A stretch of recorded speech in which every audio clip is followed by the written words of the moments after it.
Obodo jisike n'ụbọchị erona oyibo it's a free one be free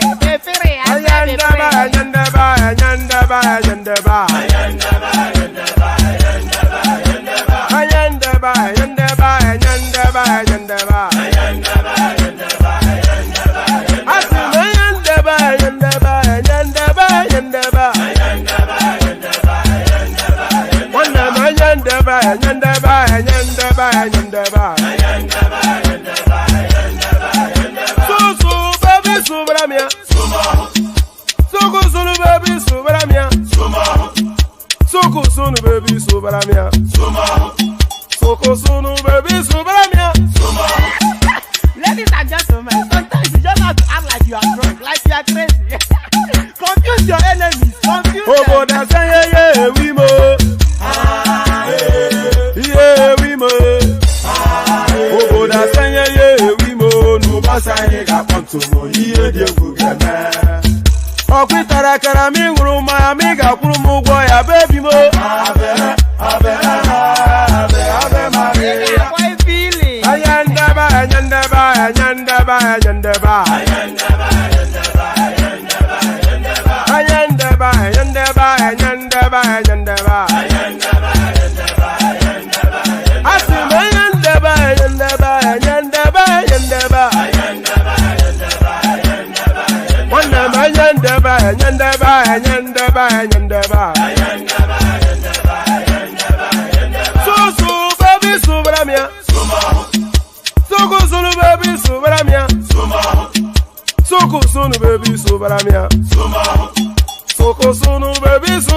Since I was born, but now I am getting youth. Hakuna motangu, hakuna kogabu.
And there it is.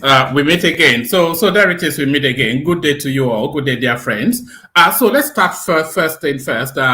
Apologies that we didn't stream yesterday. I did put the flyer out that the session will start, but I was just too tired. You know, it's quite a grueling thing doing this thing. I was just too tired. I kept moving the time. And all of a sudden, I just thought, no, I cannot do this. So apologies. So yesterday's session, now today's session, I just needed to get some sleep. So some sleep I did get. So there it is. Good day to you all. Good day to you all. Good day. Ekason, Ekaro, and all of that.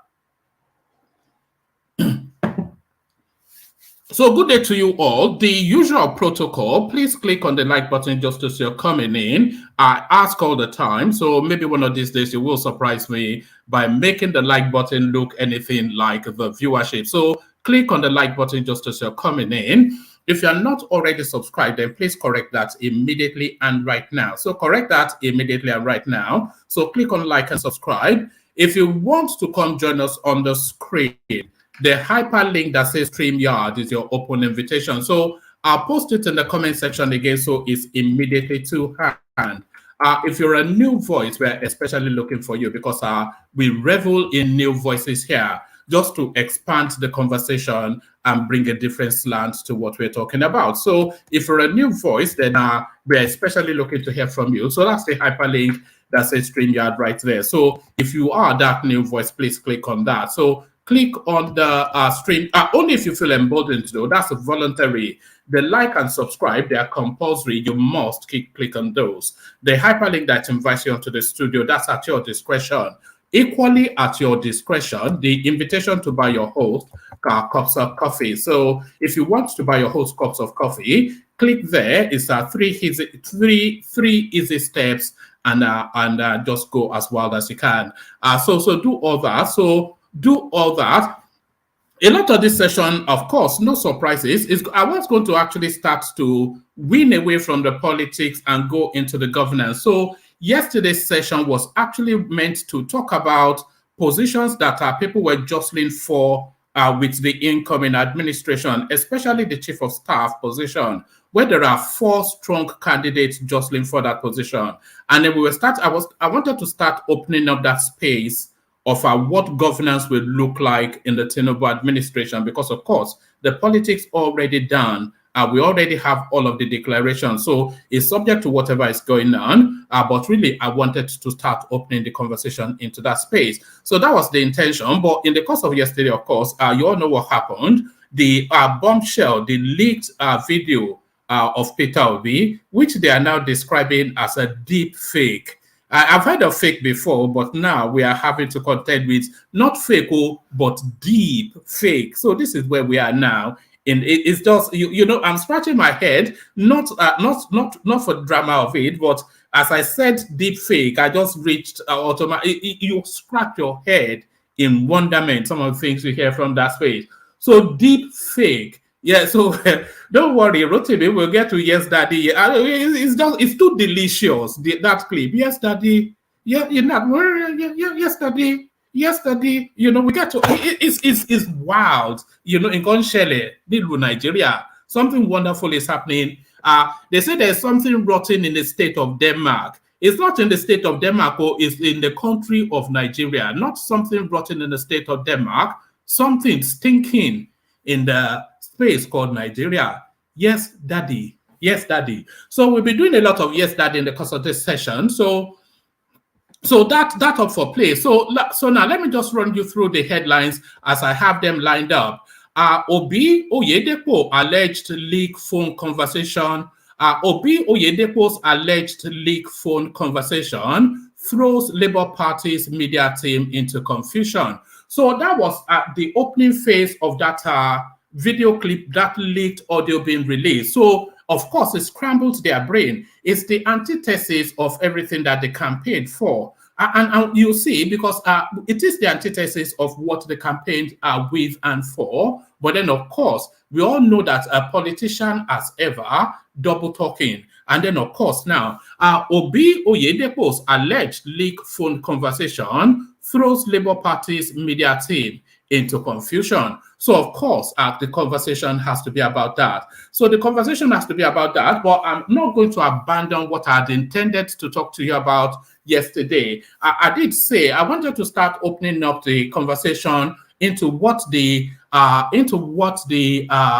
incoming administration would look like. So you know, there are 5 stages of grief. So I think now the phase of grief that the political space is in now is now facilitated for us to be able to discuss now an incoming administration. Denial, anger, bargaining, depression, and then acceptance. So I think they are now landing on the acceptance space. But whether they are landing on the acceptance space or not, the country has to move on. The marching nations of state has to move on. So the marching nations of state has to move on, but in which direction? Ganduje RUFAI, but sorry, I will probably need plenty of water for this one.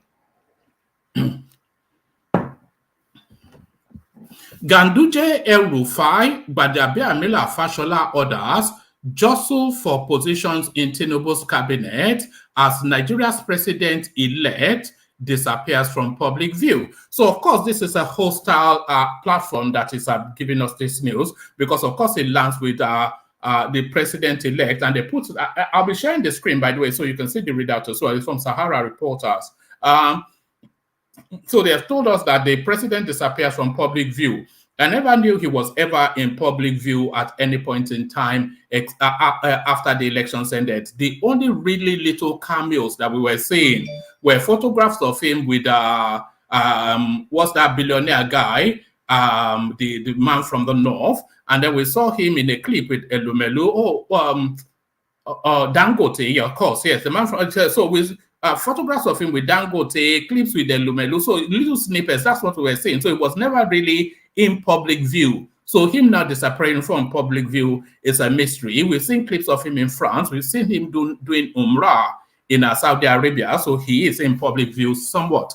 Ganduje RUFAI, GBAJABIAMILA, FASHOLA, others jostle for position in TINUBU'S cabinet as Nigeria's president-elect disappears from public view. So I'm not quite sure if he has disappeared from public view, but then of course there is that. So I'm going to resequence this so that this next headline that I'm going to read out to you now follows the first headline that I read out to you. So let me just reread the first headline. Obi Oyedepo's alleged leaked phone conversation throws Labour Party's media team into confusion. So that was when the news first broke. And then, of course, when they settled into the news, this is what they came up with.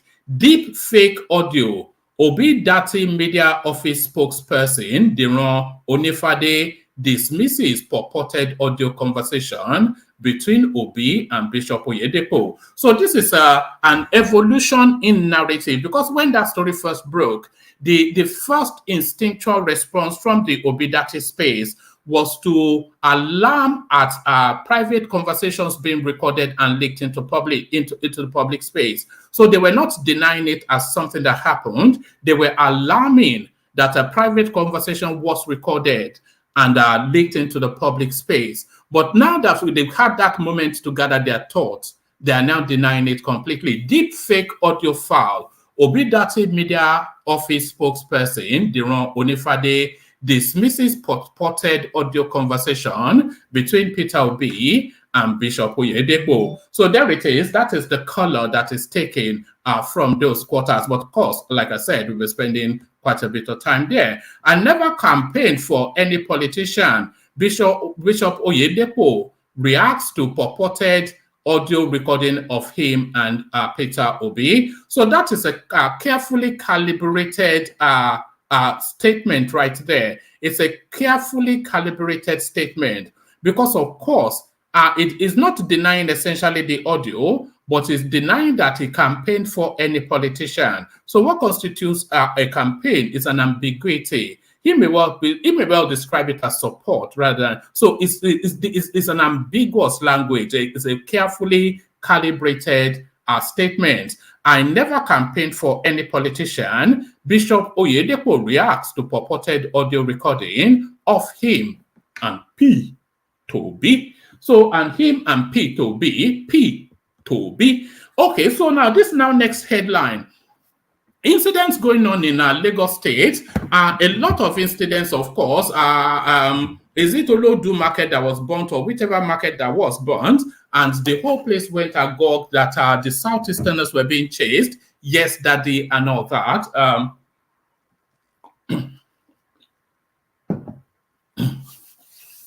You know, when I heard that, let me just digress for a moment. I have a young son who's still at that phase of watching things like Coco Melon. I'm sure people who have children, they know what Coco Melon is. So there's this particular nursery rhyme. Johnny, Johnny, yes, daddy, eating sugar, no daddy. So when that guy was saying, yes, daddy, it just set my mind to the nursery rhyme that my little boy listens to.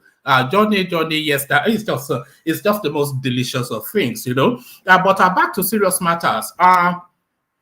So now, a lot of incidents of fire outbreaks are all over Lagos being reported here and there. So another attributing, of course, that the spare part markets were being attacked by the indigenous people of Lagos State in an attempt to force an ethnic group out of that state.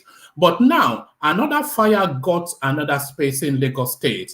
But this time around, it is not a concentrated southeastern space. So what is the explanation for this one? We do know that the way Lagos is calibrated and the way people run businesses, there's no health and safety regulations and all of that. So these incidents, they are recurring decimal. It's not anomalous that fires will got a space. It's not an anomaly. It's not something strange or unheard of. It happens with regular frequency. Another one has happened though, but this time around in a space not dominated by the Southeasterners. So I wonder now how this calibrates into the conversation. So we'll go through that. And then, of course, our attention has been, maybe I'll just give you this readout straight away because this doesn't look too long and labor. Oh, it is long and labor. But let me just, this is from Kenneth Okonkwo. So let me just give you this one and then so I can get it out of the way. This is from Kenneth Okonkwo, who goes into that. I think he opened up that deep fake space. which they then just rallied into. There it is. So this is from Kenneth Okonkwo's Instagram page. It says, our attention has been drawn to the publication of this audio tape of private conversation between Peter Gregory Obi and Bishop Oyedepo. It is not surprising that these political criminals are trying to spin the conversation as if Obi was making a religious statement. So I'm not sure if this is no, this was let me read it out first. Let me read it. Let me not preempt it. So let me read it out first. Our attention has been drawn to the publication of this audio tape of private conversation between Peter Obi Gregory and Bishop Oyedepo. It is not surprising that these political criminals are trying to spin the conversation as if Obi was making a religious statement. Firstly, the context of the conversation was aptly put by Bishop Oyedepo when he said all Nigerians have equal stake in this nation. Nobody has the right to claim that he is dashing something to someone.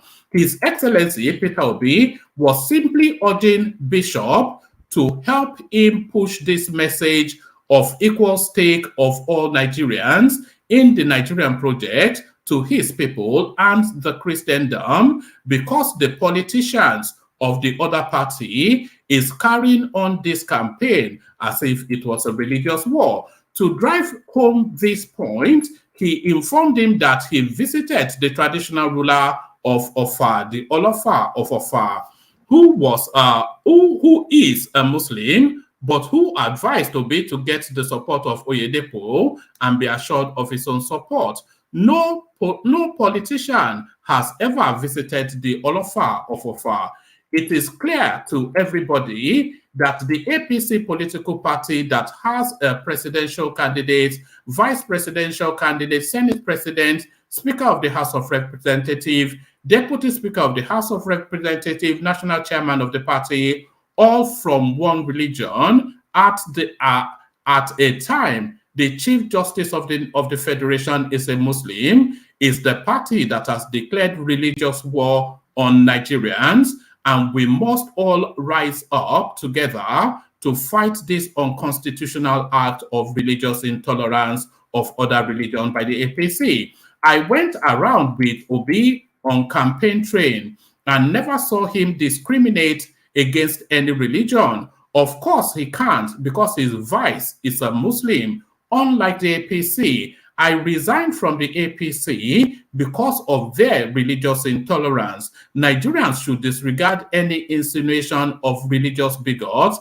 about this tape. So what that gives you is an explanation, is an excusing of rather than a denying of that tape. So that was the opening phase. So when that tape landed, that was their initial visceral response. So that was their initial visceral response. So that response, you heard it. Our attention has been drawn. I'll just give you the first two paragraphs again. Our attention has been drawn to the publication of this audio tape of private conversation between Peter Obi and Bishop Oyedepo. It is not surprising that these political criminals are trying to spin the conversation. So they are not denying it or that the conversation took place. So there's no denial that the conversation did take place. It is not surprising that these political criminals are trying to spin the conversation as if Obi was making a religious statement. So that was their initial visceral response. Then, of course, the deepfake came in. So that's that one out of the way. So now let me go on to the next. So this next one now is a deviation somewhat from the Nigerian space, but it's a space that is somewhat tallies with Nigeria by osmosis and a long stretch. So it's some vaguely relates to Nigeria. India will trade in rupees going forward, ditching the US dollars. So there was a time a few months ago, about a year ago, I think, that we did this piece. I'm not quite sure if it was a live streaming or one of those videos I just put out, when Nigeria was trying to realign its currency with the Chinese yuan. So there's a move to move away from that petrodollar economy that runs the world, and a lot of what is going on in Russia and all of those spaces, because of course in the global alignment, you may think that India is non-aligned, but India wants to cut into the American space, the European space, to have their space at the top of the table. And they're in concert with countries like Russia, countries like China, a little bit of the Middle East as well, because I'm now hearing smatterings that even the Middle East wants to move away from petrodollar. And if the Middle East moves away from petrodollar, that is the end of the American economy. So we'll just do a quick stop on that. I know that's not our usual Nigerian diet, but then of course, Nigeria is not an island. So Nigeria is not an island. Let's go on to this. Yes, I may or may not give you this one. This chart talking about how the world controls the African economic space. So there it is, a rich and diverse. I say that all the time, only because it is true. A rich and diverse menu always is a rich and diverse menu. So a rich and diverse menu. So lean back, kick back, take it easy, relax into it. The usual protocol, please click on the like button. We really do need that like button to be looking at something like handsome. I want the like button. I want the likes to look as handsome as I do. That's what I want. So make the like look as handsome as I do. So there it is. So click on the like button and click on the subscription button as well. The invitation to come and join me on the screen, the hyperlink that says StreamYard, your invitation to buy me cups of coffee, that's also ever present. So let's take another micro musical pit stop before we launch into it. You know where we're going, of course. Egbe Elemu. Here they are. And by the way, there's still spaces left on the screen if you want to come join us. Don't wait till the last moment and then you're scrambling to the care guys. Only water, where they see ma. Water,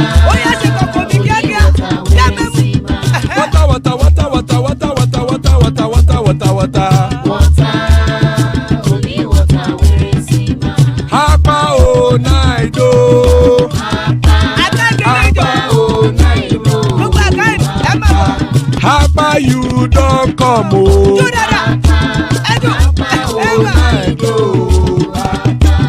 Hapa oh naido.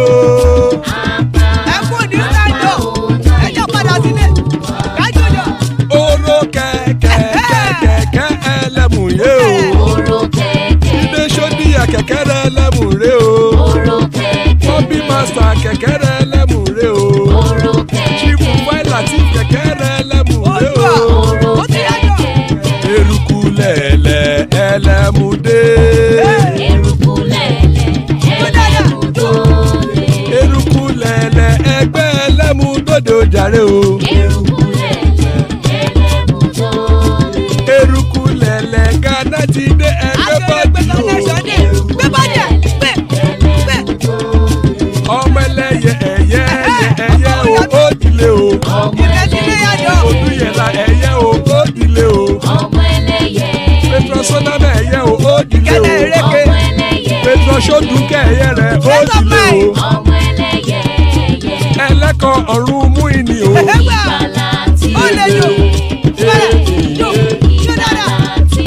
Àkùkọ ọ̀run mẹ́kọ̀.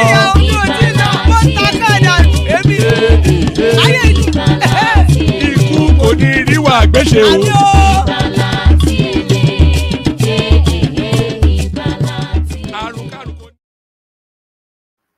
And there it is right there. Iku koni riwa gbese, may death have nothing to do with us. So there it is. Somewhat discombobulated. Let me kick it off with this one. I'll give you a very quick readout of pardon me. I'll give you a very quick readout of the talking points, and then we get to yes, daddy. Peter, yes, daddy. Eating sugar, no, daddy. No, daddy. Yes, daddy.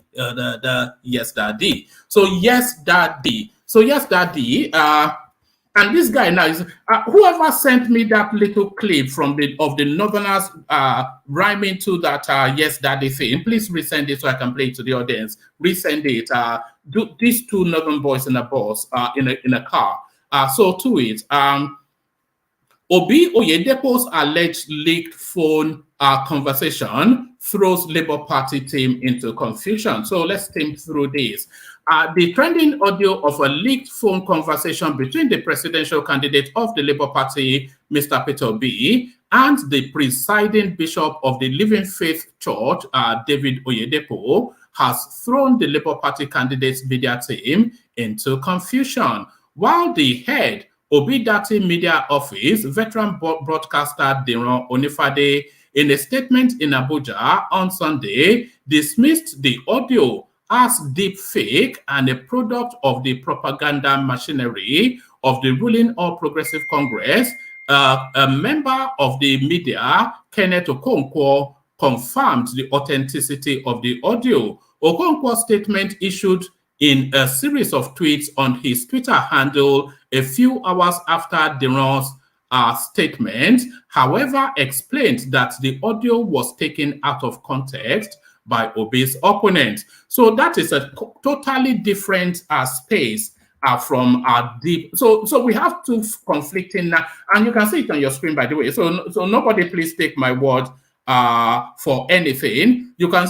These are two conflicting narratives now. So on the one hand, it is a deep fake, but on the other hand, it is out of context. So if it's a fake, then you disregard it completely out of hand. But then if it's out of context, then you try and explain it, which is what Kenneth Okonkwo, a senior functionary of that space, did. Okonkwo's statement, issued in a series of tweets on his Twitter handle a few hours after Diron's statement, however, explained that the audio was taken out of context by Obi's opponent.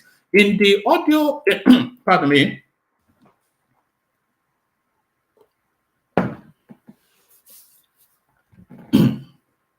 in the audio which was released by an online newspaper, People's Gazette, Obi solicited the support of Oyedepo to help get votes from Christians in the Southwest. So it is quite significant to note the platform that actually released this audio. People's Gazette is, although it's notorious for making up stories, of course, People's Gazette, by the admission of the person that actually publishes that magazine or whatever it is notorious for making up stories, but this was an audio clip. What is also notorious for this People's Gazette is that it's a deeply Obi-centric platform. So for them to release it, that adds more to it. In the audio which was released by an online newspaper, People's Gazette, Obi solicited the support of Oyedepo to get votes from Christians in the Southwest. The Labour Party presidential candidate was heard saying the votes were needed because the 2023 presidential election was a religious war. He said, Daddy, also, I'm not going to read you all of it because, of course, we have the video which we will play, of course. Of course, we must play it now for the laughs, for the culture. It's too delicious not to consume. So you know the content. Onifade had, in a statement issued in the early hours of Sunday, said, it appears the All Progressives Congress, desperate to grab and retain power by foul means, has refused to go away more than a month after they have grabbed the election as they planned. Whilst we are towing the constitutional path to retrieve our mandate, those who have truncated the wishes of the majority of Nigerians have recourse to mischief and an endless subterfuge to continue to hold on to what they know does not belong to them. From the show of shame in Port Harcourt to the drama in the IBOM aircraft. So we must take a stop. We'll just make a micro pit stop at that IBOM aircraft incident, when a middle-aged man had a mental breakdown, chanting that Tinubu must not be president, and wailing and screeching and squealing, P to B, to the point that they had to muzzle him out. They wrestled him to the ground and threw him out of the window. So this is where we are now.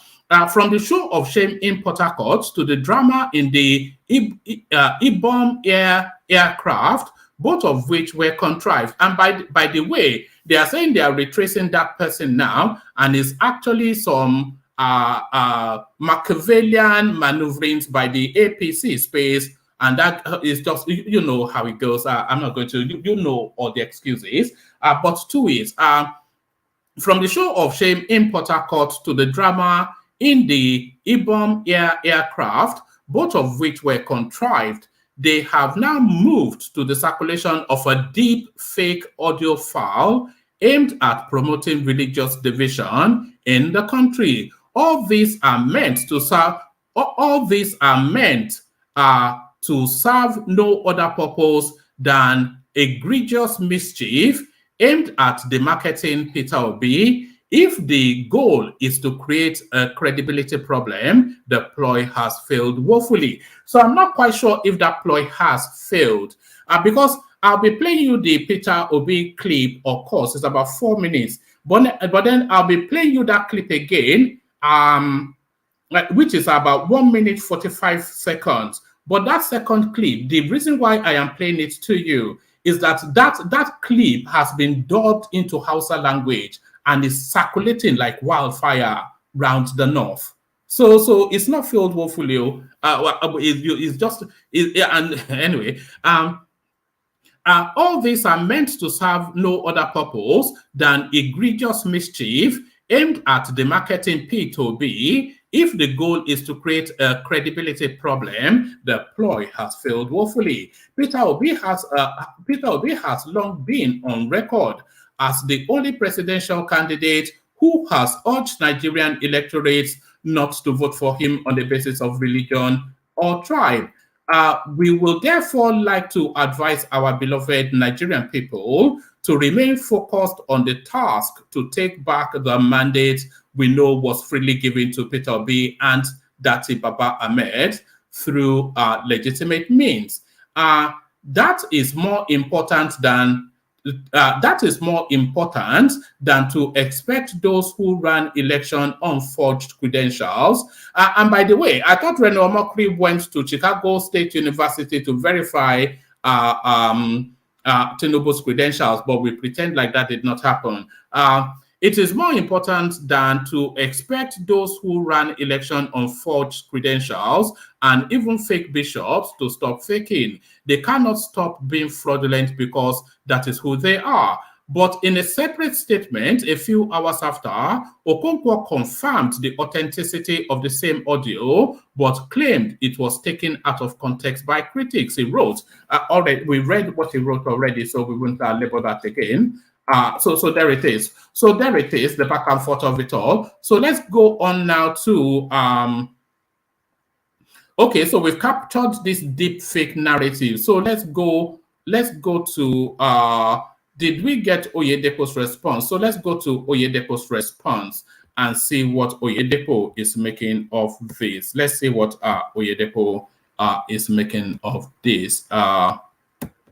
So there it is. I never campaign, and like I said, the language is quite deliberate and it's a calibrated language. Like I said, the language is calibrated to be quite specific. So I never campaigned for any candidate. So he did not, of course, and it's so ambiguous, that statement, it means nothing. I never campaigned for any candidate. Bishop Oyedepo reacts to purported audio recording of him on P2B. The presiding judge of the Faith Tabernacle, David Oyedepo, has reacted to a purported audio recording of him and the presidential candidate of the Labour Party, Peter Obi, on Saturday, April the 1st. You'd have thought it was an April the Fool, but it wasn't April the Fool, but there was certainly foolery going on. On Saturday, April the 1st, a purported audio recording of both men went viral. In the said audio recording, a man alleged to be Peter Obi was heard appealing to the bishop to help solicit solicit votes from Christians in the Southwest.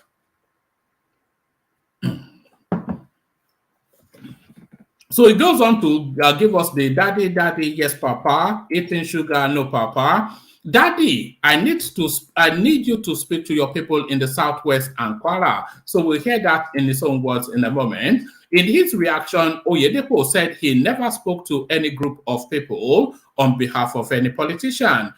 Speaking to members of his church during Sunday, April the 1st service, Oyedepo said, nobody had ever told me what to say in this world. No, I have never campaigned for anybody or speak on anyone's behalf, and I will not do that till I go to heaven.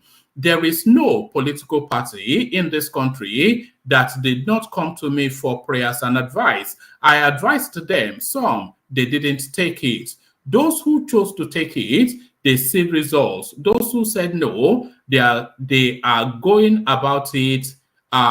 If you still come again, I will still tell you it doesn't change. So that is his response, completely ambiguous and totally meaningless. The effort, because it's a non-denial denial. That's how they describe those sort of things. It's a non-denial denial. It says, I have never campaigned for anybody. Nobody accused him of stomping the rostrums and chanting Peter Obi, no.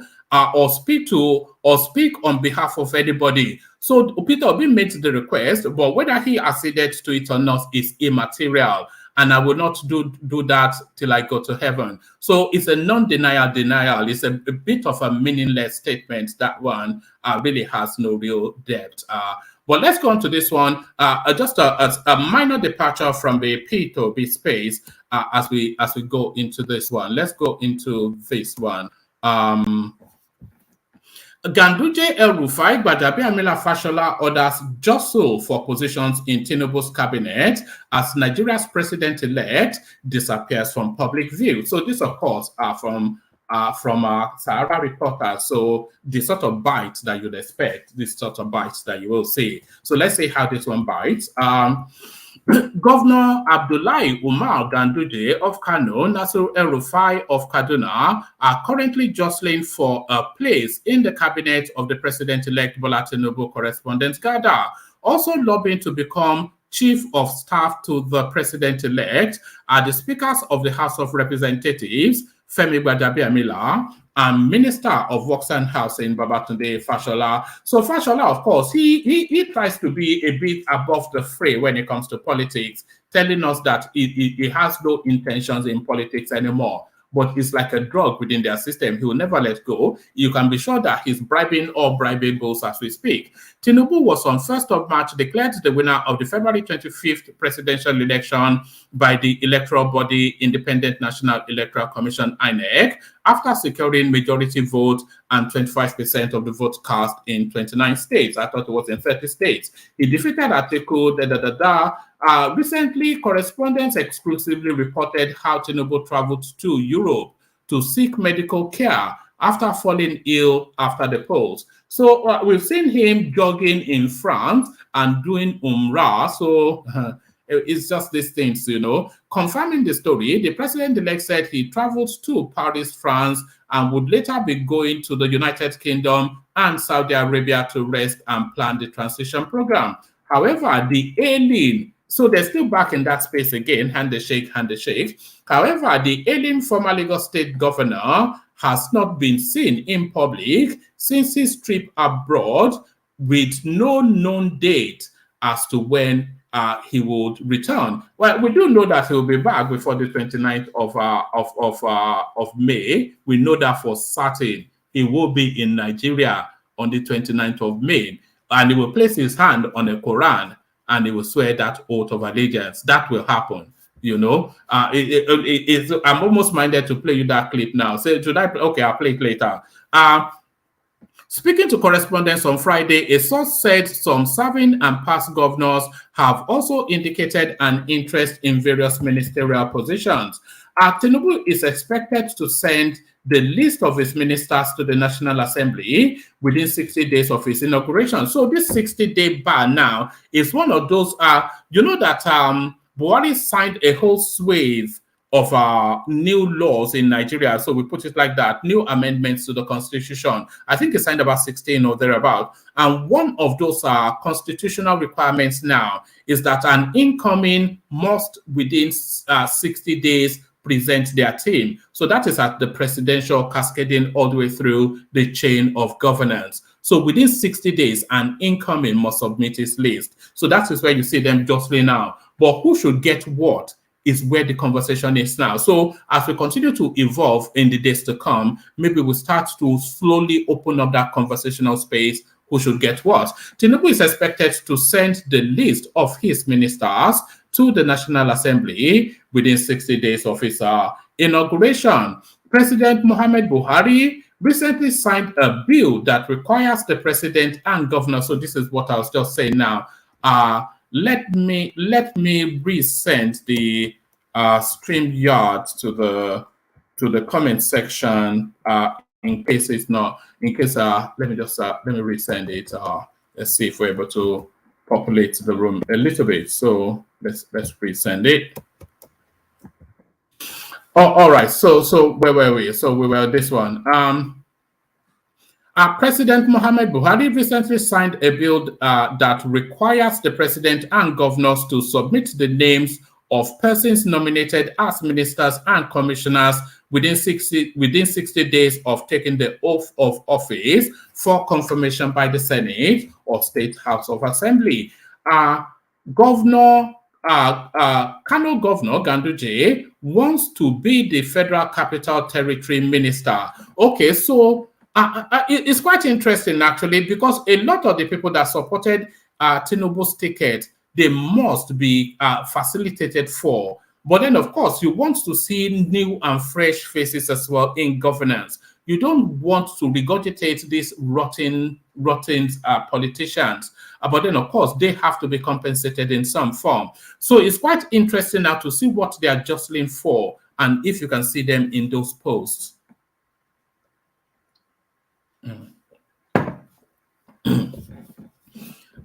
Right, Kano governor wants to be the Federal Capital Territory Minister, so I can see that. But now this one quite striking. But I'm not far from it in thought. Maybe you'll query if he has the credentials for it. RUFAI wants to be the NSA, National Security Advisor. So that is what he wants. And you will recall that at that Chatham House speech, when Tinubu was delegating questions to his surrogates, he delegated the security question to RUFAI. So that was the first inkling that might be a direction of travel. And it looks as though RUFAI's ambition propels in that direction as well. RUFAI wants the National Security Advisor position. FASHOLA and GBAJABIAMILA want the Chief of Staff position. So the Chief of Staff, of course, probably the most powerful of all positions. Wale Edun wants to be the Minister of Finance, which a lot of people see him there, whilst Governor Bagudu wants to be, this one I cannot see it at all. Whilst Governor Bagudu wants to be the governor of Central Bank of Nigeria. I think you actually need proper qualifications for that, my Aboki friend. You need proper credential. It's not pick me and mix you to be even somebody that claims to have credentials, Emefiele, we saw what he has done. Never mind some guy from the cattle ranches. Wale Edun wants to be the Minister of Finance, whilst Governor Bagudu wants to be the governor of Central Bank, this was said. When Tinubu was the governor of Lagos State between 1999 and 2007, Edun held the position of Commissioner of Finance for the state. So I can certainly see Wale Edun there. I can even see him as the governor of Central Bank. Kaduna's state under RUFAI has been one of the most terrorized states in the country, with bandits roaming free, killing, kidnapping, and wreaking havoc of all forms. Meanwhile, over the years, Bagudu has been in the news for wrong reasons. one of which I think Bagudu was actually one of those Sani Abacha bagmen. I think is still in disputes with for hundreds of millions of dollars with the Americans looted Abacha money. So I'm not quite sure if you want this guy anywhere near the central bank.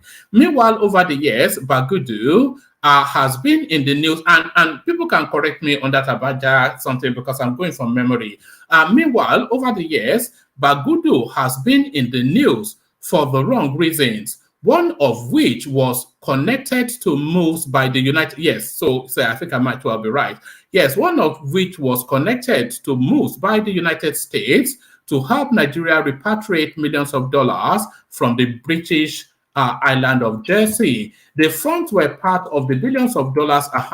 The funds were part, and I had not read this before, by the way. The funds were part of the billions of dollars traced to Sani Abacha, the late military dictator who ruled Nigeria from November 1993 till his sudden death in June 1998.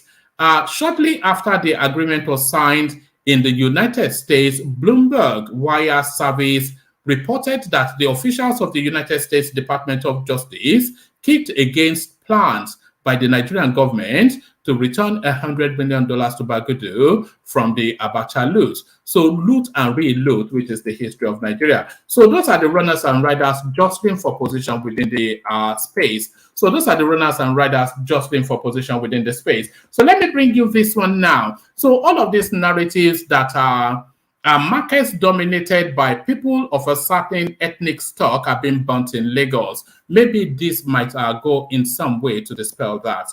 Let me show you this.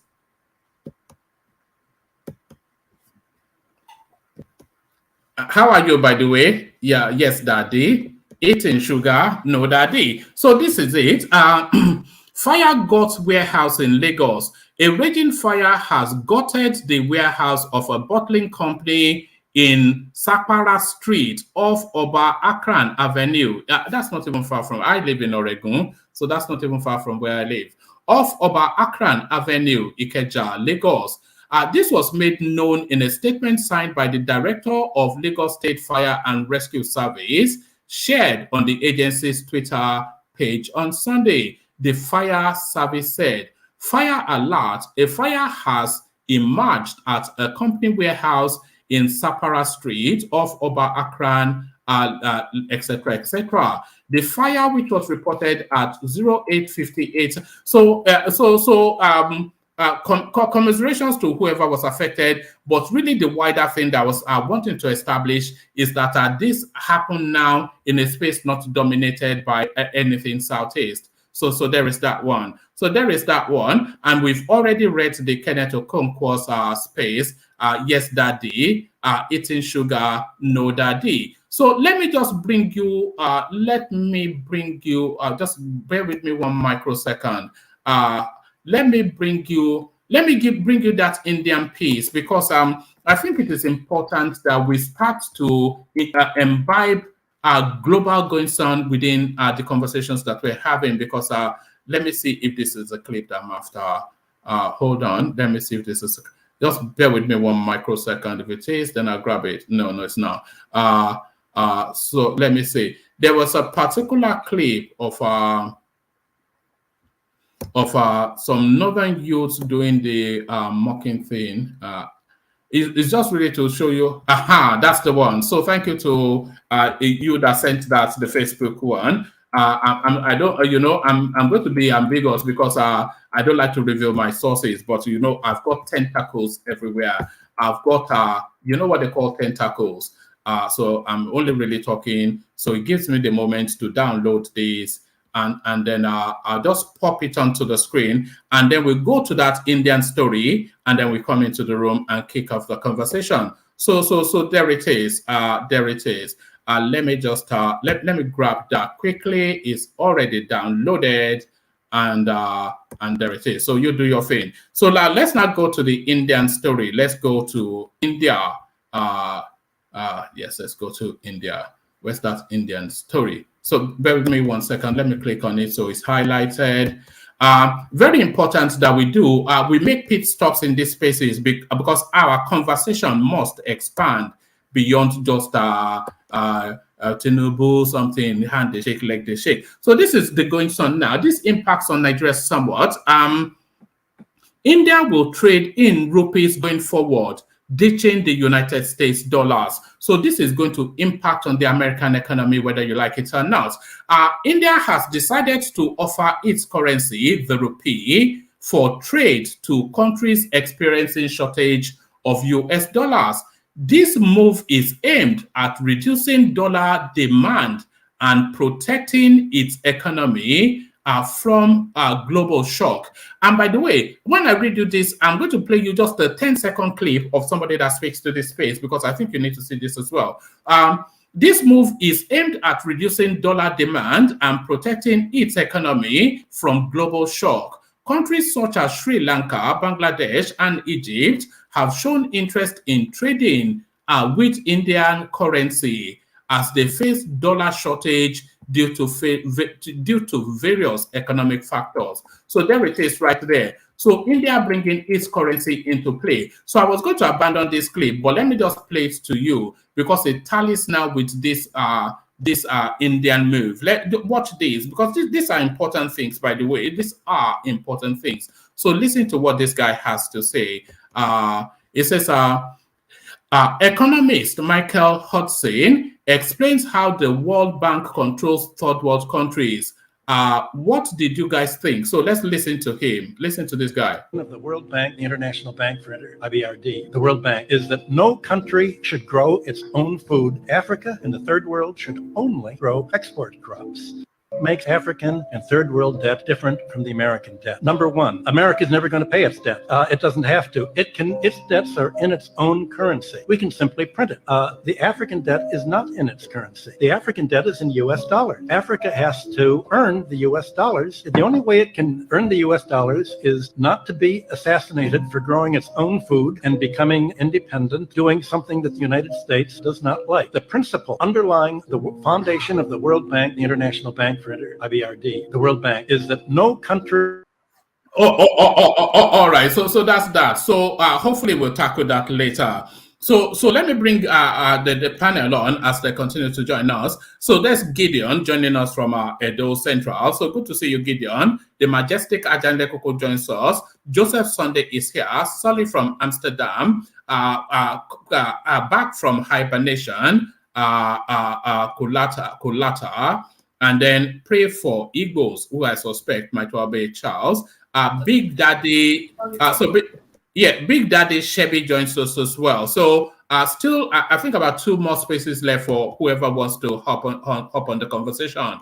But before we hop on the conversation, let me just play you these clips. So it starts with this. So note what Peter Obi is saying to the Ooni of Ife. So let's start from there. Nigeria has suffered.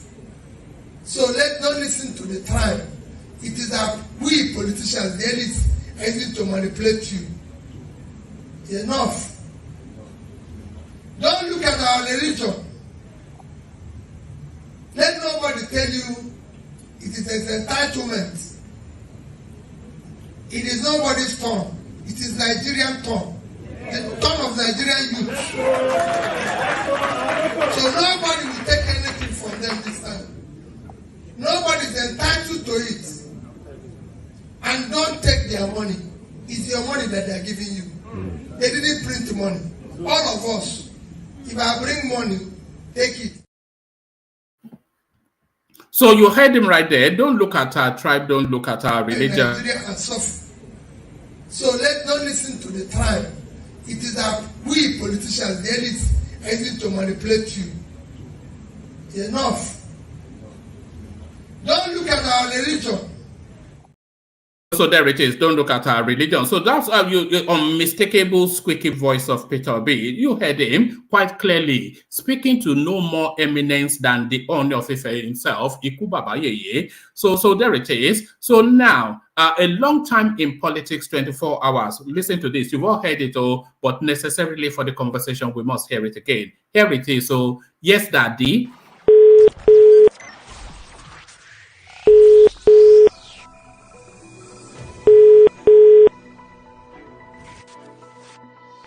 Good morning, Daddy. Praise the Lord. How are you, sir? Fine, Daddy. Good morning, Daddy. Amen. In Jesus' name, we are going to get a bright result. Thank you, Daddy. When I hear this your call and prayers, Daddy is very dear to me. And like I keep saying, if this works, you people will never regret this support. Amen. Amen. You know. We look forward to God's intervention. Thank you, Daddy. We look forward to God's intervention. Thank you, Daddy. We look forward to God's intervention. Amen, Daddy. Daddy, I need you to speak to the people in the Southwest. Your people in the Southwest and Kwara. Okay. I've been in touch with Kwara people. The Christians in the Southwest and Kwara. This is a religious war. I believe that. You know, I did the release, Nigeria going forward. Yes. And I'm coming out with the second one today. Thank you, Daddy. I wanted it out before when they won't have any time to do damage control. Thank you, Daddy. So, but in the name of Jesus, this project has succeeded. Amen. You know what I said into this one? A sickly nation like Nigeria will require a strong and healthy personality. Thank you, sir. I said anyone whose source of wealth cannot be verified should not have access to governance, particularly in a draining economy like Nigeria. So all we are doing is appealing to the wisdom and conscience of people. Thank you, Daddy. To know where to go. Thank you, Daddy. But I want to assure you in the name of Jesus that the result shall be favorable. Thank you, Daddy. That the result shall be favorable. Thank you, Daddy. That the result shall be favorable. Thank you, Jesus. In Jesus' name. Amen. So relax yourself, don't be apprehensive. Are you in Lagos or Abuja? I'm in Onitsha now. Good. So you'll be there for the election? Yes, sir. Very good. Yes, Daddy. That's where to be. Thank you, Daddy. That's where to be. Thank you, Daddy. I said all Nigerians have equal stake in this nation. Nobody has a right to claim that he's dashing something to someone. Thank you, Daddy. We are coming out of it. Thank you, Daddy. So young family in Jesus' name. Amen. So I the East generally. East is okay. East is quiet. Okay. Thank you, the Middle Belt, how are we doing? Middle Belt, we're okay. But in places like Kogi, Kwara, and Niger, is a worrisome place. Well, we'll get through to Kwara. Oh, fantastic. I went to Kwara and visited Olofa of Ofa, who told me that nobody has ever come here. With you, no problem. But the Christian community in Kwara and Niger, and listen, I'm also working in Kogi, same way. Okay. Then I will target these clips to them. Thank you. I will make sure they get it today. Thank you. In Jesus' name. I'll be looking out for the release as well. Okay. Ask your pastor to send it to me. Okay. I'll do that. Thank you. I'll do that. God bless you. Thank you. Peace. So I'll still talk to you later today.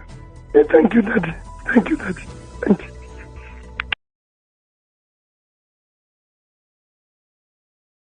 So there it is. But as I said, the Northerners they've dubbed it over. They've transcribed it so that they're clear, and they're circulating this round the entirety of the North. So this is what they're circulating. Can you, Dorothy, mute yourself for a moment. This is what they're circulating. Dorothy. So this is what they're circulating around the North at the moment. So this is how these things happen. Watch. Oh, sorry, read the transcription. If you're an Hausa speaker, read the transcription because they transcribed it at the subtitle.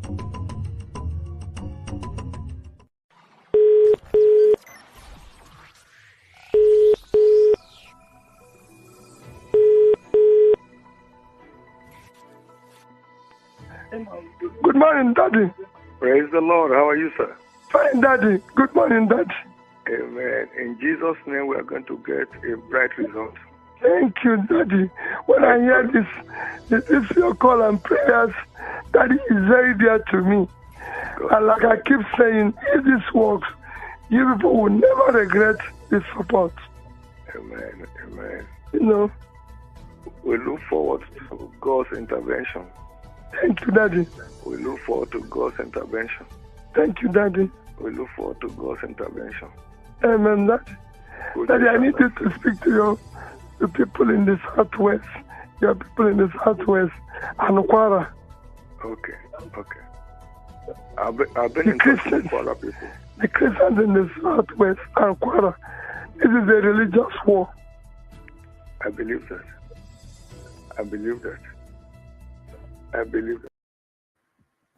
You notice that they only clipped it up to the spot that he said this is a religious war. And that is the message that they get in the North. So they're circulating that like wildfire in the North, that this is what this guy is looking to present to us. And the North responds. They respond with humor, even though it goes deep for them. The deep fake. This is either deep fake or deeper life, whichever one you want it to be. Either deep fake or deeper life. The North, they've transcribed and they are mocking it. LOP, yes, Daddy. OB, yes, Daddy. OB one name. Thank you, Daddy. So there it is. The North response, but what is Kulata's response? Yes, Daddy, Kulata. Yes, Daddy. Yeah. Thank you, thank you, Daddy. Thank you, Daddy. Oh my God! I don't know how to handle this without mock. It has to be mocked, so we have to mock it. Yes, Daddy. Thank you. Is this the end now? Petition or no petition? This is it now, isn't it? This is it. Obi is gone. That is the end of his political career. It's just the end. I mean, how can you recover from this? If he has to run again, the place he has to win is the North. And then they are sharing video that they're going to have, it's a religious war. Those people they take religion seriously. That's like Obi saying there's a Christian jihad. And Oyedepo too acknowledging that he has prepared a message to people to say that they shouldn't vote for someone that has not made money legit and someone that's sick or something. So it shows like not only that Oyedepo too entertained in the shenanigans. Guys, reduce the volume. Oyedepo too be reduced the volume. That he participated in the shenanigans. So what does that mean? It means Obi'S is done. It's done as a national policy. He can't be president for sure. I can say that as a statement of fact. You cannot recover from this now. Someone that's even struggling to penetrate the North, you now have this going. And this, of course, has always been the North's deep suspicion that they were being played somewhat on a religious and an ethnic line. But now this audio it goes then to solidify what their suspicion or to validate what their suspicion. This is confirmation now. Can you say with this now? Can you say they were wrong? You can't say they were wrong now. This just confirmed their suspicion. And first of all, we've had issues with his voting patterns during the election. Why is it the Christian North that only voted for him? And RUFAI mentioned that when we were even talking about the polling. So you can see that that narrative has already been laid. And now this is just icing on the cake. This is just sealing it. So this is as devastating of a video as you can get. And the funny thing is, this would have been the devastating video before the election, but it is so devastating even after the election that I think they're going after Obi's credibility. APC is they're playing propaganda for propaganda. They're playing fire for fire. They want to decimate all oppositions so they'll be able to govern the country. That's what you're seeing now. This is Machiavellian politics. I don't think, we were talking about they should make peace and do all that. I think they want to do a show of strength, brute force. Like Atiku now, they're taking him to that SPV. They're taking him to court with SPV. Obi, they're taking him to the cleaners with this yes daddy narrative. So I mean, there's no way. I mean, another thing again, if Obi had any chance in court, definitely with this, you cannot even try and make him president. Imagine the riot that will happen in the north. It's getting more and more remote to envision. Not that you could ever really envision it, but it's getting more and more remote to envision Peter Obi as the president of Nigeria. It was impossible to, yeah, you know what I mean? Yes, that day. It's a religious war. It's a religious war. It's divisive. And you know, these things like this are not supposed to be out. Of course, we need to talk about illegally tapping their lines, because someone tapped the lines to listen to their conversation, which which is illegal. I don't know if who tapped the line or how they got to tap the line, but that's a different story. But you cannot imagine if court now says this guy is your president. The North that will normally keep quiet. Do you think they will just let someone that says they want to fight a Christian religious war get in there? Lie. The kind of terrorism you see in Nigeria, I'm sure you've not seen that before. If they make him president based on this leak from Oyedepo, and Oyedepo is a very, very divisive Christian leader, a very, very divisive one. And I mean, look at his loyalty. I wonder how he permutated towards Oyedepo of all people. What level of influence politically does Oyedepo have? Yeah, but Oyedepo is a PDP. Is a kind of like is a PDP guy.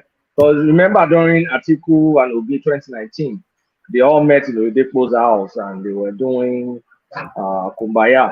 So Oyedepo has always been a PDP person. So it's not surprising that he went to Winners Chapel. That's how the guy rolls. Even listen to his. I have some family members that go to that church. I mean, the whole thing is just getting. So I mean, it's just that's their natural home. Is the maybe you can call him spiritual guide of PDP. I think Labour Party and PDP are kind of like the same. You could expect him to go to a different. But you can see that you will never see Adeboye get caught in this kind of mess. I mean, there's wisdom. The man has some wisdom. So another thing, you can see Obi has not come out to deny this, because guess what? I believe they recorded more videos of more audios of him. So if he tries to come and deny this, they will shock him with more video and more audios and more damaging things. You preempted me somewhat, Kulata, with that, because I was going to ask you that, is this the first in what is likely to be a series this of... This is the first salvo. They are going to... They want to massacre him, don't they?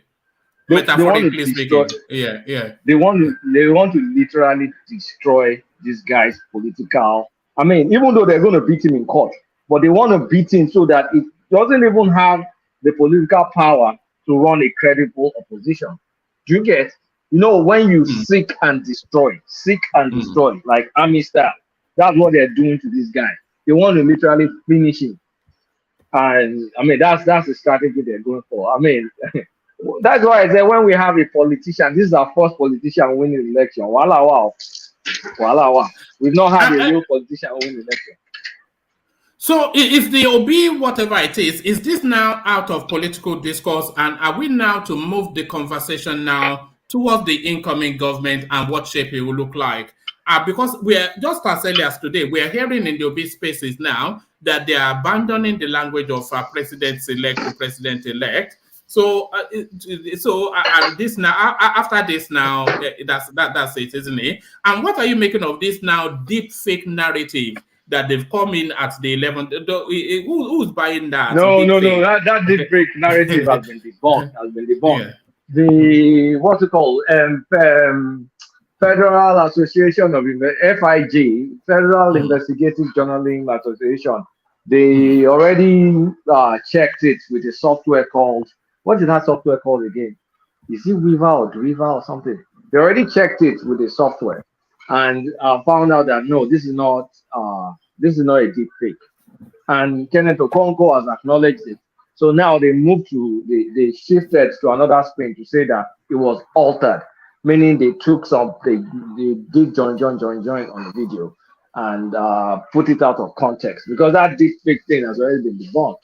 Because was it True Nigeria that was saying trash on Dr. Damage? No. To Nigeria is it's on. I love that guy. He's on a special planet of his own. I like to visit that planet once in a while. But still more questions on that space. But Alexander joins us, and he never stays for more than a moment. So let's give him the space just to have a word. Okay. But let's bring him in properly. Bring him in properly. LUP, yes, daddy. OB, yes, daddy. OB1 name. Thank you, daddy.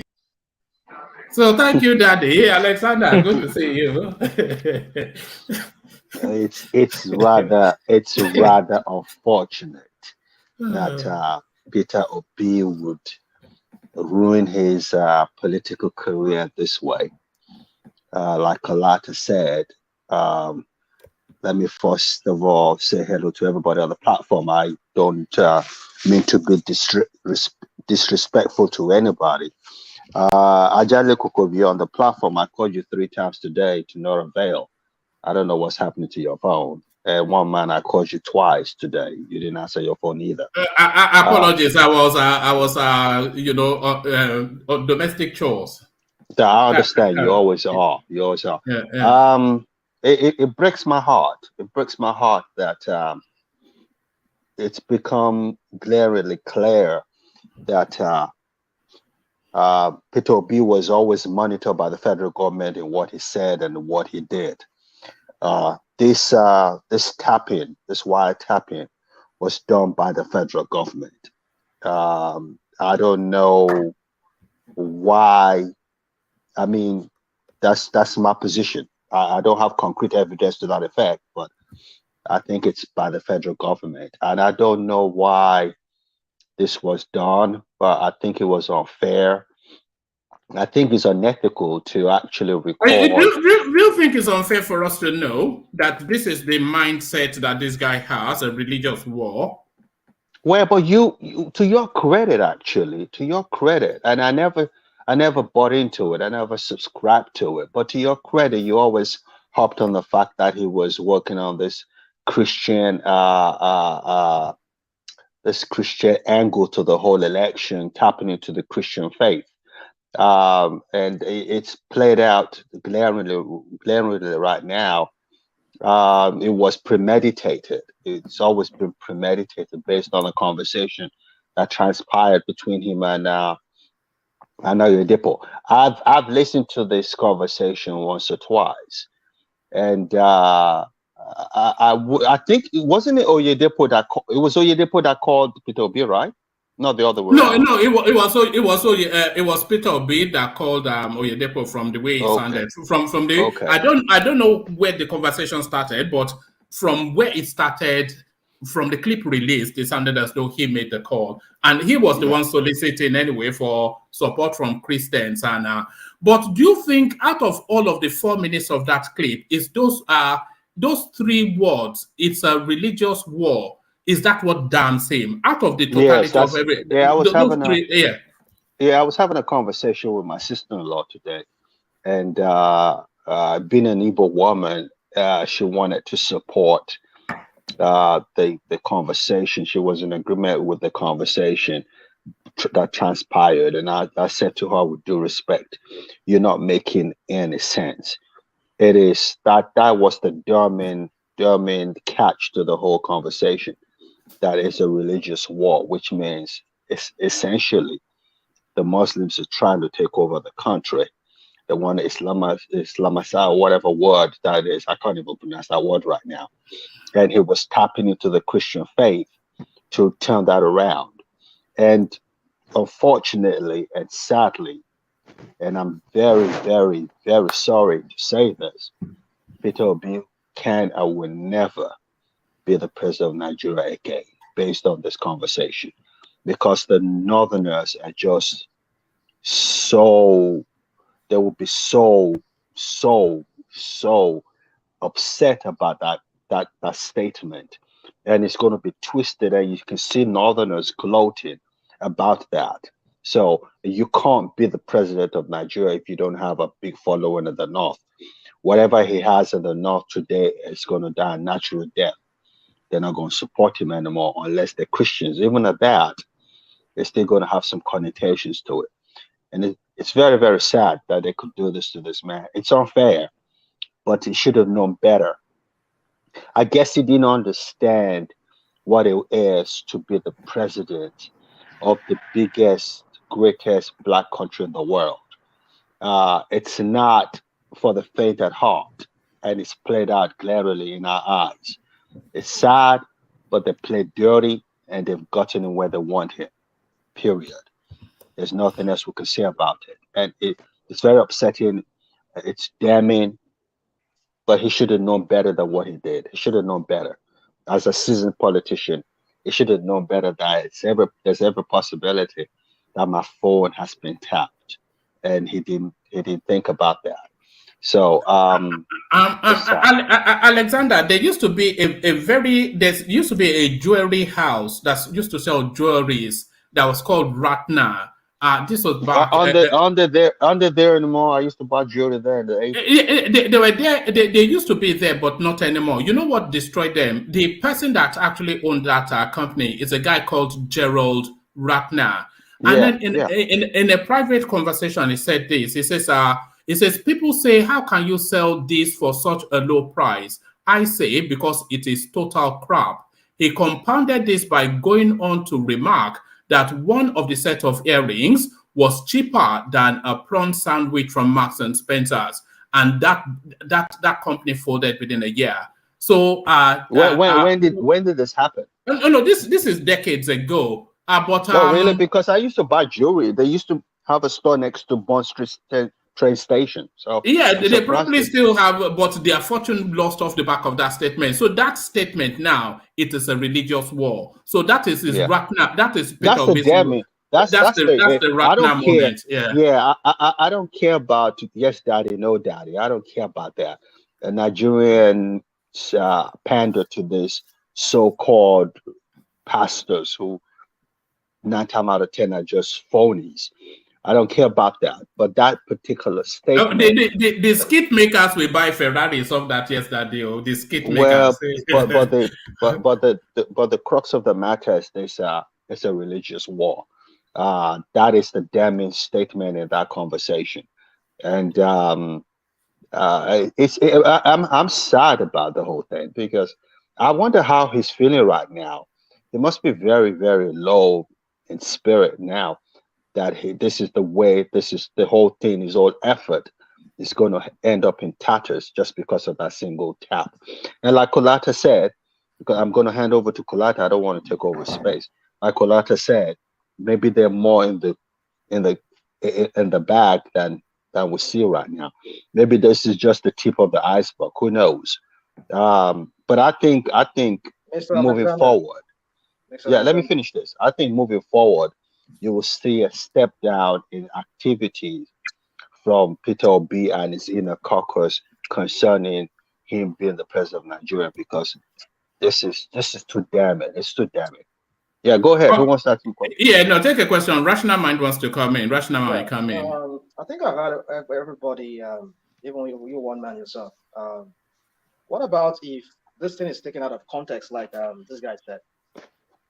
Well, I understand the optics of that language. It's a religious war. But have you guys also can you explain how it can be? Explain how it can be taken out of context. One man. You see, I was just waiting for my turn so that we can go into more details.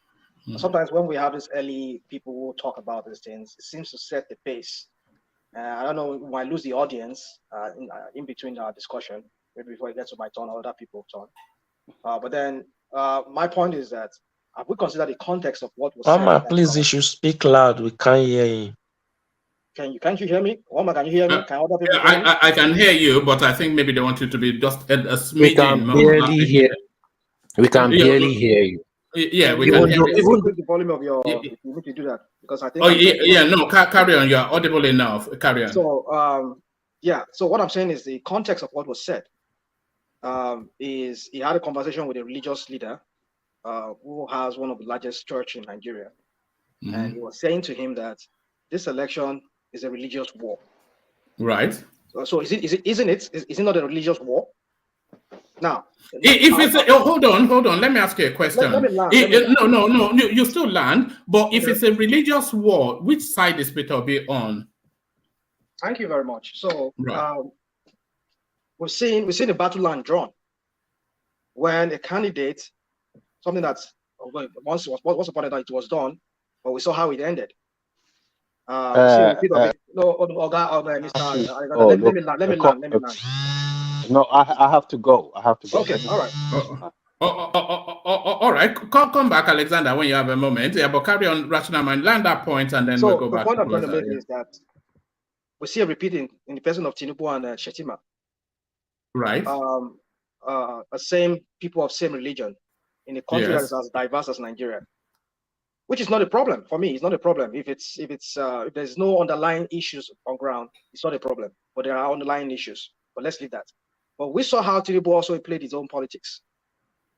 So the point I'm trying to make here is this: that in the context of what he was saying, he was talking to a religious leader. He said, "Look, I need your help. You need to help me. Talk to the Christian in your church. I know you have this tentacle spread to Kwara, Kogi, and all of that. Talk to them because this is a religious war." If it's a religious war, then that by extension makes the Muslims the enemy, doesn't it? Well, Omar, this is what you see. You and I will have a private conversation. I want you to always avoid certain comments, woman, because when you say certain things like this, you are inciting other people. You are inciting some people. No. Sorry, is it not implicit in what was said? No. It's not for you to be saying that, one man, because you are a media man. You want to watch what you say, so that you're baiting some people. No. We need to put them straight. These people who want to think erroneously, who are fanatic, who are extremists in their view. Now, look, guys, this guy said it this way. Look at it this way. Is it not what you should understand, is that you're talking to a religious leader? Like Tinubu was speaking to Sultan of Sokoto, canvassing for his support, even though he did not use the language the way this guy used the language. Spina, please. No. He said, please. He said religious war. Please provide the context for that. Please do. I'm giving you the background to that. That's what I'm saying. He was speaking. Go ahead. Religious war. Give us. He was speaking to a religious leader. The same way Tinubu was speaking to Sultan of Sokoto, who was the religious leader of the Muslims in Nigeria, asking him, "I want your support. It is me. I want you to give me that support." No. I'm asking you. Please provide the context for. He said it's a religious war. Please. I just gave you the context. I said he was. Hold on. Why is it background or context? He was speaking to a religious leader in the person of Oyedepo, who has one of the biggest mega churches in Nigeria. And it's a war. And hold on. In the conversation, he says, "I want you to speak to the people in the southwest, the Christians in the southwest, in RUFAI. I mean, in what's it called? In Kwara State, in Kogi State, in Niger State. He didn't even limit it to southwest alone. Talk to these people. We need their help. And besides, even in this election, I know that some Muslims voted for him. But what's the numbers of the Muslims that voted for Obi? If you look at the demographic, I don't have all the facts in front of me, but I know from the 6 million that I'm seeing that this guy got, I know that almost if not 70% of it were Christians that voted for him. So in the north, the core north went for Atiku and what's his name? Went for Bola. So have we not drawn that line there? I mean, what are we looking at, guys? I mean, why do we have to say things like as if we just want to say something just to gaslight the whole thing? Already, that is religious war for you there. That the core north, the KK states, none of them voted for this guy. Besides the Southern Kaduna. Can I come in? None of them voted for Obi. They all went for Bola and the one for Atiku, who are both Muslims. Is that not the religious war there? So if he's telling this man, if being a candidate, he has seen it all. He has seen the reception he got from when he went to those core northern states, how they welcomed him. He felt that I don't have any chances here with these people because already battle line has been drawn because they have two major candidates, or not three major candidates who are Muslims I'm the only Christian, which is the only major candidate. So the only thing I can do is let me pedal to my own Christian base too. So please help me. It's a religious war. So what are we talking about? All right, let me bring Kulata back in. Kulata, off the back of sorry, Joseph, have a very brief interjection, and then I want to bring Kulata back off the back of what Rational Mind just said. Come in, Joseph. Okay. What I want to know is this. I think the contest word is it is a war, a religion war. There's no other contest there. Just like my brother has said, the Tinubu who went to Sultan of Sokoto and solicit and say, give me your support, never used that statement, religion war. The same thing applicable to all the contestants. They can go to any religious leader to say, give me your vote, I am the best. But that word is a religion word. That is the problem. That is where it lies. What they just try to prove to him is this: no man is an island, and no man is God, and no man is angel. When you claim to be angel in the public, what you do in the secret is what God knows, and no man knows that. Just as the KK state that you have said about, Tinubu never win any of the KK state. It's article that clear all the KK state. So never, not Tinubu or Peter Obi, none of them won in the KK state. And Tinubu won this election just because God said he will win it. Sorry, make the interjection brief so I can. You still get your turn, but no, my brother that is saying that it did not see any problem in that issue, that conversation. My brother, we have to tell ourselves the truth. If you have to claim free fair, you have to come with equity and cleanness. You understand? There is problem in that statement. You might not see any problem with it because you support to be, but when somebody you are supporting did wrong, have that courage to tell the person that you did wrong instead of supporting what is wrong. That is what I want to say. Thank you. All right, brilliant. So back to you, Kulata. Off the back of what Rational Mind was just presenting, but we are getting excited by this tape. But this is not the first time that we have visited this space with Peter Obi before. You recall, of course, Kulata, church, take your country back. So it's a progression of that language, isn't it? Rational Mind feels it's gaslighting or out of context. I was actually waiting for Rational Mind to make it for any point. He just talked. That's all Rational Mind did. He complained bitterly and talked. There was no rhyme or reason to what he said. There's a difference between canvassing for votes to go and meet a religious leader and say, please vote for me. But now it's different when you now put the war context and say, this is a war. I mean, do you know what a war means? If you know what a war means, the definition of a war, that means it's a war for survival. Is voting. So is voting a question of survival? It is not. So why do you escalate it to use fatal language? War. Do you know what war means? I mean, come on, man. When you say religious war, if a Muslim says a religious war, it's a jihad. If someone says jihad now, you, Rational Mind, will be pissing your pants. So I don't even know what you're on about, because it just doesn't make any sense to me. And you can respond whenever you want to respond, but it's total nonsense. And when you can't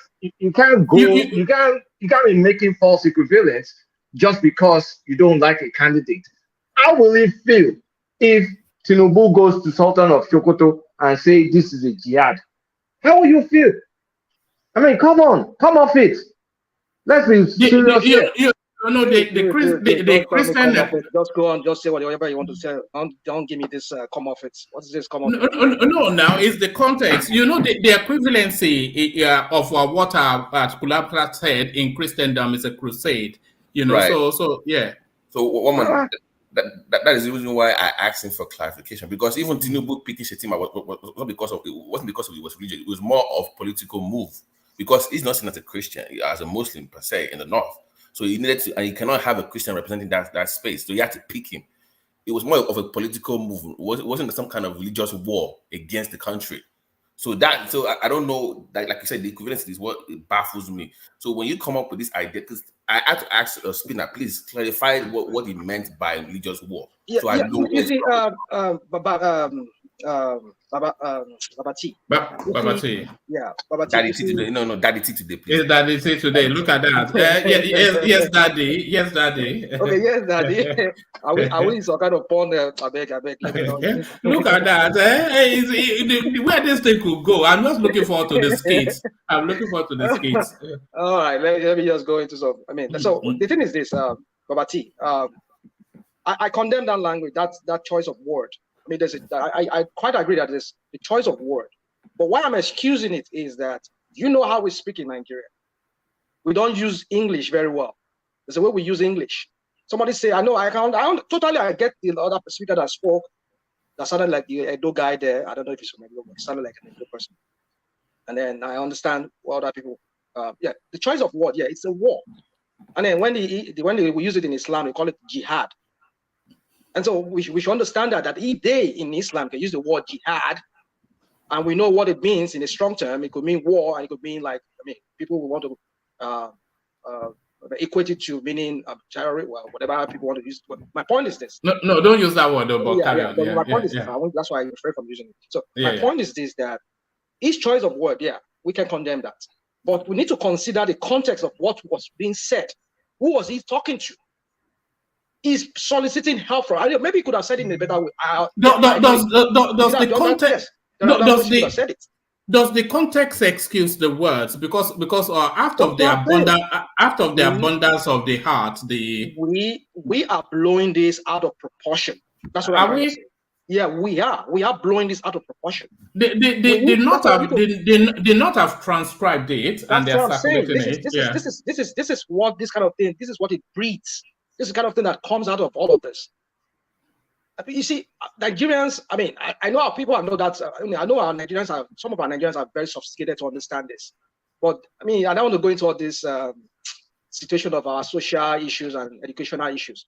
But when we feed our people with informations like this, because some of us here, deep down within our heart and our heart, when we sit down, we listen to that statement very well and consider the context. We can understand what this guy is saying. What context is the point? What context are you speaking? What are you saying? I don't know what context is a war. What context is a religious war? I just told you that he was speaking to a religious leader who has one of the biggest church in Nigeria about a religious war, soliciting for his help, telling him for a religious war. No. Look at my brother. Soliciting for somebody's support is different from making it a religious war statement. That's insightful. Can I ask you a question? It's insightful. It's insightful. Rational mind. No, hold on. Come in with your question. No. Is it insightful? Those words. If those words, it's a war. The war language. What he said. Woman. Oh no. Hold on. If that gets to the north, where the abundance is of a different faith, how would they interpret it? One man. You see, you're trying to you're squeezing me out to say certain things I don't want to say on your platform. No, I'm just wanting to put our context. I understand. If we were to look at it, maybe the example I'm going to cite is not an example of after all, these people are done in the context. One man, we've had so many religious clerics, Islamic clerics in the north use the word jihad when talking to about this election.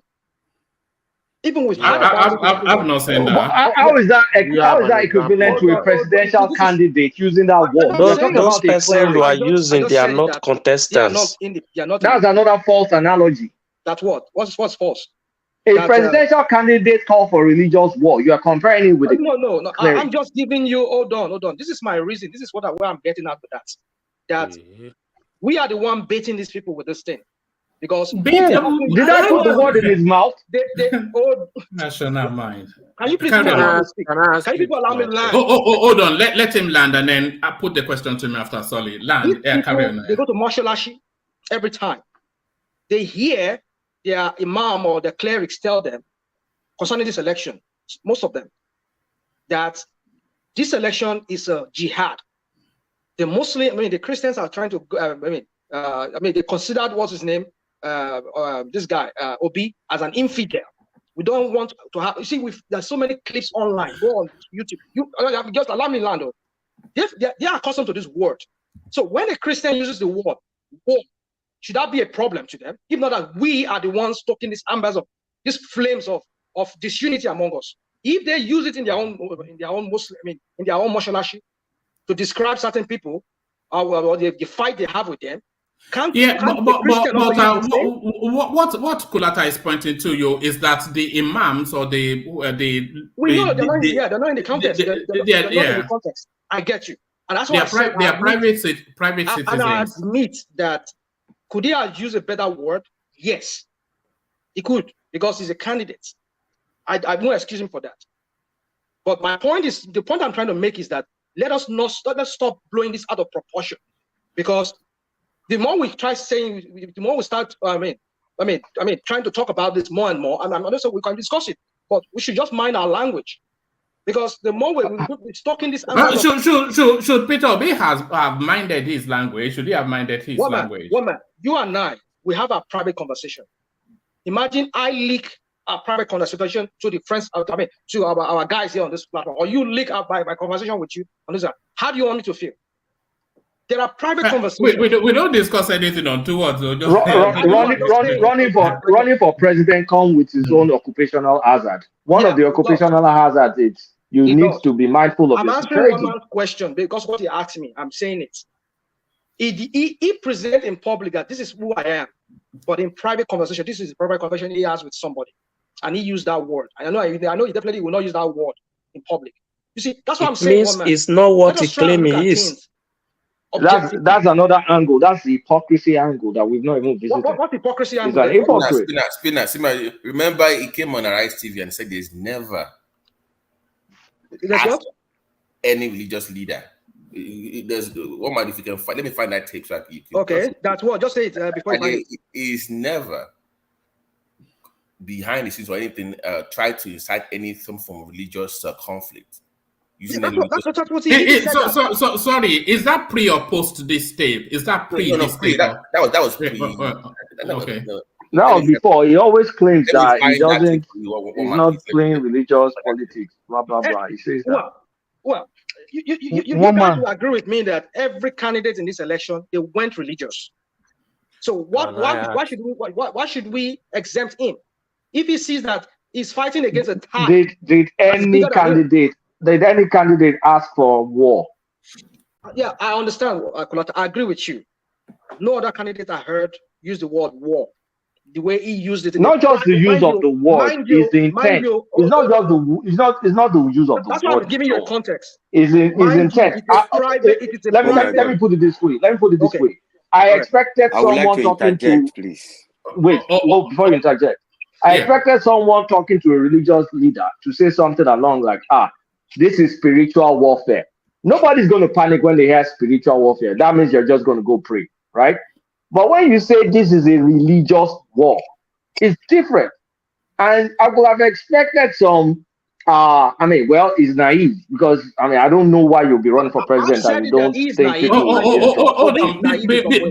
Before you respond, Rational Mind, take a question from Solly as well, respond to that, and then we bring Yes Daddy's voice into the conversation. So, no, there's a guy that's coming as Yes Daddy. Yes. Daddy, Daddy actually can take as well. No Daddy. Eating sugar, no Daddy. But Agbaspina, you can't escape tonight. Agbaspina. All right. Solly, you wanted to ask? One man. Yeah, hold on. Let Solly ask his question. After the response, please, I will quickly say something because my battery will sit down. Oh, all right, Joseph. I can't hear. Are you still there? No. Solly wants to ask you a question. But don't do it in bits. So just ask it directly, the fullness of the question. Yeah. Okay. If Shetima had called his imam and said this is a jihad, would you have still blamed the English language for it? That's a good question you ask. Is a private conversation, right? Or is it something public? He said in public. Private and was leaked. Same situation. If Shetima called his imam and said this was a jihad, in all honesty, blame the English hold language. on. I'll answer your question, and I'll be truthful with that. In all honesty, maybe I would have railed on him. Yeah, I would have railed on him. I would have found fault with that. Then this is hypocrisy. Then hypocrisy as how? Because it does. I know that was why I gave you the answer. I know you would want to say it's hypocrisy, right? Yeah. Yes. So, well, if you want to tell me that way, maybe I am. I mean, I will agree with you that I'm hypocritical when it comes to that, because that's one thing I've always refrained from being. I mean, over the time I've been dabbling into politics. That means your interpretation of this is somewhat biased and doesn't. No, well, you can say it's biased. Well, you can say it's biased, but then I will give you my opinion on that. Like, what I'm seeing here is that I don't know this guy. Hold on, listen. Why I'm saying this in defense of Obi is that I know him not to be a bigot. But Shetima, how do you know that? His track record betrays you. How do you know that? How do I know that? Yeah, I've met him before. Okay.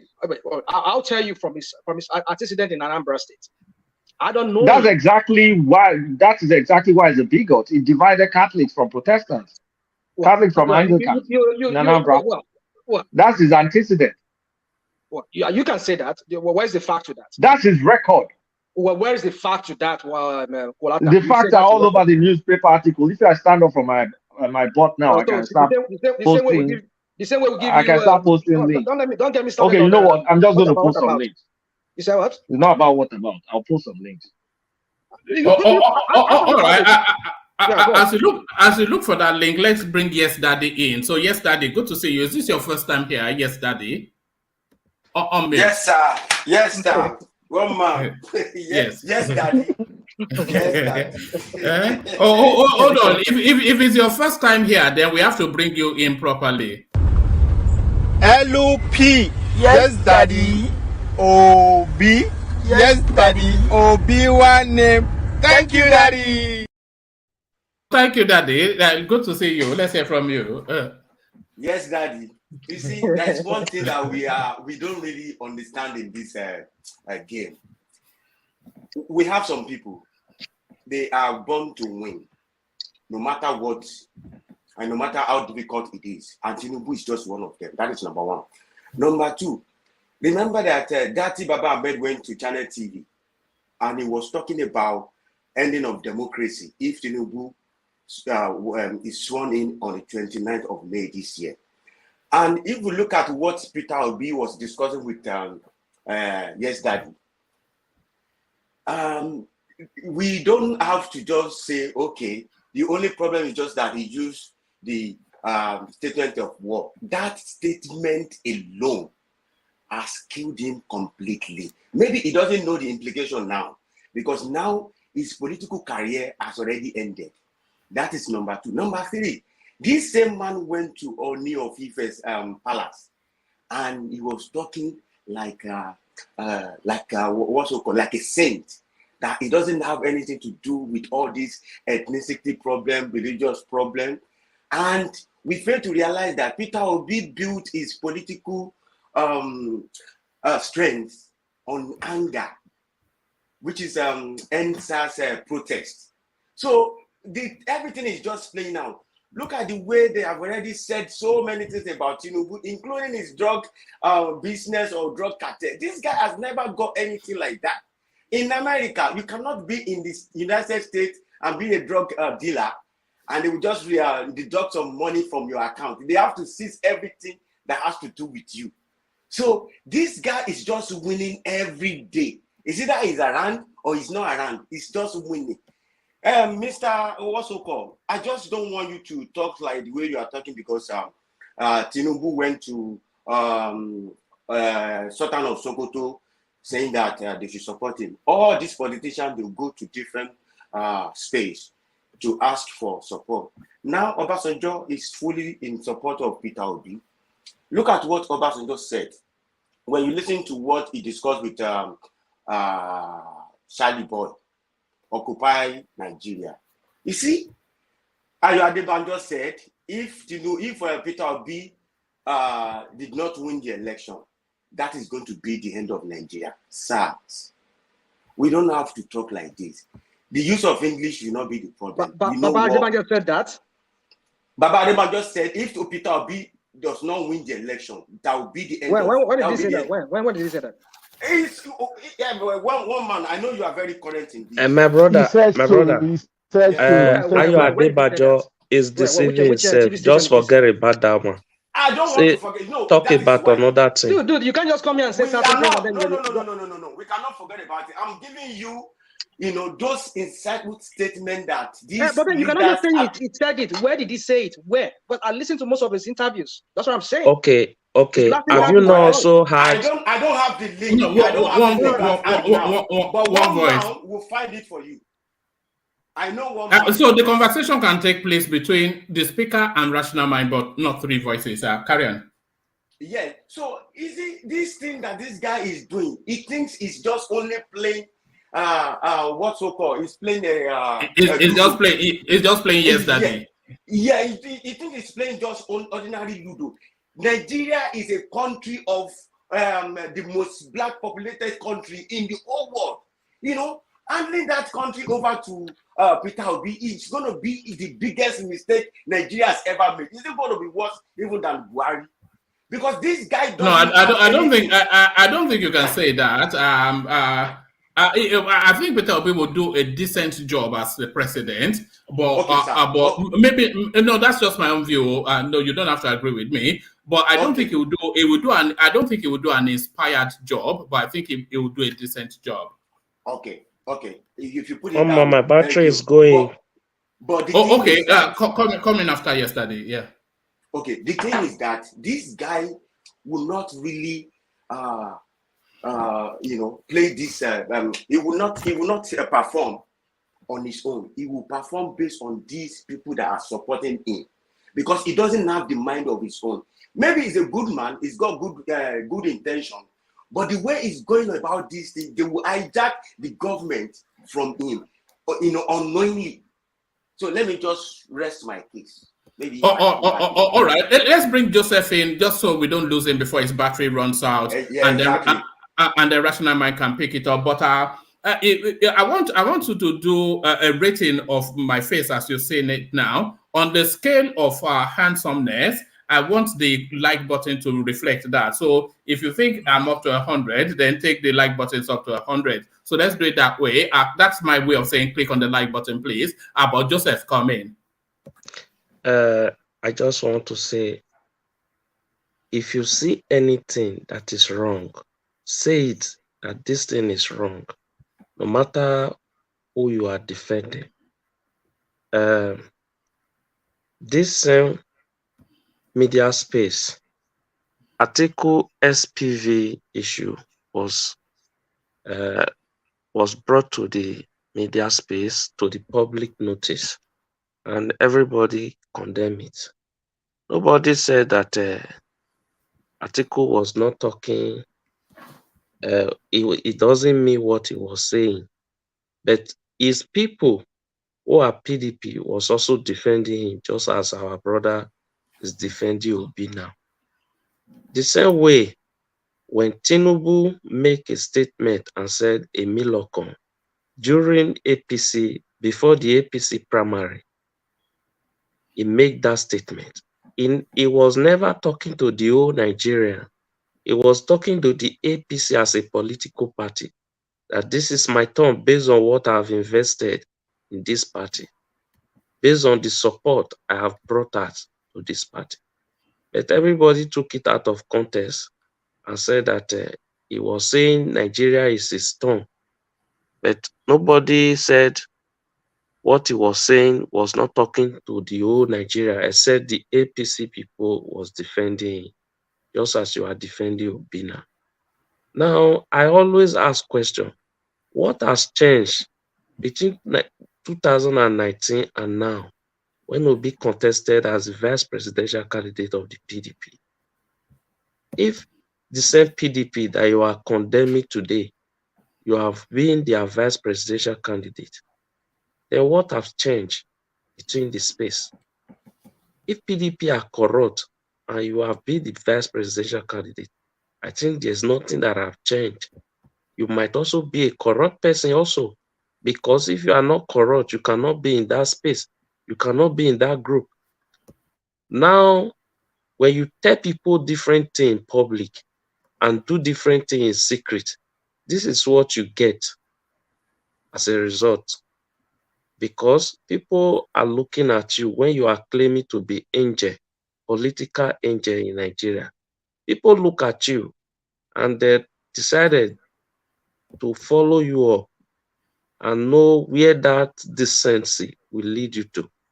This is the result we are getting from it. So nobody should stand and say this thing is not what it means. You have to say things the way it is.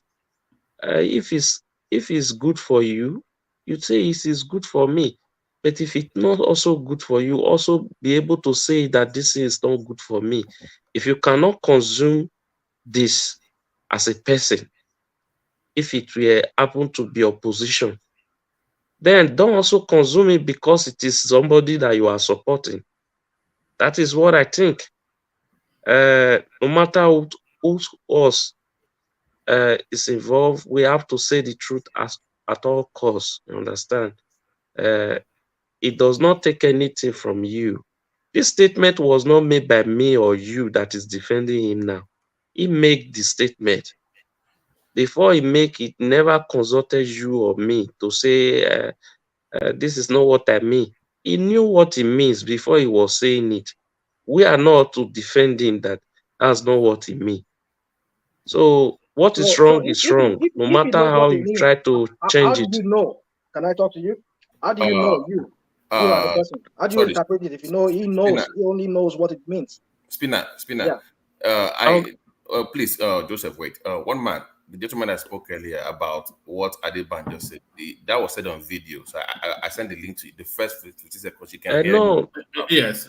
So you can, brother, I've got it lined up. Yeah. For the Adebanjo issue that is defending, didn't Adebanjo also say it recently that until Tinubu wins Supreme Court, he will not see her as a president?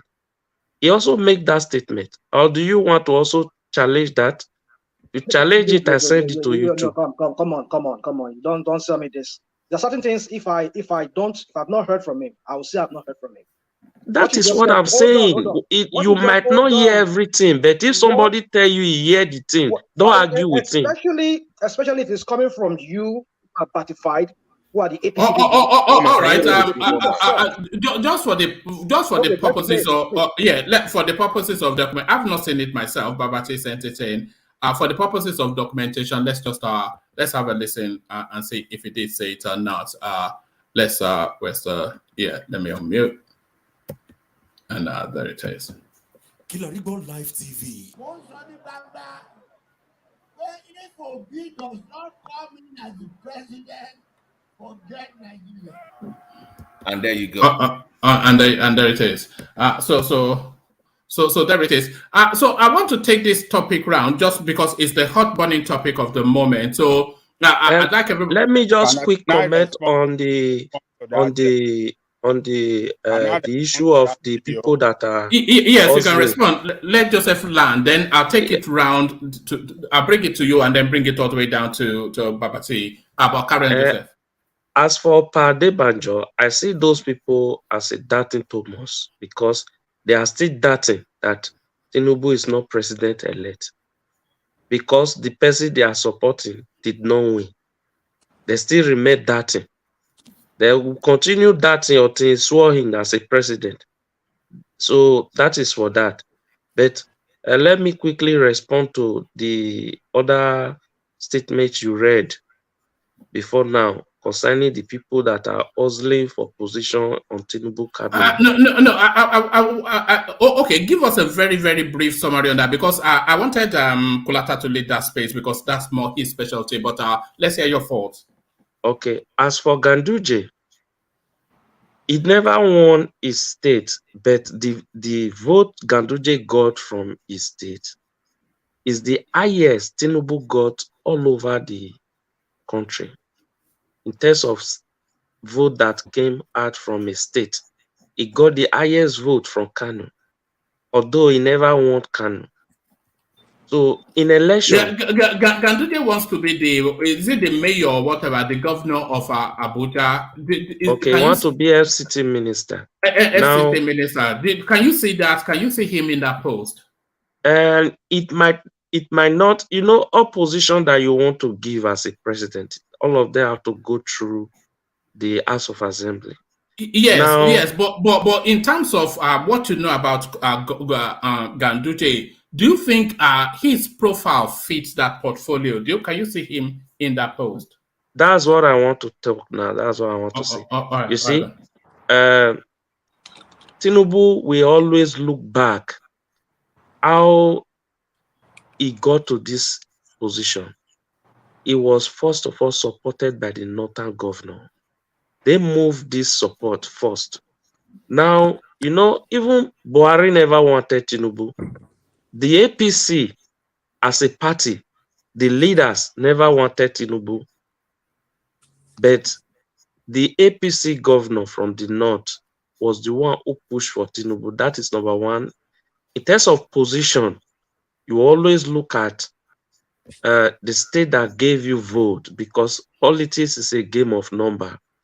Now, Ganduje sorry, Joseph, is there not a part of you that recalls from all these names coming back still? Do you not want to see new names and fresh faces? That is why I mentioned the issue of House of Assembly.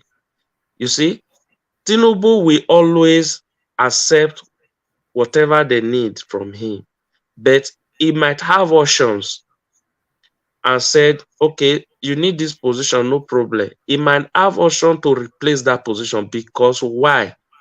If he accept that position for anybody, that means the problem is out of his hand.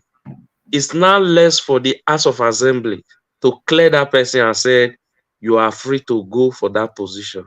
You see, in that case, the issue is no longer in Tinubu's hand. If that person is rejected in the House of Assembly, Tinubu can always replace that person with the person he have in mind. That is what I want to tell you. All right, brilliant. So I want to take that. Sorry, I also sent the Twitter link because I was talking about him lying about denying that he never spoke to any religious organization or person about them voting for him because he's a Christian. So there's a video of him talking about that on Arise TV, and I put the link also there for you as well.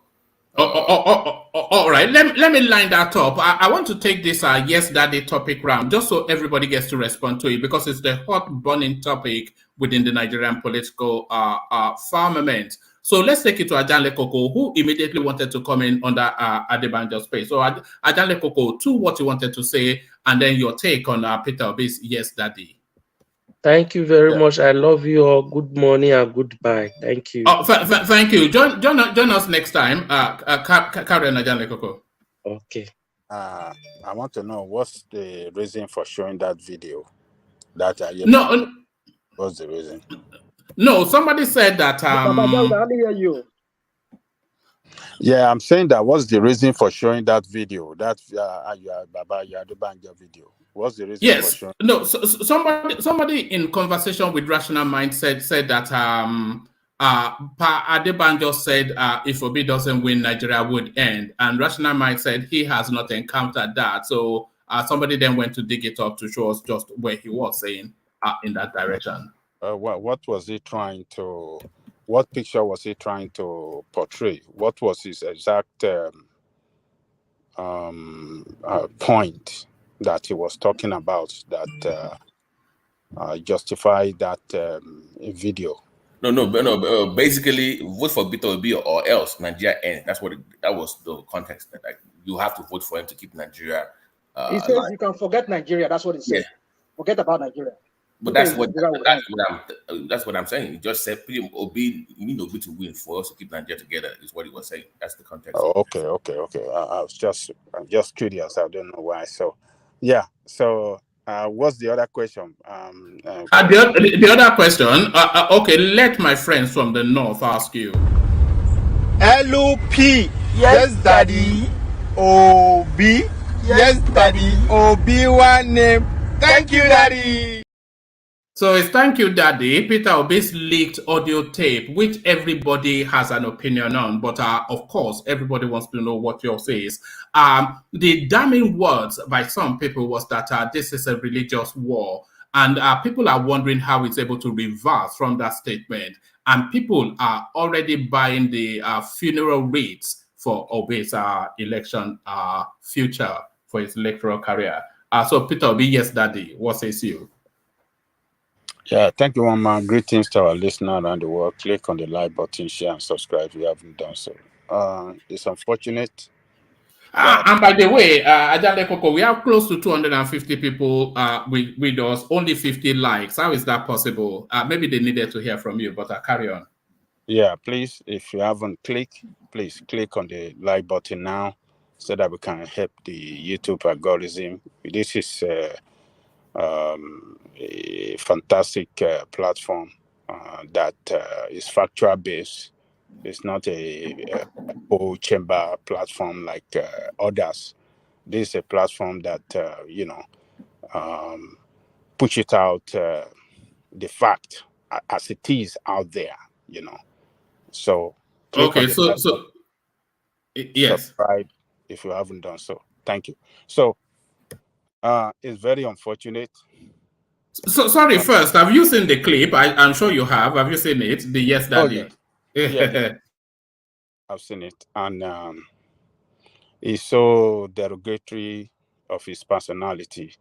I don't know the reason why Nigerians, particularly our leaders, have to, respect this religious father than even God. The way he was the way he was constantly saying yes, daddy, yes, daddy. I don't know if he ever done so. To his real dad when he was alive. But this is what Nigerians have done to. They worship this religious leader like God. And can you imagine that person of Obi? That's highest, one of our the high-ranking politician. That is that almost that was going for the highest office of the land, saying yes, daddy. So would that have been the way he would be saying, he would be, bowing his head if he had been voted for to be the president? Is that the way he would have been bowing in heads to the religious leaders? I don't get it. So to me, I think to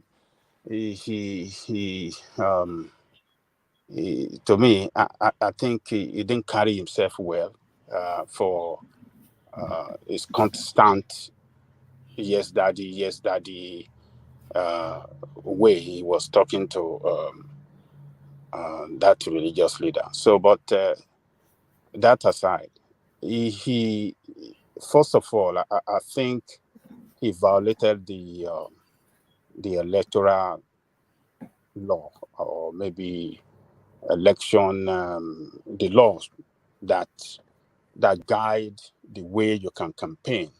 I think it is very clear in that law that you must not campaign on the basis of religion. You must not campaign on the basis of maybe ethnicity. I know that of the religion is well specified that we should not. Well, but that was a private conversation. That was not. What did you say? it's a private conversation that they recorded, so you can't use that against it because it wasn't the public campaign. Well, you could be right. He didn't do it outside. It was yeah, but what he was inviting it was inviting that the bishop campaigns on the basis of religion and ethnicity. Religion, yes. Well, So because he said it violated electoral law. I think that was what Pilata had to say. Yeah, but he did violate electoral laws. That's the point. Publicly did not. Maybe privately, but you cannot use No, that. but now it's in public. So if yes, now what is it? What's not invited? Can you add for further context? Can you add that Twitter where it was denying ever inciting religious or tribal war, just to buttress what you were saying? So if it ever becomes something like a legal issue, that would be something that would come up, saying that on TV you said you've never tried to incite any. But that's a private conversation. Don't you understand what? But it's public now. Is the point? It's not it's private. Public, but he never said it in public. He never went during the campaign on the on the podium saying, "Oh, it is political war. I mean, it's a religious war." You never heard him say that. This is a private conversation, so you cannot use that. What about if you looking from this angle, the person he was talking to a cleric that controls thousands of followers, and he knows them. When they go to the pulpit preach with their mic, they can control thousands of people. They can influence them. They hypnotize them. You know how dangerous it is. All right, let's get back. Yeah, let's get back to Ajande Koko. I'll take the topic round so that everybody gets to interact with it. Yeah, but back to Ajande Koko, Yeah, so it could be used against him that he as a violation of campaign law, because he was soliciting for campaign. I mean, he was soliciting for votes. He was pushing that religious leader to please contact those in the southwest, Kwara and Niger and other places that they should come out and vote for him, and they could use it and he could get what's for him, and they can get him because of the ridiculous statement he made there that this is religious war. For the fact that he make that erratic statement, because this is religious war, it could be used, against him at the law court if this audio had come out before the election. Maybe that would have been a serious case for him to contend with at the law court. But election is over. Somebody has been declared the winner.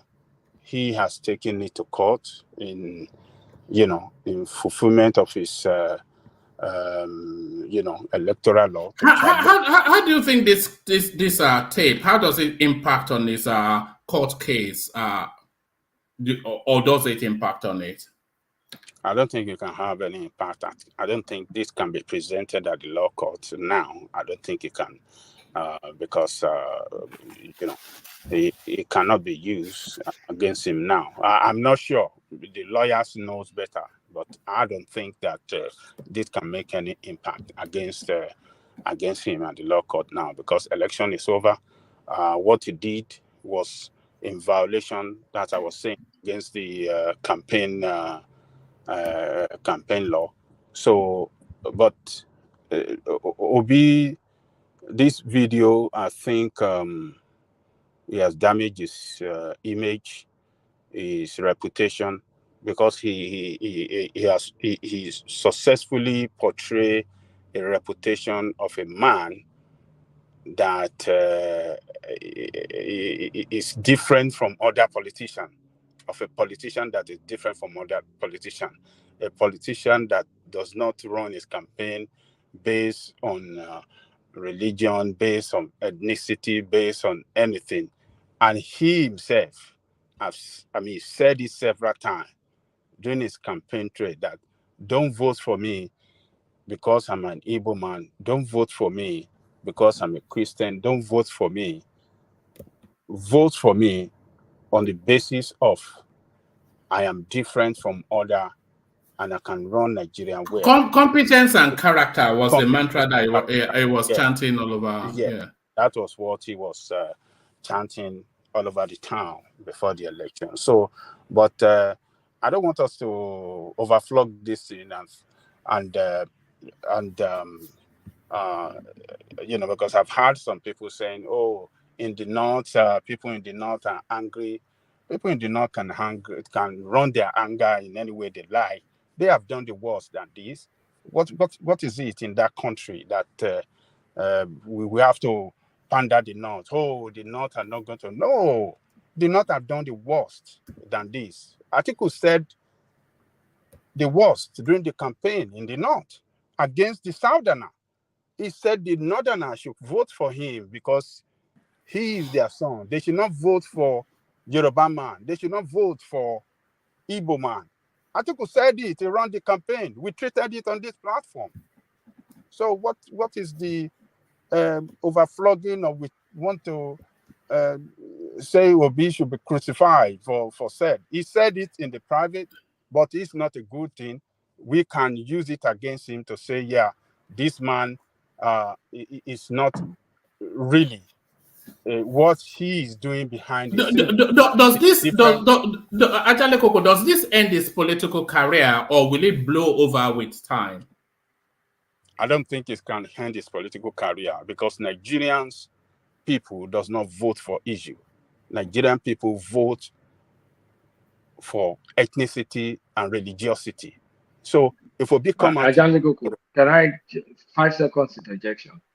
The place Obi did not penetrate in this election is the core north.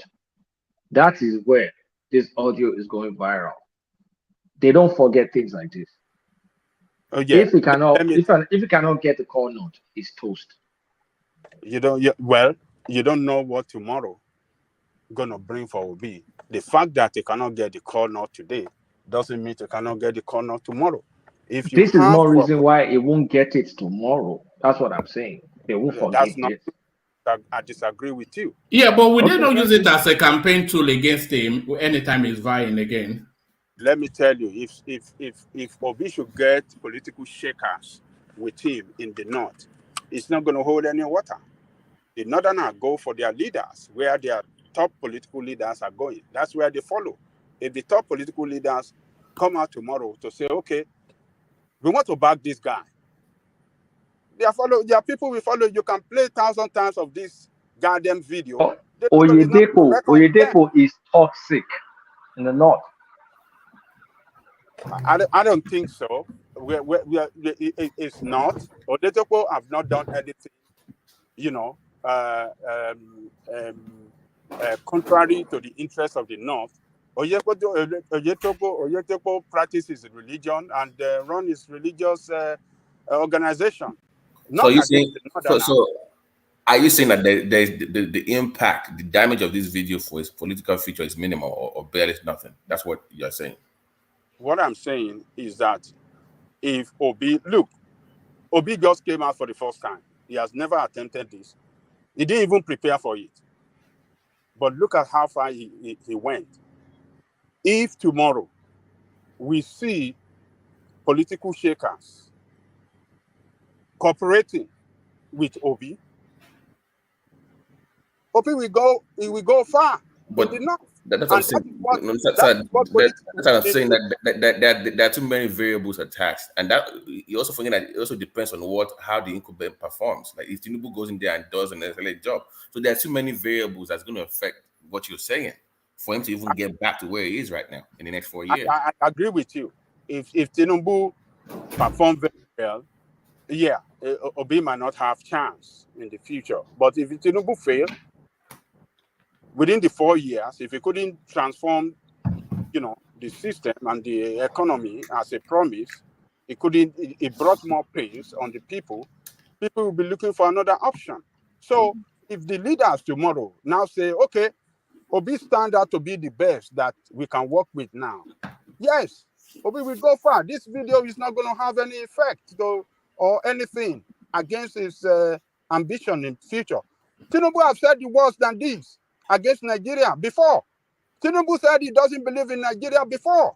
He said Nigeria is a crap. That is different from war, religious war. People are not patriotic, but people take their religion seriously. Tinubu saying he doesn't want Nigeria or whatever doesn't matter to Nigeria. Everybody has said that. Look, you like guys you care about religion, right? You guys, I do not care about religion. So why are you stoking it here? Why are you making it look like as if it's an issue? I'm not stoking it. The people that care about religion, they're a lot. Let me tell you the rational mind. Look, they are overblowing this. Kulata is overblowing it, and others are overblowing it. What he said, this is a religious war. He didn't say this is a religious war against Islamism. He had to specify.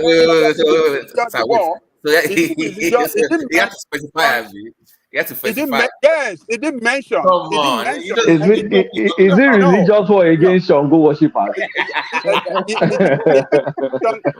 He didn't mention Islam. He didn't mention any other religion. So what are you guys talking about? You know what he's doing? No, he didn't mention anything. We look. Statement can be interpreted in so many ways. I am interpreting it in the way I think is fair now, that it didn't mention war against Islam. Yeah, but your own interpretation is just for you. It's not for people that feel otherwise. Your own interpretation is just for you too. The way you guys are interpreting it is that statement means a war against Islam. That is the way you people. I'm shocked you are saying this, though. So I'm shocked that you know exactly what is the dog whistle. You know what he's saying, but to act like you don't know what he's saying, I'm surprised you're saying this. Can I ask you a question, You know exactly Ajani what he's Koko? saying. Ajani Koko, can I ask you a question? Ask me a question. Let's say it is not a word against Islam. What would a word against Islam sound like? Can you give me an example? What a gotcha question here. I mean, sorry, you do this a lot. No, because I don't want to argue. I want you to. I know, but you like to do this your gotcha. This your gotcha kind of. Yes. I don't get it. It's better than It's the Dutch in name now. You know it's from Amsterdam. It's the Dutch in name. That's how they are. Can you? So what would an inciting statement sound like, and then compare it to what he said? Can you give us an example? I don't know how to answer your question. The statement this man made, yes, it sounds ridiculous, but at the same time, he opened ground for his defense, and that is what I'm saying. That he did not mention it expressly. That is a religious war against Islam or a Muslim ticket. He did not say that. Coco, now why are you ignoring the context? The context is a Muslim ticket. It's implied that it's a Christian religious war for Christian survival. That's implied. It's implicit. If you go to the law court and you present, people that are voters are not going to the law court. Public opinion. Look, and if you want to interpret this statement now, it is not a legal interpretation. It is a public opinion interpretation. Okay, public opinion. It depends on where you stand. If I'm a Christian, I will defend it. I will say no, it doesn't mean that. Exactly. He's already maximized the Christian voters. Look at where he got in. He's supposed to attract more people. So I will say, I gotta go with this now. But then look at what you're saying now, Kulata. Was this video released before the election or after the election? Because after the election, but don't they have hold on. We're talking about the political future here. You are making it sound like the reason why the seeming, I mean, okay, let's say the seeming failure in this past election for him not to have win is because of is supposed to as No, we're talking about what are you saying then? What are you saying then? No, it's political. Listen to the one man asked the question before about this political future. That was the response we were responding to this political. But the present failure. I mean, based on the declared result by the INEC, the one they declared by mouth, it shows that what you're saying. It means that they didn't declare by mouth. They counted the votes. What vote did you count? What vote? The one we're saying on IREM, Abi? Don't do this again. Let's not go there. I don't want to go there, but I'm just saying to you that the reason. Good morning. I want to ask one question, please. Sorry. Who verified the audio that make it authentic? Who verified it? Federal Association of Investigative Journalism verified with Deep Wire. With Deep Wire. Okay, thank you. And they verified that one that came out before, that TINUBU that said he was giving one. That's a different video. We're talking about this particular video. I understand. Why are you bringing? I mean, you are bringing. This is generalization. You take one video, you want to attract it to another video. Why are you doing that? I'm not attacking that video. Why are you guys so forward?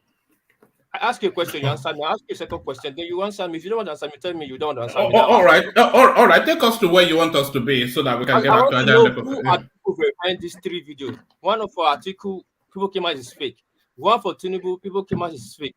One for Bina, people are saying, why did he say that? Nobody's saying it's fake or not. That's why I ask, who is verifying? No, they're not saying it's fake. They're saying it is deep fake. It's even faker than the other fake ones. Deep fake. Because there's AI everywhere now that can mimic your voice and repeat whatever you are, anything that you say in your own voice. So many. Yeah, but they've already checked. That's what we're saying. They've already checked. Everybody can check. What's it called? Federal something or investigative journalism, FIJ or whatever. Yeah, which federal they use Deep Wire. I've been following you since 3 days, 2 days. Can someone just, you know what? I'm going to Google it again. I mean, they've checked it already. And also, his spokesperson already admitted. His spokesperson admitted, yeah. That's what I want to say. So what are we talking? But we have two conflicting statements. Did he admit or he spoke on? What is concern article with this video now? No, I think we have two conflicting statements from spokesperson of There's nothing conflicting about what this. Why are you doing? No, I mean, one man, you are here now. You read it now. You said the media, whatever, to the campaign says that it's doctored or something like that. And he said Kenneth Okonkwo said. No, I mean, he didn't say maybe it was doctors is different from it's a deep fake. His doctors means it's a legit video, but they cut some part out of it to make it sound more sinister. But it's a deep fake means they engineer the whole thing from scratch, and they confirm that it's not a deep fake. So who's saying it's fake? Who says it's doctored now? His Wolf is bringing up the spectre that hold on one piece. Let me just interject what Rational Mind was saying. The spokesperson of the Obi'S organization campaign, he has come out to say that it is deep fake, consistent with the sort of behavior of APC. So he said that. But another senior functionary of the Obi'S campaign, Kenneth Okonkwo, he's saying that it is authentic, but out of context. Yeah, that of Kwankwaso, I read it, and to my opinion, he was just speaking on his own capacity. Like, what if? That's why I read it. Hold on, but what these guys are saying here, why you guys so upset on it? I've seen same videos came out from Atiku and TINUBU, and everybody was fast to throw it off like it's fake. Now I don't know who is approving this that is right or is not right, and everybody's just on it and try to make it real now.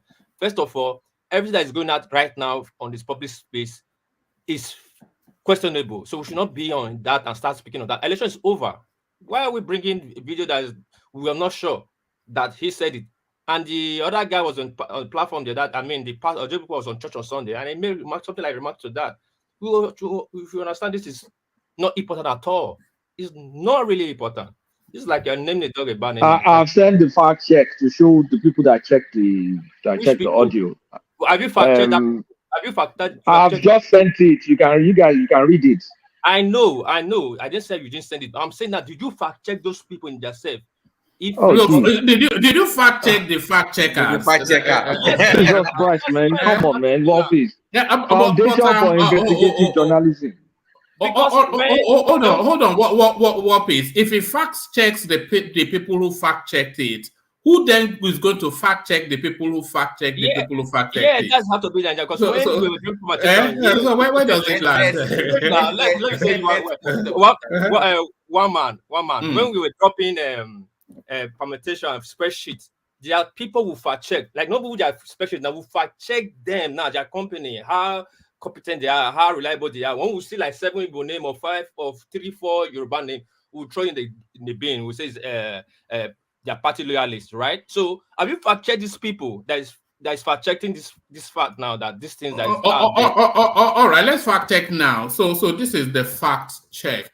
So this is the fact check. The Foundation for Investigative Journalism.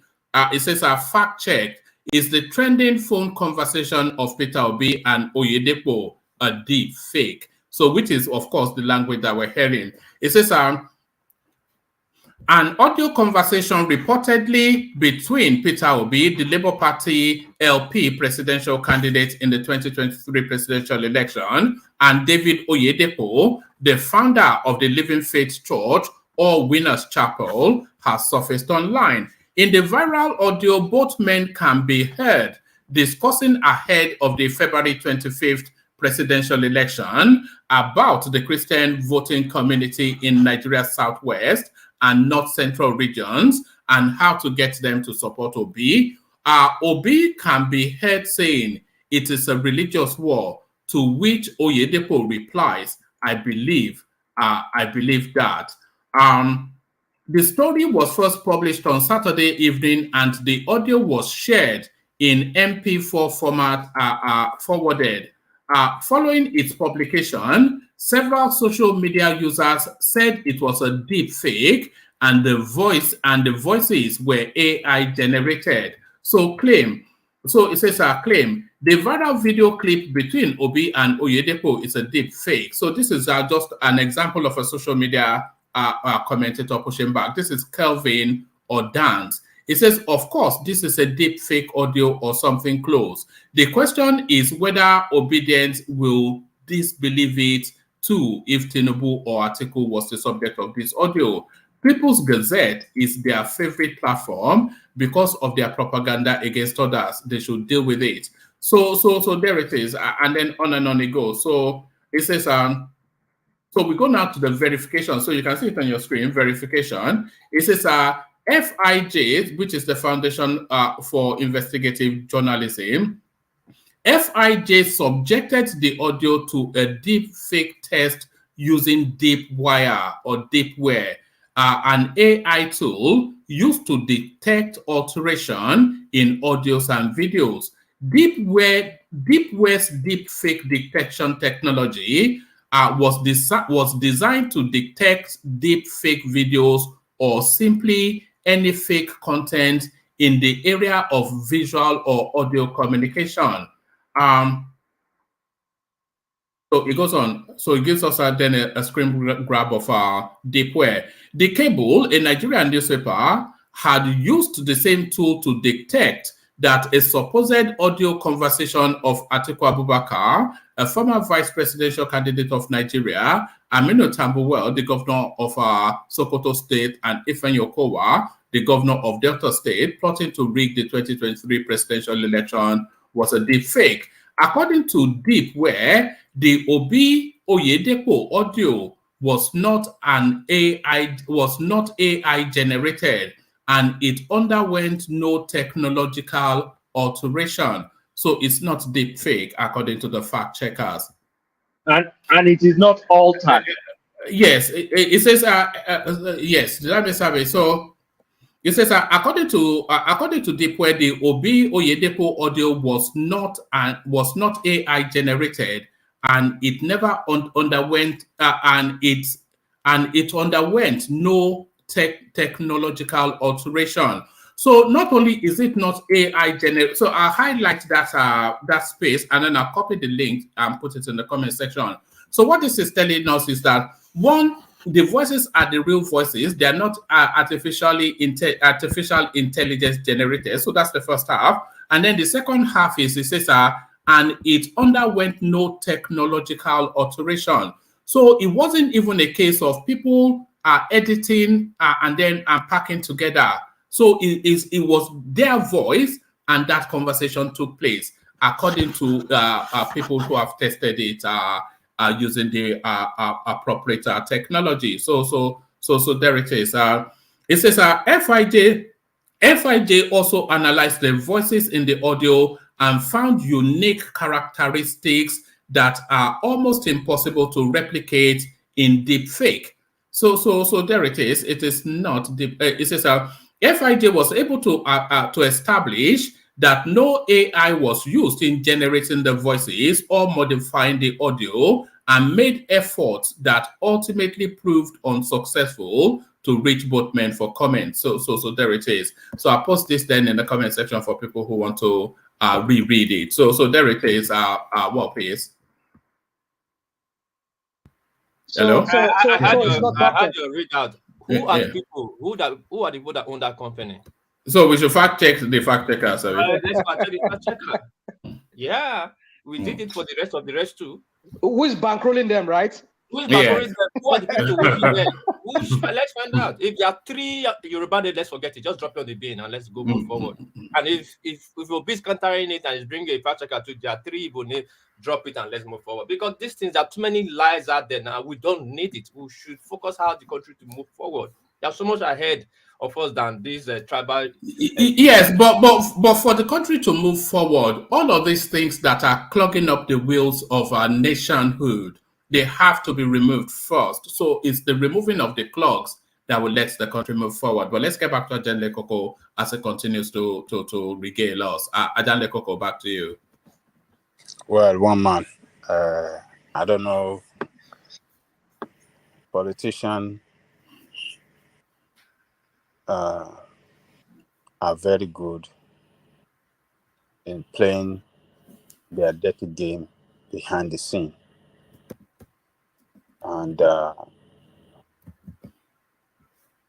one for Obi cannot be exception. This is who they are. When they are in the contest, they will go all in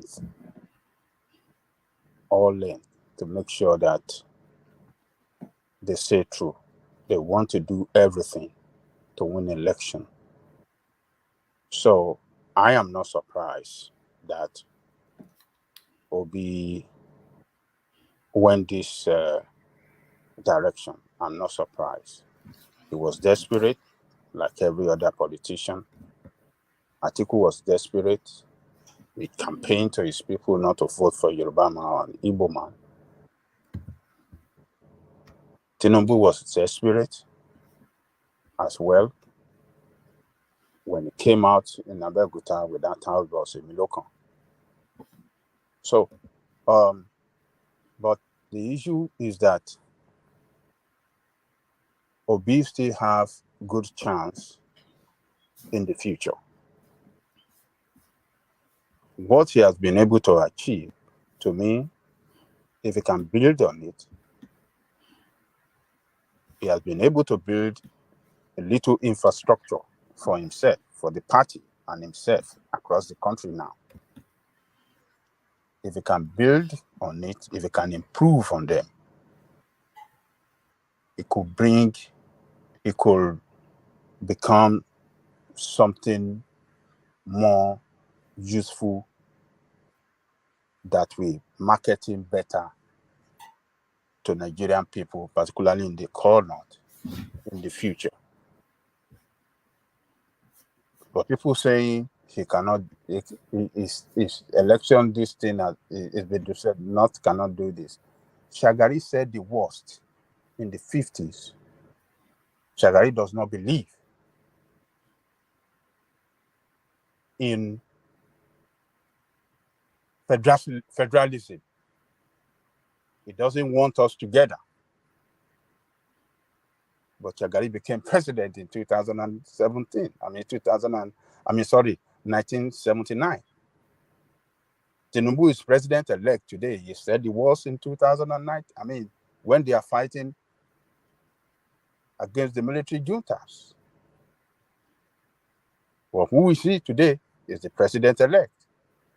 So people should not think that because politicians say something, your country is not a country that hold politicians accountable. You have never done it before, and you are not doing it now, and there's nothing to show that you're going to do it in the future. Nigerians don't hold your politician accountable for what they say and their action. If we are a nation and people that hold them accountable for what they say, and Tinubu wouldn't have been in that position of president-elect today. We are not.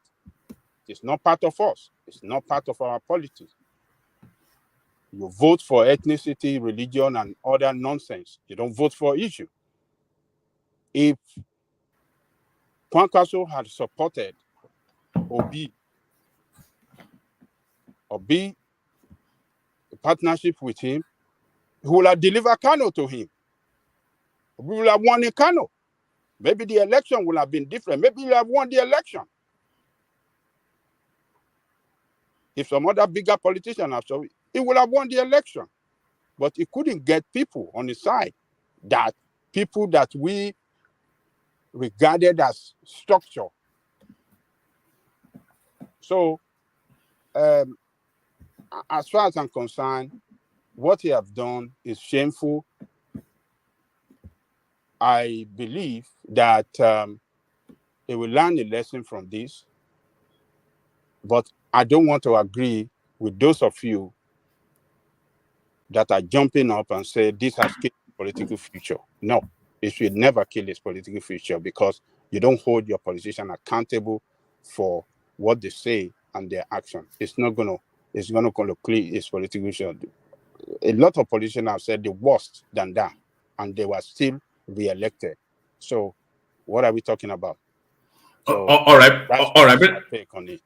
All right, brilliant, Ajale Koko. So, Ajale Koko, let me take the topic round before we open up to the space, because we know we still have an incoming administration and we want to know what that looks like. But this hot burning topic now, I'm sure everybody wants to have a say. Certainly, we want to hear what Gideon has to say about it. So, Gideon, are you there? I mean, you don't cook. You don't go cook, me. Gideon, you there? Gideon, shake body now. All right. I think Gideon may not be with us fully at the moment. So let's take it then to Solly. Solly, you are there. Yeah. Yeah. Yes, I'm here. No. I think we have Gideon now. Gideon, you there? I see you on mute now, Gideon. You don't sleep? Yeah, there. In body, not in spirit. Do you want to talk about the Peter Obi'S viral clip a little bit? We are taking the conversation round, Gideon. All right. Stay with us. Let me take it then to Solly. So Solly, you're up next. But let me play this clip as I build you into then your commentaries on Peter Obi'S now viral audio. No longer compete based on character, competence, compassion, and capacity. They resort to ethnic, religious, and be shouting, "Oh, Peter campaign on religion. Oh, Peter campaign on..." But they are the ones doing it. I've never in any way told anybody in any church, in any gathering, vote for me based on this. I've said it. You not vote for Peter Obi based because of this part that is from the southeast. People voted for me on the issue of somebody being young and is laughable. All right. So to you then, the Peter Obi clip, Solly. You know, factually, he's saying the truth. You know, all those things he said, he never said or did. He actually never said or did it. You get, but what he said or did is something different. This guy, it sounds like somebody that must have had some court cases before. You know, He sounds like a lawyer. Very, very, very, very, very precise with his words. From the video clip, that's what I got from the video clip. And the audio clip of do you have any thoughts on that? Now, for the audio clip, where is Oyedepo from? Is he Yoruba? What do you imagine? Is from Borno? From Is Kwara. Borno? He's from Anambra. He's from Anambra. He's from Bayelsa. He may be from Kogi now. I don't know. Where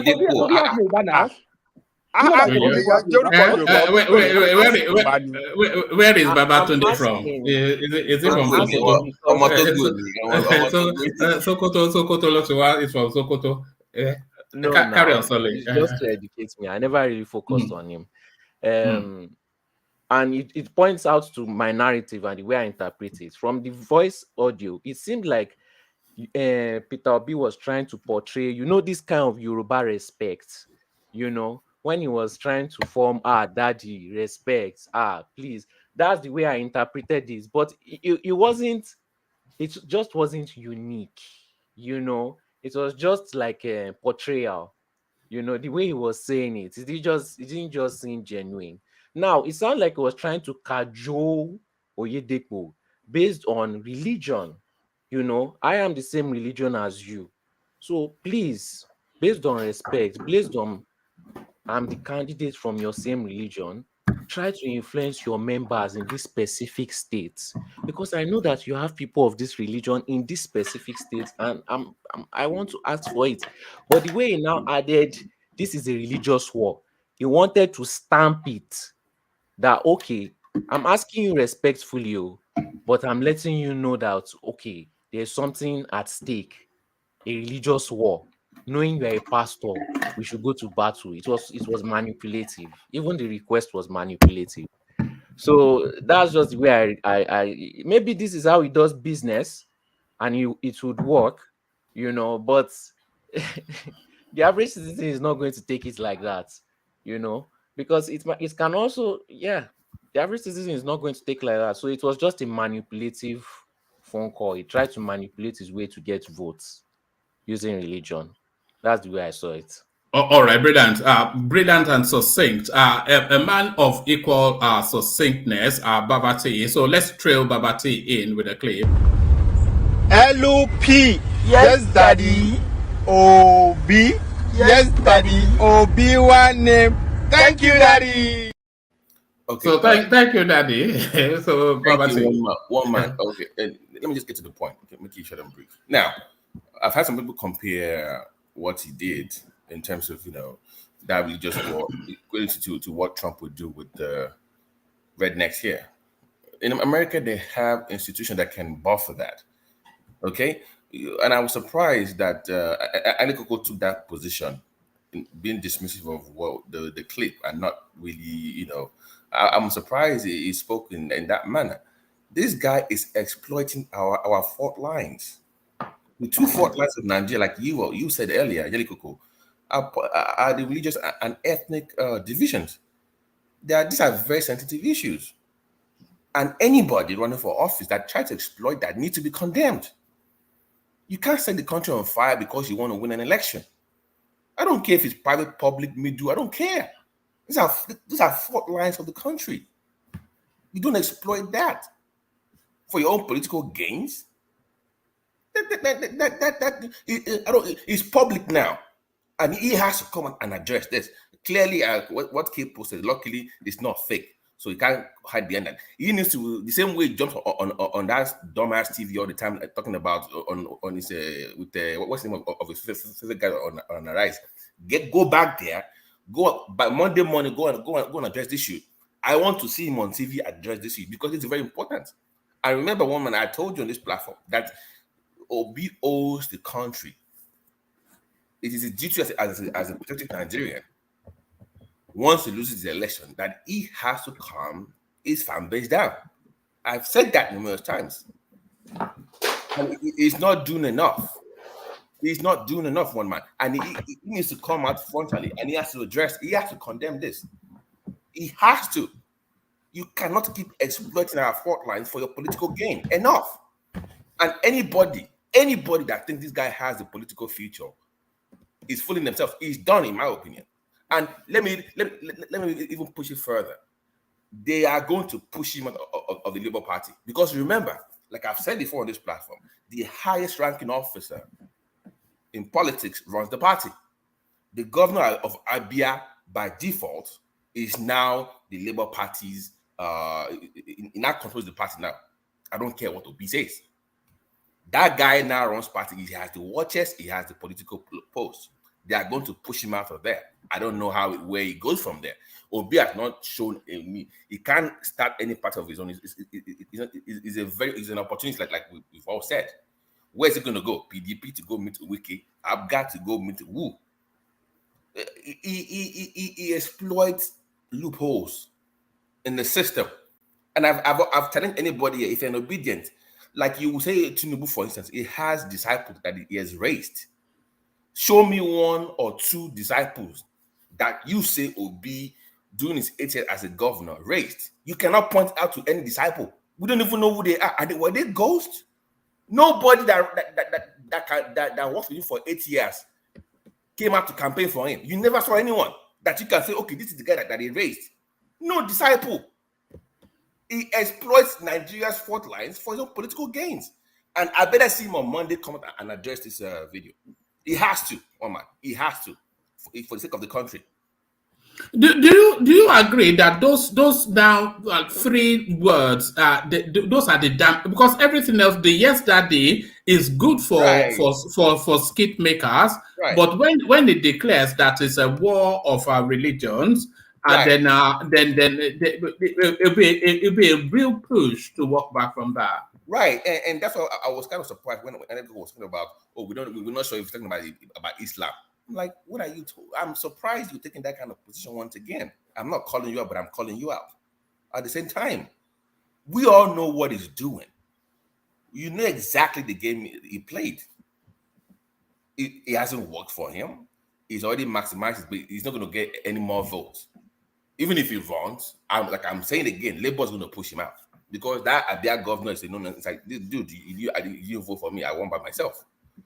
So, but exploiting those areas is a very delicate spot. I don't want anybody going to that area. That is unacceptable. Don't make the excuse that it was a private conversation. I don't want to hear that. It's public now. Once it's in the public forum, you need to address it like he put it in the public. So, religious war? Do you even know what that means? Like he was saying, people put religion even rather than their tribe in Nigeria at some point. You know, they can even abuse their own king. They can like the way they stoned the Ooni of Ife's palace. One man yesterday. Did you see that video? No, I saw it. I was going to bring it. It was too graphic. I would have brought it. But the same people we tend to go and stone a mosque. The same white people, they will not do that too. They will not do that. But you go to Ooni of Ife. Do you even know what that means? Do you know how? What that I'm saying? You don't trample on areas that are very sensitive. All right, thank you, Babate. So that's Babate. You are just indignant, Babate. I think that's the most indignant we've heard Babate yet. But the conversation goes on, and it goes then to Rational Mind, who has, I'm sure, a different outlook on it. So Babate. Yes, daddy. Rational Mind, rather. Yes, daddy. Yes, daddy. Oh, yeah. Don't use that. Oh God. He has used that before. We are getting some secrets now. You know. Don't make me remember some things I don't want to remember. Yes, daddy. Anyway, let's you know, just from that voice you use, there's a space. There's a place called Soho here in the UK, and Old Compton Street. Yes, Soho first came from here now.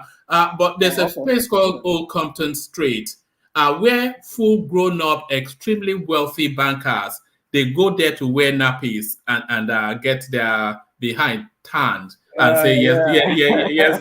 So that was the voice you used, but quickly back to Obi. They call it lifestyle. Yes.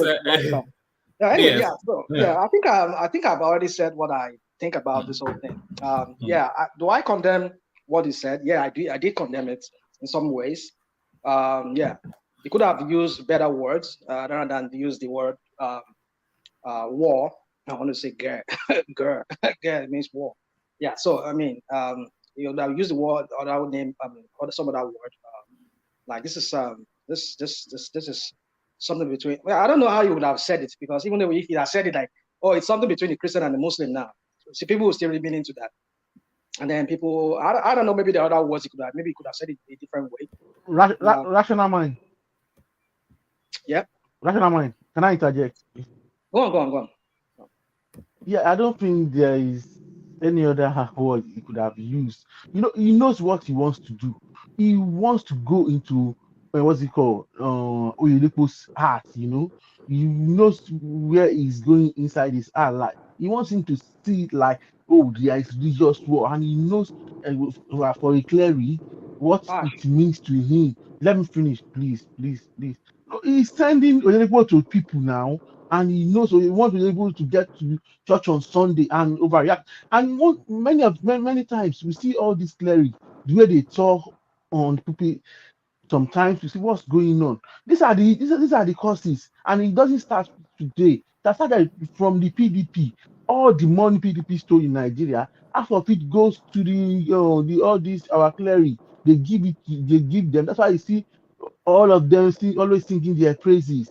You understand me? So that's how it's been long, and he knows what he's doing. If he doesn't use that word, religious word, it won't have more. It won't have that effect that he wants. He knows what he's saying. He knows he can use other words, but that's the perfect for him to achieve what he wants to achieve. Thank you. Yeah. All right. So as Fash said, is it a case of feeding? But I think you indicated in that direction as well. Is it a case of feeding raw meat to the carnivore? Is it feeding the pastor what he knows he would like to eat, the language that he knows he will want to hear? Well, I think in some ways, Obi'S is naive. He's politically naive. I can understand that from that part of Nigeria where he is from. They say that as it is, the way they use words, they don't hide. They will always say, Kano, what's his name? Kano, the Apple man who says, we are independent, we are Republican.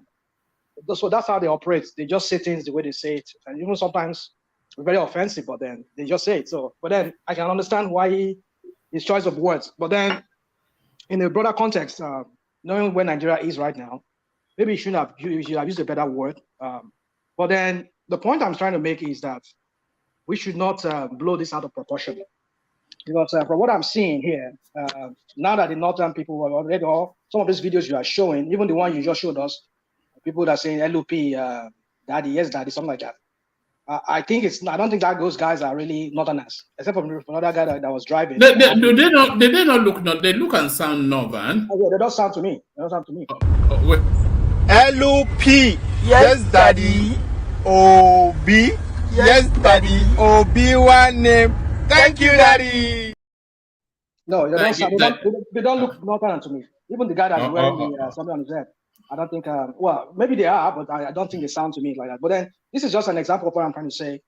This is how we start, the same way we started with this issue of he doesn't speak Yoruba very well. Because I know where these people who are promoting these rhetorics, where they are going with that thing. It's going to lead to something that most of us will live to regret. So my point I'm trying to make is that, so the same thing with this. I'm not saying we should not criticize him. Yes. What he said in the context of considering the Nigerian context where if you say something like that, it's war. And we can say that, maybe it doesn't mean that war between Christian and Muslim. But then if I were to look at it, I would say maybe it means a war, a division between the Christian, because this election is a division between Christian and Muslim because the battle line has been drawn. Who drew it? TINUBU started first. How? Oh my goodness. No, please. Spider, how did TINUBU start the religious war? Please tell us. Thank you. Muslim tickets. You see, this is what I'm saying. I just said it now. You took it out of my mouth. No. How did TINUBU start religious war? Hold on. Maybe okay. See, this is what I'm trying to say. Sometimes we start to say certain things, and then maybe we have to take it back. Let me rephrase myself. Let me rephrase what I said. What I meant. What I meant TINUBU started it first. I mean the division this division, that this perceived division of, oh, now it's now a Muslim ticket. Maybe he didn't. I don't mean to say he started the war or jihad kind of. I know that's what I meant to say. That Tinubu started. But what I'm saying is Tinubu brought. Hold on now. Tinubu brought that divide. Yeah, he brought that divide by picking a Muslim. I just told you earlier on that was more of a political move. No, please. Whatever you want to call it. This is the same you. Hold on. This is the same you. Wait. Hold on. Okay. All right. Hold on, please. That was more of a political move. The way you guys make it look like on purpose, though, I'm going to pick a Muslim so that we can run the country. That's what the way they are making it look like. But he knows he's not seen as a Muslim in the north. They don't value his own faith as much. So he needs a Muslim in the north to win the elections. It was more of a political move. It was some kind of... So hold on now. Why are you spinning it down? You are spinning. You are spinning. No. I'm not spinning. Hold on. Yes, you are. You are spinning. Hold on now.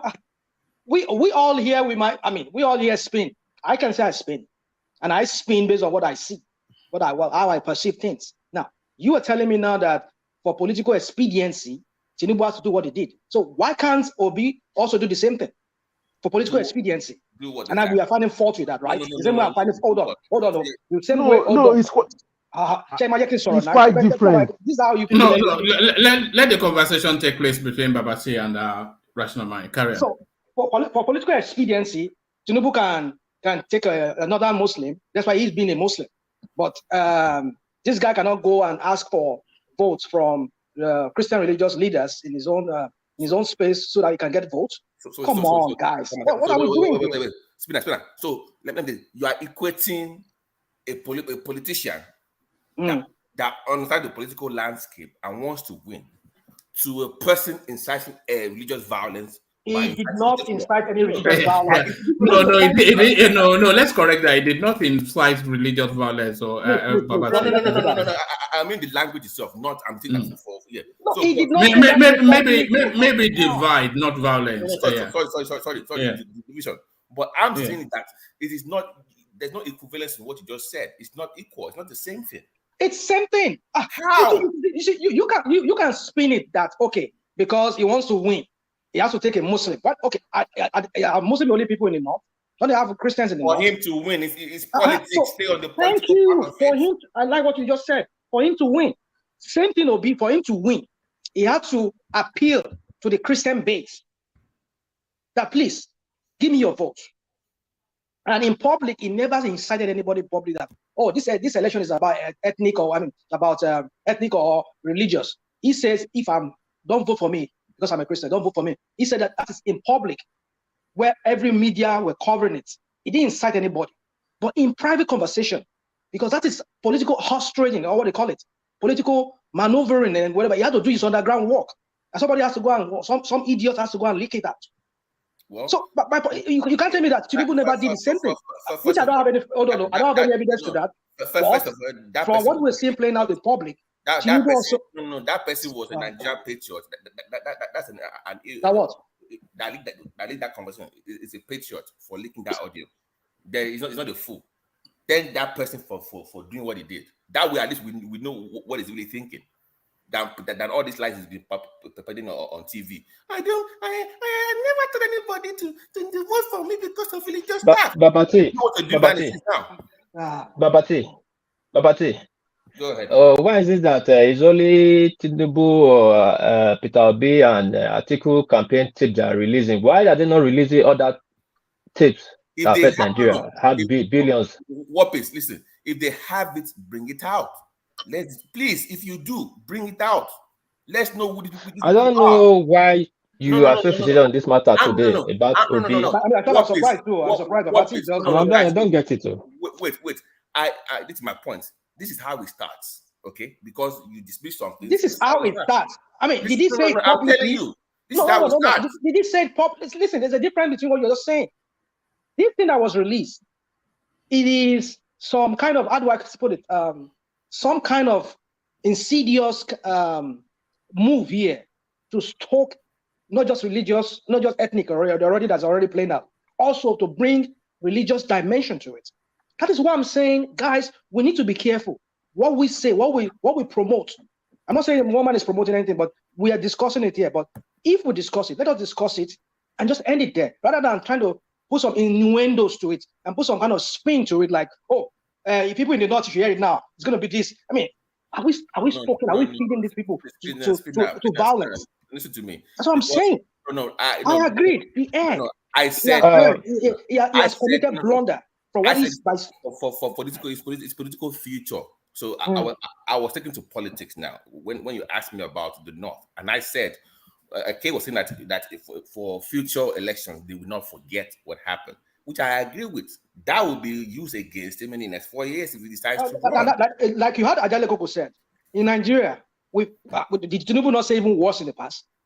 No, that's how did that affect? Even with this drug case here in America, I agree with you. The way everybody spin it, did it affect him? But listen to me. I'm saying that they will use it now. How effective? Let them use it. Let them use it till then. Then let's see how it's going to play out till then. Yes. Then how effective it is But let me make my point. Let me make, because I'm already when you interject me so much like this, I just lose my my train of thought. All right, carry on, rational mind. But the wider point that both Babati as amplifying what Kulata said earlier. In 2027, if Peter Obi is indicating that he wants to resuscitate his ambition, will this clip not be resuscitated? It can. It may. They would. I mean, probably they will. They will bring it up. But the point is this: that our people are people like Ajale Koko said, which I agree with it. We do not hold our leaders accountable. I'm sure they're going to spin it then too. The way we're spinning. I mean, some of us are spinning it now, or you can say you can accuse me of spinning it. I'm only spinning it based on what I mean. Let me know if I don't like using the word spin, maybe because I use the word often. But I'm saying it because the way I'm looking at the angle I'm looking at it is that we are playing to the hands of these criminals who wants to continue dividing us on the line of ethnic and religious. Because we're trying to douse this tension of ethnic tension. Now they bring another one again, suddenly today again, it was yesterday or when did they release it? Now bringing another religious dimension to it. And now some people are saying that in the North already, they are already making videos with it. And then look at how it's, and you know when this thing is spread like wildfire. And before you know it, we start hearing of religious conflict and violence in the North, because that's where it usually starts from. And how is Tinubu going to even, reconcile all of this when he becomes the president? If eventually he ever becomes the president. Let us just talk about this objectively. Yes, I now, agree okay, he had. I'm concerned about it too. No. That's what I'm saying. That those kind of videos, even though I agree with this one, at least we know who they are behind the scenes. If you have more videos, let's really know who these people are behind the scenes, as opposed to what they put out there on TV. Let's really know who they are behind the scenes. It's very important. We need to know our leaders for who they really are. If TINUBU is one kind of ethnic or whatever, and they have a video or audio of him, please bring it out if you have it. Oh yeah, you go. Thank you very much. The ones they played to you, they were telling you Bala Blue, he was doing all of this. Did you people not spin it? Say there's nothing wrong with that. It's just I beg. Let me just finish my point of thought. So my point is this. I'm not saying you should not interject, but just hold on. Let me finish. So my point is this, one man and everybody. How I see it is this. Yeah, he had blundered. He has said this, but I won't excuse him for that. That is something considering the nature of well. But the thing is this: how I look at it is it's a private conversation. One man, despite I present in public like this, the way I present, you know me, like when we started on your platform, when I started on the platform here, I was always on this our Fulani people, forgetting that I have a part of me that has ancestry with that, but I still attack them based on how they be rounding around Nigeria.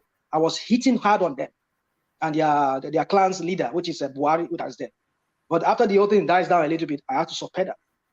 So in private, I have conversation with people in private. I might present like, somebody who is equitable in public. But in private, I might be talking crap to other people about other people. But that does not mean that is who I am, perhaps.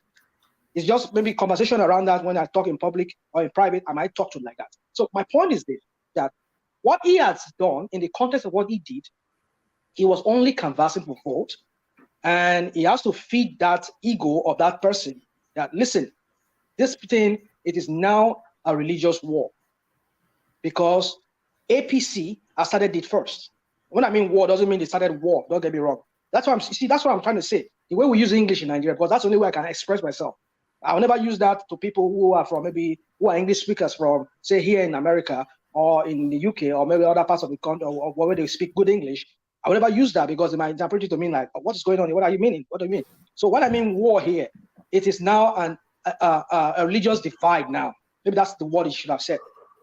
This election is now a religious divide. Do you think, do you think politicians should be guarded at, not even politicians alone, but public figures? Do you think they should be guarded at all times, both in private and in public? Because this is not the first instance of things like this globally, that you think you are speaking in private, but then of course it damns you then in public. Yeah, they should. I agree with you. They should. But you see, sometimes, in private, we are at liberty, we feel at rest to say anything we want to say because we felt we are not presenting that way in public. But then sometimes you never know who is recording you, who is eavesdropping into your conversation and having it recorded, So, well, for me, I just believe that we should be guarded at all times. Okay. But I would exclude private conversation from, because in private we do all kinds of things.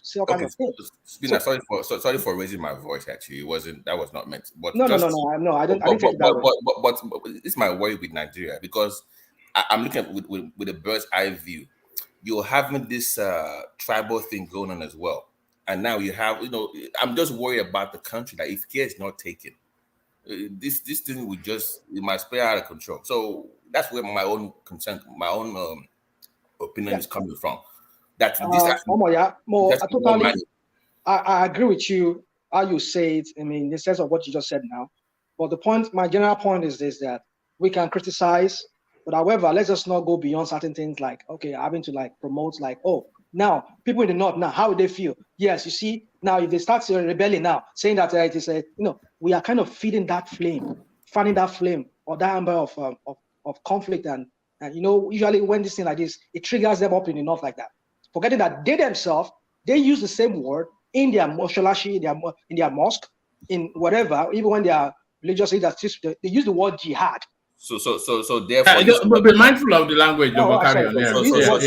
They use the word J. So basically, you said this so-called religious word has been going for a long time, even before it's been going on. But see, that is the point I'm making. That Tinubu saw that divide. That I, a Muslim from the south, I will not be considered a Muslim if I have to choose a Christian from the north, because the Muslim part of the north, or political hegemony there, they've hold sway there a lot. They've hold that region by the jugular. That if I have to go and take a Christian, I will not get any vote from them. He saw that divide. That's a divide there. Because if there was no divide, then why would he not pick a Christian? He being a Muslim, so that's to balance the whole thing. But he felt that if I go and pick a Christian, he's like, I don't want to become president, because these people from the north, they are crazy when it comes to religion. You see, say me, because they don't consider me as a Muslim already. So I better not even do that. Let me go and take a Muslim like myself or another Muslim. John Body, my people from the south, hold on now. My people from the south, hold on now. My people from the south, they will understand me. They will understand. Say yes. After all, my wife is some of my kids are Muslim, so that should not be an issue. For my people, they understand in the south. But my people from the north, they will not understand. So I better go take a Muslim. That is what I'm talking about. He saw that divide. Because if there was no divide, he wouldn't have done that. He knew that he will never win if he does otherwise. So why can we not excuse Obi if Obi does the same thing? That's my point. As long as he does the same thing. Hold on. Don't interject, because I want to move the conversation to yesterday, but you can just make a comment. Yeah. Okay, comment. A brief one, though. A brief one, yeah. Okay, rational mind. What you're trying to do now? You're trying to condemn Obi on one side, and the other side, we're trying to create an excuse for him. Yeah, that's what I'm doing. Because okay, hold on, please. Hold on, let me finish. Let me land. But why can't they do this in Tinubu's case and say, oh, that was his past. Drug issue was his past. For Tinubu of today, he's no more into drugs. He's now a clean man. He's into politics. Why can't he go that route now? You see, Tinubu as well. Okay, are you done talking? Yeah. You see, there's certain matters of principle that we cannot ignore. You see, don't let me go into some other thing because I don't know. I don't want to take time because one man has to move forward with other people. TINUBU'S matter. It's a matter of not just morality, but national security for that country. You cannot have a compromised head of state or head of government who is susceptible to some kind of remote control because some people have some dirt on it. What dirt? Or even some other things that we don't even know they have on it. No. What dirt? Let him run through, but otherwise, But Fash, the point is this: what we're talking about is different from what you are talking about. We cannot excuse TINUBU'S past on whatever conviction they call it or conviction in the United States here, where he was said to have been a mule for some people laundering money, and it was in paper that was where he was indicted. He was said to have lost some money, which in a sense that's a conviction of some sort. So let's just leave that, even though you don't want to debate that. That's not that. So my point is this: that this guy's thing, number one, was a private conversation. Number two, he's talking to a context like I was giving to Babati is that he was talking to a religious leader. He was feeding that flame of, okay, look, listen, this is a religious war here, a religious divide. Maybe that's what I should have said, because APC has already started it, and there's no way I can win in the north because with these two strong candidates that are Muslims, it's invariably that these people they're going to crush me at the election. So my only best bet would be let me get at least 90% of my Christian vote base. I know that there's some Muslims that will vote for me. That would maybe cost him to victory. It doesn't need that core northern states to give him that victory. If he can get some victory, well done. But the way we have so many about 4 leading candidates there, the whole thing will be fragmented. The whole votes will be fragmented. Whereby the way he's playing it, I saw recently I had to look at his game, the game he played, and which makes him look at is the winner of this election in my own opinion. So I think he played his card very well because really you don't really need the North.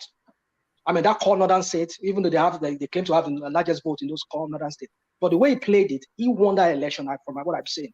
And then let me leave that. So my point is this: that you see, why I'm excusing him on one side is that number one is the private conversation. Two, he's talking to a religious leader. He needs to talk in that way to make him look, it's very urgent. You need to give me that support because these people decided it already. So if they can do it, why not? Why can't I do it? But that he said but he never said it in public that, oh, everybody, this is a religious war. He never said it in public. That would be inciting people to violence or inciting the Christian against the Muslims. But somebody now has to go and release this because we know who they are. Either it's APC or PDP. Because I've been hearing recently that PDP now they're trying to make some kind of alliance with Obi, and Obi said it's not going to give entertainment.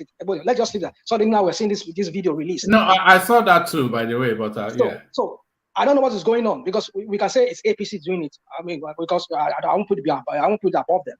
It could be the PDP too because I know they're trying to get Obi on board with them. But Obi seems like he's not playing ball with them. So my point is this, Pash. However you want to see it, it's up to you. But for me, I will condemn him the use of that word. But can he do better with any other word? Yeah, he can do better. But the way we use English in Nigeria, you need to understand how we use English. That's why I'm excusing him for that. And the context as well. Let me move forward. All right, brilliant. Well put. So I'll take the conversation next to Yes Daddy. But on my way to Yes Daddy, let me do a little bit of housekeeping.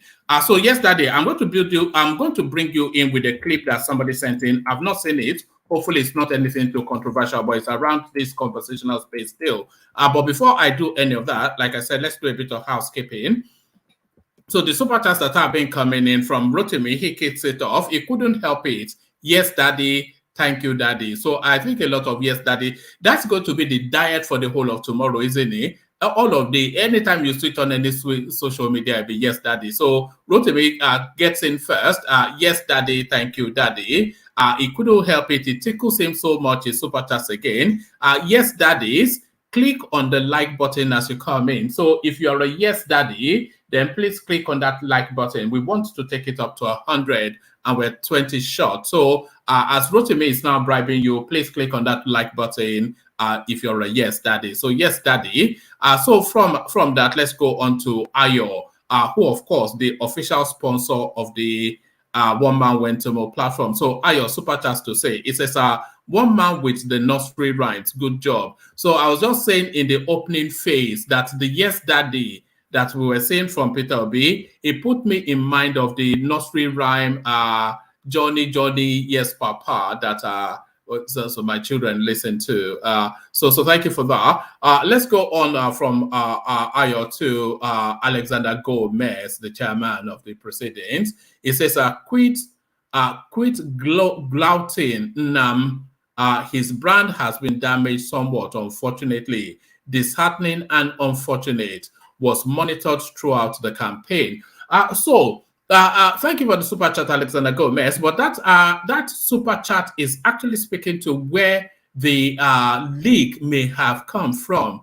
And a lot of people are suggesting that the security agencies were actually monitoring his communication. You know, in Nigeria, you cannot draw breath without the state knowing about it. You have to tie your BVS to your NIM, to your XYZ and your ABC, all of this to say that Buhari can sit chewing his toothpick and listen to you toasting a girl on your phone if he wants to. So thank you for that, Alexander Gomez. Ayo, enjoying the super chat so much, it carries on. Was Obi wiretapped? That is the suspicion of so many people that it almost certainly was wiretapped. So that's Ayo. He continues still, Ayo, with the super chat. Obi's political career decimated right before our eyes. So that is the end of Solomon Grundy. So that's what that means. That is the end of Solomon Grundy. So that is the end of Solomon Grundy. Thomas Adedeji comes in. He says, one man, my obedient girlfriend don't want me to press the like button, but I still manage. She's killing me here. So no yum for Thomas tonight, that's for certain, but the super chat anyway. So thank you for all that. And of course, as we mentioned that Ayo, the official sponsor of the One Man, went to more platform. Anytime he turns up, he usually clocks in with the buy the coffee function, which it does as it routinely, regularly does. So thank you, Ayo, for that. And thank you for the super chatter. So let the super chat and the coffees continue to reign in, just as Ayo said the example. So as that continues, let's take the conversation then to Yes Daddy. So Yes Daddy, this clip, I'm playing it with some trepidation, is only 20 seconds long. I've not watched it myself, that's why I'm being cautious, but let's watch it together, hopefully not controversial, and then you come in off the back of it with your Yes Daddies. Here it is. Waking up in the middle of the night to see that post from Kenneth, it was really, really very heartbreaking. He could have said something else, even if he must reply to that. He could have said, there are so many things he should have said. There are so many ways he should have spinned it, especially when he saw what we were doing. So there it is. Kenneth should not have told the truth, according to them on Twitter Space. So Yes Daddy, what says you? Yes Daddy, unmute. Hello, sir. Salam alaikum. Wa alaikum salam. You see, I just don't understand why we are just taking this matter back. When somebody, can you hear me? Yeah, yes, we can. Carry on. Your voice was low, but it might come back. Yeah, carry on. Okay. Yeah. So what I'm just trying to say is that I just don't like us sometimes when we want to play the game of hypocrisy, and that is very common in our space in Nigeria. Not only in Yoruba, state or Hausa or Igbo. All of us. First of all, when Peter Obi came out, he said that he wants to run for the presidency. He was in the PDP, but when he saw the game they were playing, he left and he went to Labour Party. In 2019, he was with Atiku. He must have said so many good things about Atiku. In 2019, he must have seen something very good about Atiku before he could, agree to be his running mate. But look at where we are in 2023. One thing is that we should always preach what we practice and practice what we preach. There is this saying that says that a well-known devil is better than new angel. The way Obi is portraying himself is just like an angel to every one of us. I supported Peter Obi right from the beginning. I don't know why, but I just believe he's young and he's vibrant and the new person in this political space. You know, like the way when we talk about Atiku and Tinubu has started this journey since early 90s, and the same thing goes to Atiku. If Tinubu, people are saying because Tinubu started this problem of religion, but definitely, Tinubu has mapped everything out. Tinubu is not recognized in the North as a good Muslim. And let me tell you this for free.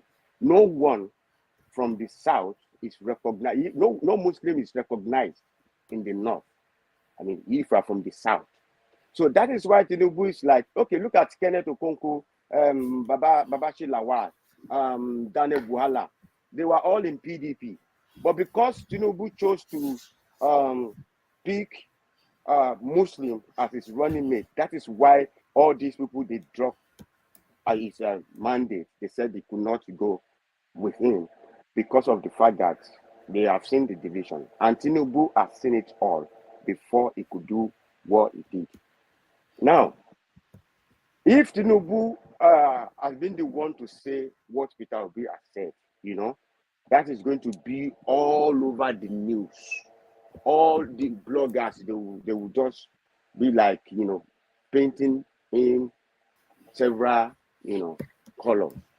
But now that Peter Obi has just made this terrible mistake, some people are saying, why is his phone was tapped in the first place?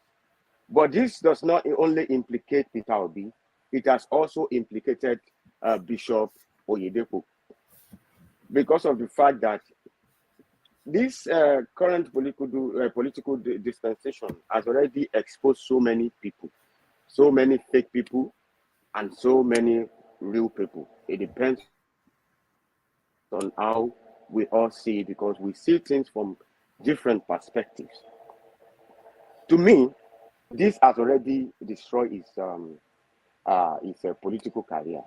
Like what somebody said, the Abia state governor is going to take the lead now because he looks like he's more popular than even Peter Obi, and that is how the politics is played. I believe Peter Obi should have been very careful, and he should not be just showing any form of tantrum or playing a victim card. So Peter Obi does not really understand politics of Nigeria, to be honest with you. He doesn't really understand. He believes he only understands the politics of Anambra. And if you look at what I mean, what are you saying? He doesn't understand the politics of Nigeria. Yet, he doesn't understand the politics of Nigeria. Because if he does, he could have come out to say this. Wait, no, wait. I did not interject anyone. I did not interject anyone. Wait. Hold on now. Let us interject you. You are saying something that is not factual. It's not the fact we have on the ground now. I'm listening, sir. Yeah, the fact we have on the ground now shows that yes, he knows the politics well as well. Okay. If he doesn't know the politics well, he will not play the religious card that got him an ethnic card that got him that vote. And that has always been the basis of politician political power base in Nigeria. Okay. And he used it to his advantage, and it worked for him. This guy just jumped into that race 8 months ago to see how far he went. So you can't say he doesn't understand it. He understands it very well, and he played it very well in the public, and the way they play it behind the door, he play it behind the door effectively as well. One of it is this video that we are talking about now, the way he was able to call for the support of the religious leader. So you can't say he doesn't. Let's give credit to him for what he has done. No. I did not dispute what he has done so far. He performed very well. Don't get me wrong. This man has gone to several churches, you know, and they recognize him in the church. This conversation could have been a physical one. It shouldn't have been a phone conversation. That is where he has messed things up for himself. He should have done it better than the way he did it. He could have gone to see, to visit Bishop Oyedepo. Maybe after the service, they could have just sat down and said, okay, this is what I think is playing out. It's about religion right now because of the fact that Tinubu could, you know, pick a Muslim as his running mate. But Tinubu knows that if he pick any Christian from the north, he will not have the majority. And still, he did not win in several states in the north. Like somebody said, in most KK states, he did not win. So an article cleared most of those areas. But the reason why I said Peter Obi does not really understand the politics is just that it should not be playing, like when Tinubu wants to say anything, he will say it publicly. When Tinubu discovered that they wanted to sabotage his ambition to be the flag bearer of APC, he went to Ogun State, you know, to just make it known to the party members. He was not actually talking to the public.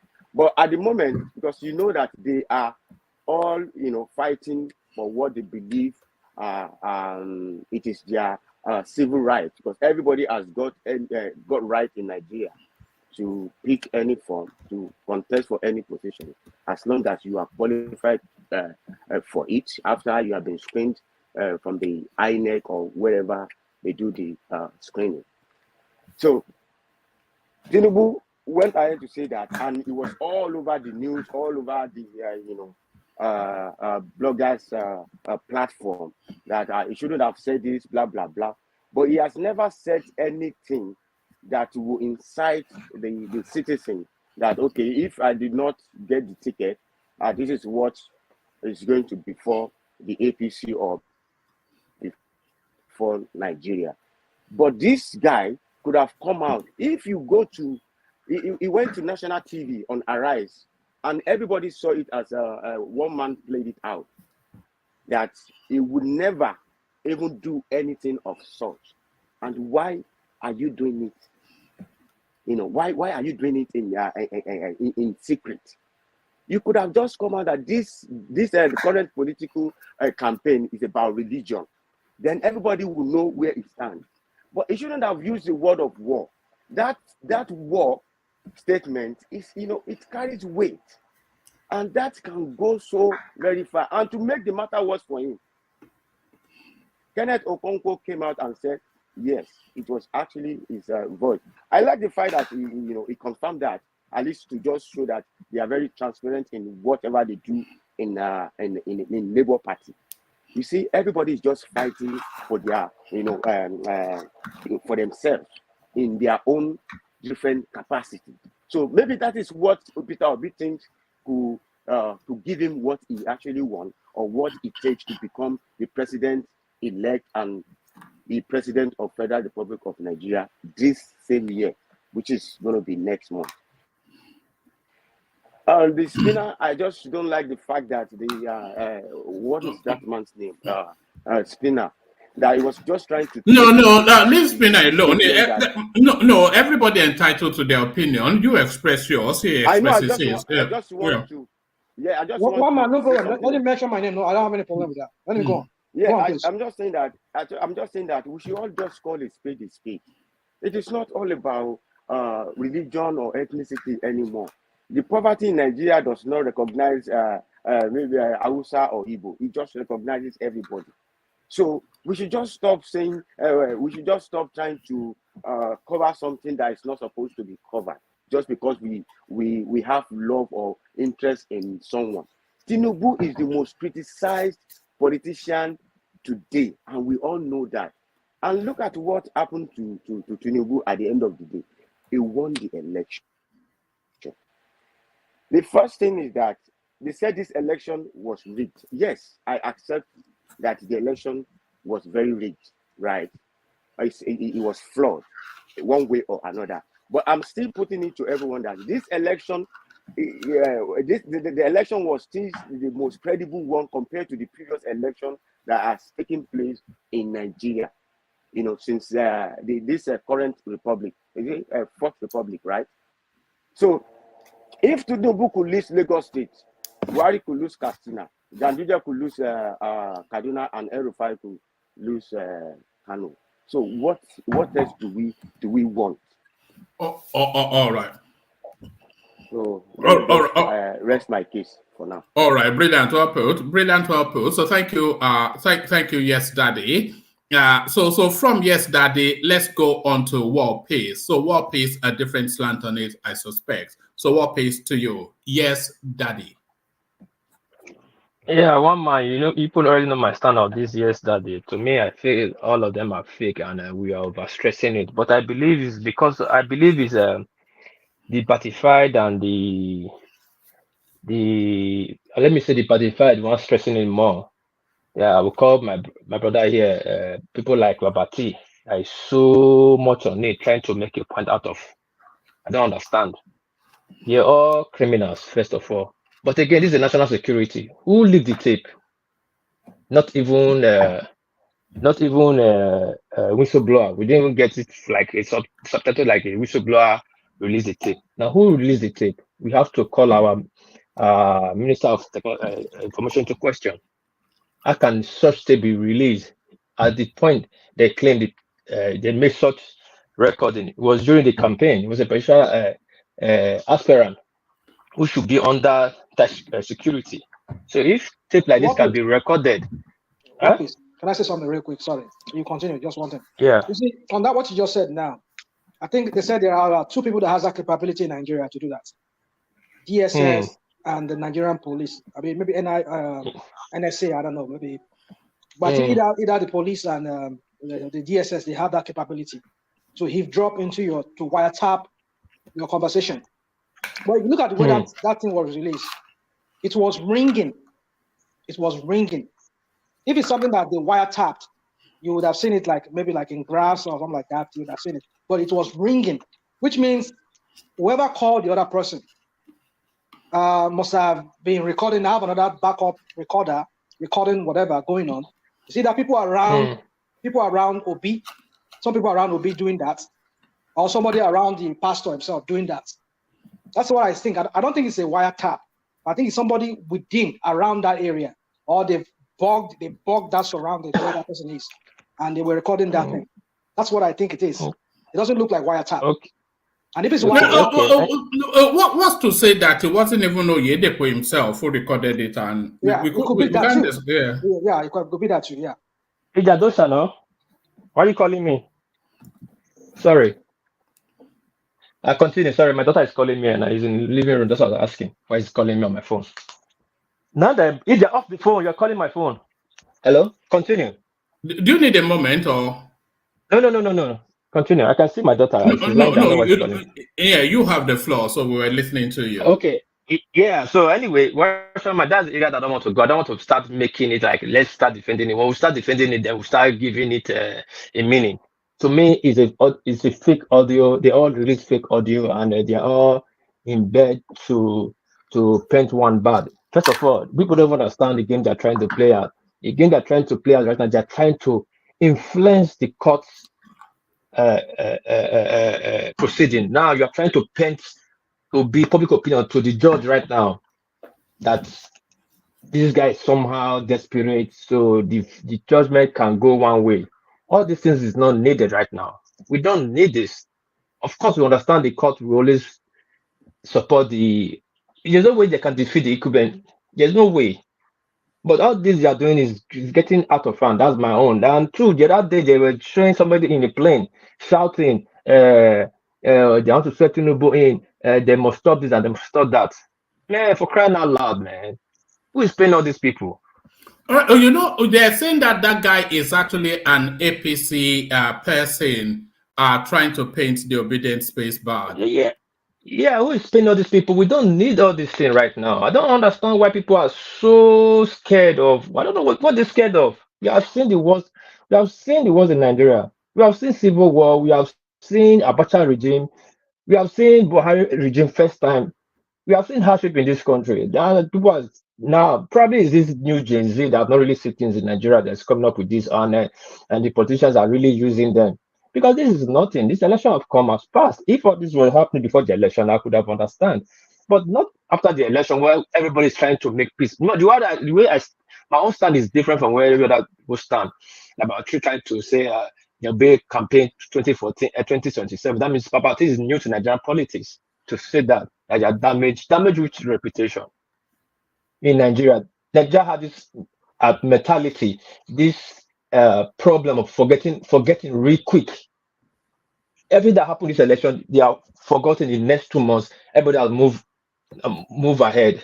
In the next election is a different ball game. It's a different campaign, different propaganda, different strategy. People will come out. If Atiku should come out 2027, people will still come out and support him with all the record he has. As people even went to jail in America for him, people will still come out and defend him. With all this we are saying, Peter Obi will still have double support. Tinubu will still have double support. Tinubu will still have double support. So we should forget about this. But what I'm saying, we should stop right now. Stop all this propaganda campaign. It's not going to take us anywhere. It's not going to take the Southeastern anywhere. It's not going to help the party fighting. It's not going to help us. And look at the South, I mean, we're supposed to start thinking how to let that man govern the country. The country is collapsing every day. I just sent you a video that the aviation minister said he bought 10 fire trucks for 12 billion naira. Yeah, how much is that? Yeah, yes, that everybody sent me that clip. But how much is that in dollars is really the question. So it's not up to. It can never be up to. In dollars, yeah, 12 billion, 12 billion, 1 billion in dollars should be about 1.something million dollars for one truck. How can you buy a fire truck for 1.something million dollars? It's not done anywhere. What special truck? It's last minute looting, isn't it? Last minute looting. If that man can take that from aviation, just aviation, imagine what the rest people will take for the remaining 36 or 30 or 40 ministry. You know, they were trying to borrow 22 billion just a week ago.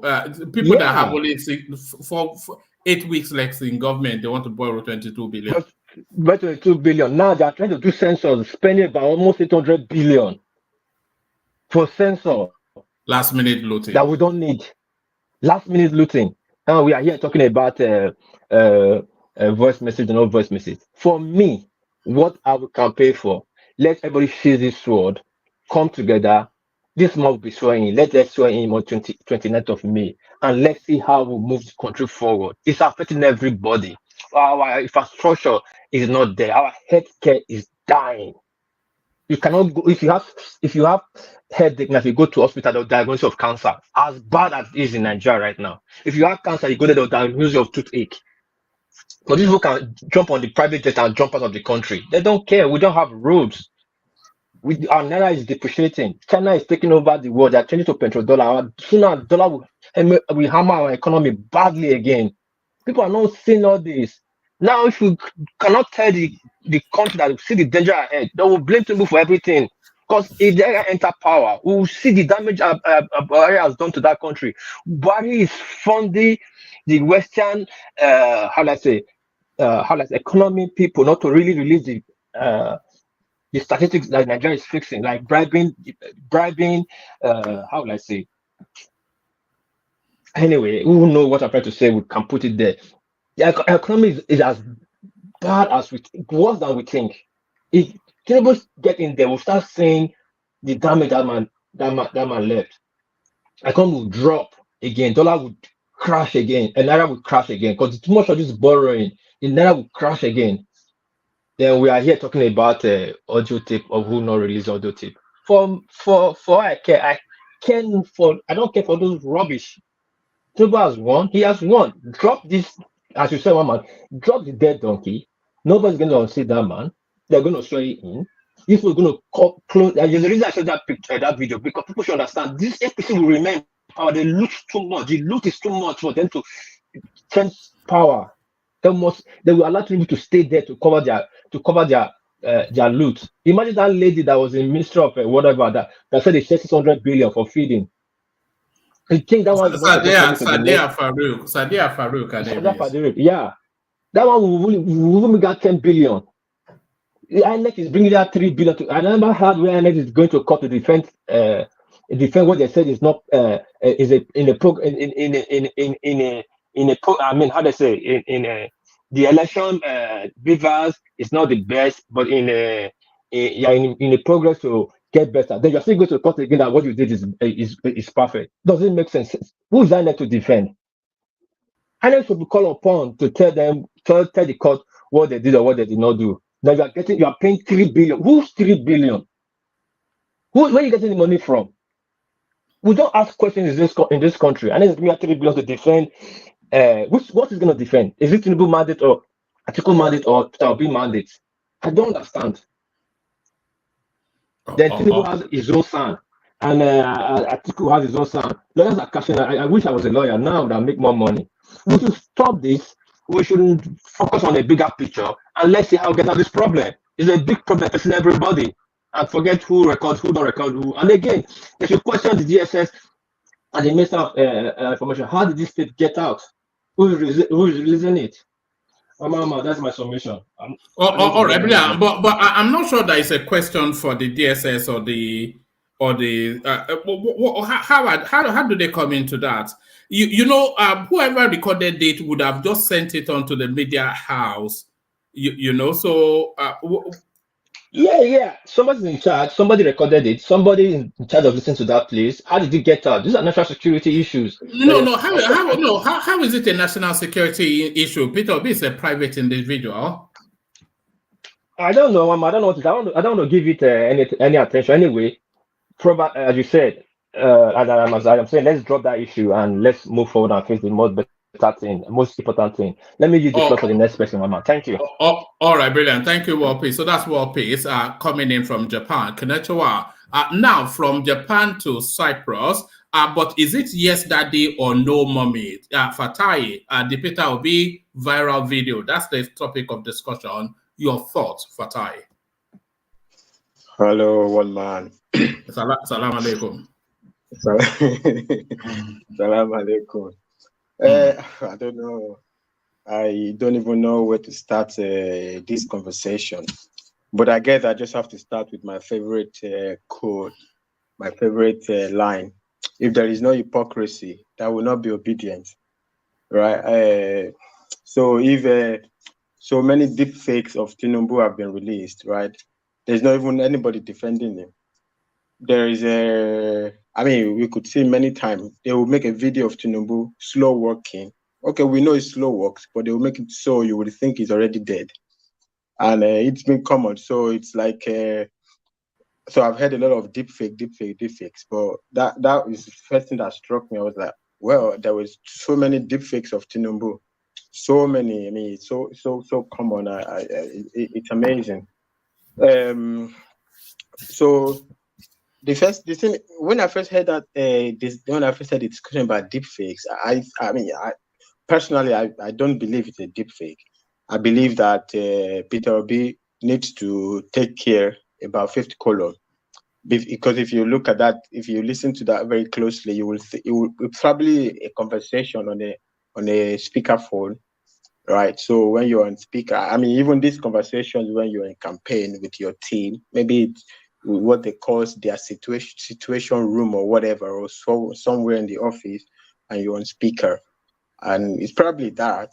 Probably, I would like to believe it's that. So I think he needs to be careful with his own team, right? I think it's probably for that angle.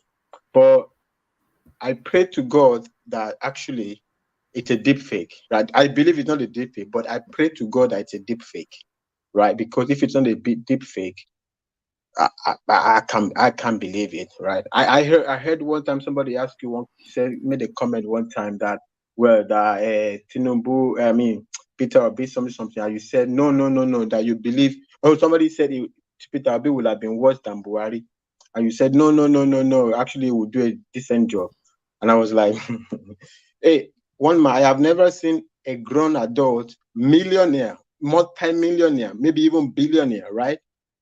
Ex-governor, right? And they call, how are you? Yes, daddy. What do you want? Yes, daddy. Thank you. Yes, daddy. Excuse me. I want all the time that I lost, all the sleep that I lost, thinking I was following a serious campaign. I want it back. I want it back. It's so amazing. It's so amazing what this whole situation. I don't even want to think about it. Look, this thing cannot be a deep fake. Look, if somebody made a deep fake of me like this with the variations in that sound, I will leave town because the amount of obsession. Look, the first thing that came to my mind, there is something they call. I mean, I'm not going anything technical. There's something they call dimensionality reduction. So you feed in data. If you want to create a deep fake, you feed in data. And you do a lot of feature selection, extraction to create the output, right? It's not something you just speak into. So you're going to need a tremendous amount of feeding in data, right?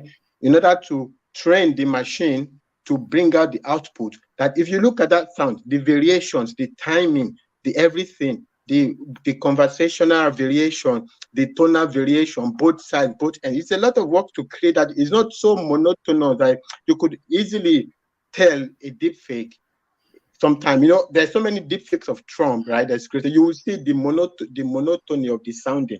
But this is like regular conversation, right? And also for somebody to create that deep fake of you, how low does somebody think of you to imagine that that is a possible conversation that you could have? To imagine that that is that's a conversation that you could have. If there is somebody that thinks that low of Peter Obi, I don't know. I mean, that person must have seen him beyond what we see in public, right? So in that regard, I don't believe it's a deep, but I hope it's a deep. I hope I don't believe it's a deep fake, but I hope it's a deep fake, because otherwise, if this is what we are looking at to become the president of Nigeria, that country will go to shit in 2 seconds. In 2 seconds, that country will go to shit. I mean, what is this? So it's some kind of a joke. Hello, yes, daddy.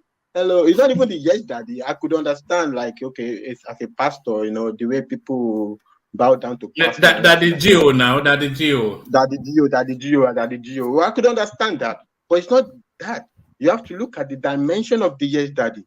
I mean, it's so amazing. I was like, what the heck?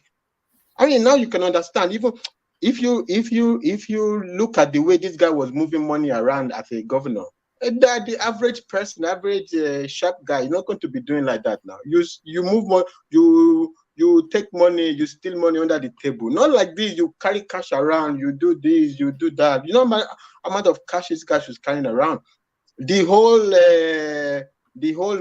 millions and millions. He said he invested in the banks. They were by cash. Millions and millions of dollars. The guy was moving around. Like nobody does like that, right? I mean, now everything makes sense now. I mean, it's incredible. I don't think it's a deep fake, right? Because you're going to need I don't know, the amount of work you need to. The person that will create that deep fake must be so obsessed at destroying this guy. Like the obsession must be great to sit down and create it. It must be a lot of obsession now to create that amount of deep fake. But whatever it is, even if it is deep fake, we have seen many deep fakes of Tinubu, right? We have seen many throughout the course of this campaign. We have seen deep fakes of many Tinubu. You know, there was a recording of SPV of Atiku that was released, right? So these guys are having a lot of conversation behind the scene. For me, when the whole argument about religious, everything like that, I don't really. It's not for me. It's not the takeaway from me from there. I think that probably what grabs the headline, right? Religious. Religious. In the next 4 years, you go to the north and promise them you will implement Sharia, they'll probably forgive you, and you give them is it Ruga or whatever? You say, I will put Ruga. You can promise politicians, you can promise things, and they will forgive you all your religious dimensions. But I think for me, the takeaway is the manner of that conversation. I've never seen anything like that in my life. I have never seen an adult talking like that. I have never seen an adult rich. I'm not saying like a poor guy, you know. Even me, I'm so poor, I will never talk like that. I don't think we even speak to God like that. Oh yeah, Mom, I don't want to do the impression again, but it just keeps ringing in my brain. Yes, Daddy. I'm saying this this will be meat Oh and my drink God. to the skit makers. This will be meat and drink. A lot of Oh people my God. they will buy houses of memes of this. I think I can even go to. I think at this point I can go to rest. I was like very interested in the campaign. In the I mean, I'm like we did.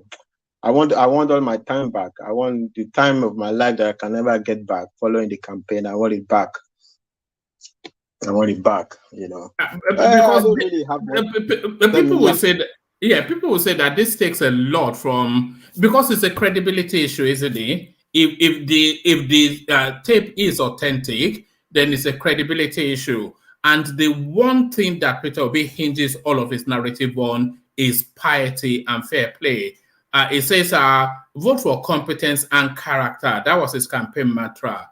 And this goes to the heart of that. But Walma, where is the competence in when you are saying? Well, no, yes, I don't know that. Where is the competence? Where is the competence? Yes, Daddy, that is competence. I will pray for you. Yes, Daddy. Amen, Daddy. Thank you, Daddy. Excuse me. I didn't. Yeah. 2013, 2014, before the 2015 election, we saw leaders going to churches, kneeling governors, and even a president to be, maybe except for maybe Buhari perhaps. They go in front of Jonathan, one of them, who was the sitting president, was kneeling before Adeboye, the redeemed man. No, it was actually leaning before. Was it not RCCG? Most of them, I don't know. Maybe RCCG. That's what I'm saying. Adeboye now. Is Adeboye not RCCG? Jonathan did that. That's what I'm saying. So, but we know he's an albatross of some sort, some flaky kind of person of some sort. But that does not. I mean, looking back now, comparing Jonathan with Buhari's administration, you can see that we're better off under Jonathan than this man that we thought that was an integrity keeper. So what I'm saying is this: kneeling down before, don't get me wrong, I'm against it. Like I've often said on this platform, religion should be taken out of. But I know in the Nigerian context, you cannot do that. It's going to be here for a long time. So my point is this: for the fact that a leader, like in the case of Jonathan, kneeling before a religious leader, does not diminish his person. Even though that's the optics. Sometimes that's what we see when we like in the case of this guy who was saying yes, that is several times. If really that video and that tape was to be true, and I assume that tape is true. That's what I want to assume. It is not doctored, it's not fake. That's why I spoke about it. I didn't go off like saying, oh, that is doctored or whatever. I want to assume it's true. So my point is this: why are we finding fault with because somebody kneeled before a religious leader? I mean, we saw Tinubu portraying before this guy's mom. I mean, I'm not saying she's a religious. Ojekalu's mom. I mean, this is a precedent. I mean, someone to become a president. Does that diminish Tinubu as being incapable of being a leader? I mean, your mom. I don't think your mom was even senior Tinubu, maybe with just 2 or 3 years. Can I interject a little bit? Sorry. No, hold on. Let rational mind interject, and then when Fatai rounds up, you are up next after Fatai. So my point is this, Fatai: if Tinubu could prostrate before a lady that I think that Tinubu is older than that lady, or they are same age. Oji mom, forget Oji Kalu.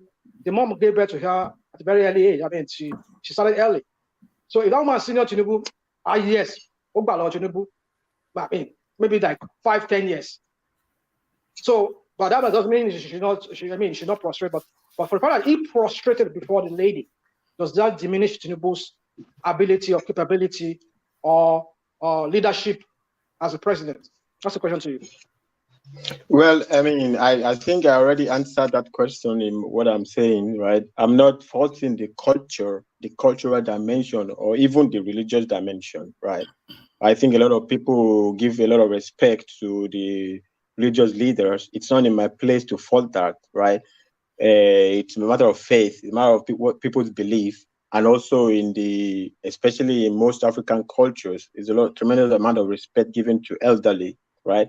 I will prostrate any day, any time for somebody really elderly, right?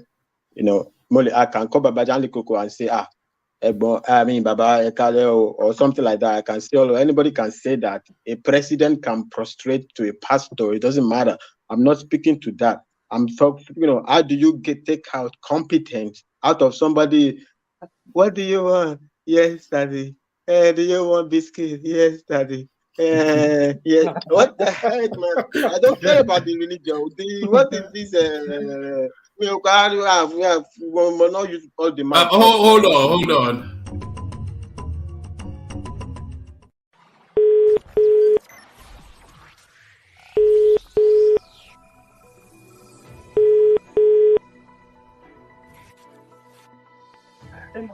Good morning, Daddy. Praise the Lord. How are you, sir? Fine, Daddy. Good morning, Daddy. Amen. In Jesus' name, we are going to get a bright result. Thank you, Daddy. When I hear this your call and prayers, Daddy is very dear to me. Sorry, I couldn't help it. Sorry, carry on. One man. Why would you do that to a gentleman like that? Why? Look at that. So softly spoken as well. Yes, Daddy. So even if you go, there is even a deep end in the conversation where his voice went really low, and you can tell it was fatigued. You can tell in that that's just a grueling. The one man, there is no fatigue. How many elderly people talk so? How many Abayo? My teacher used to say, in primary school, how many Abadupa?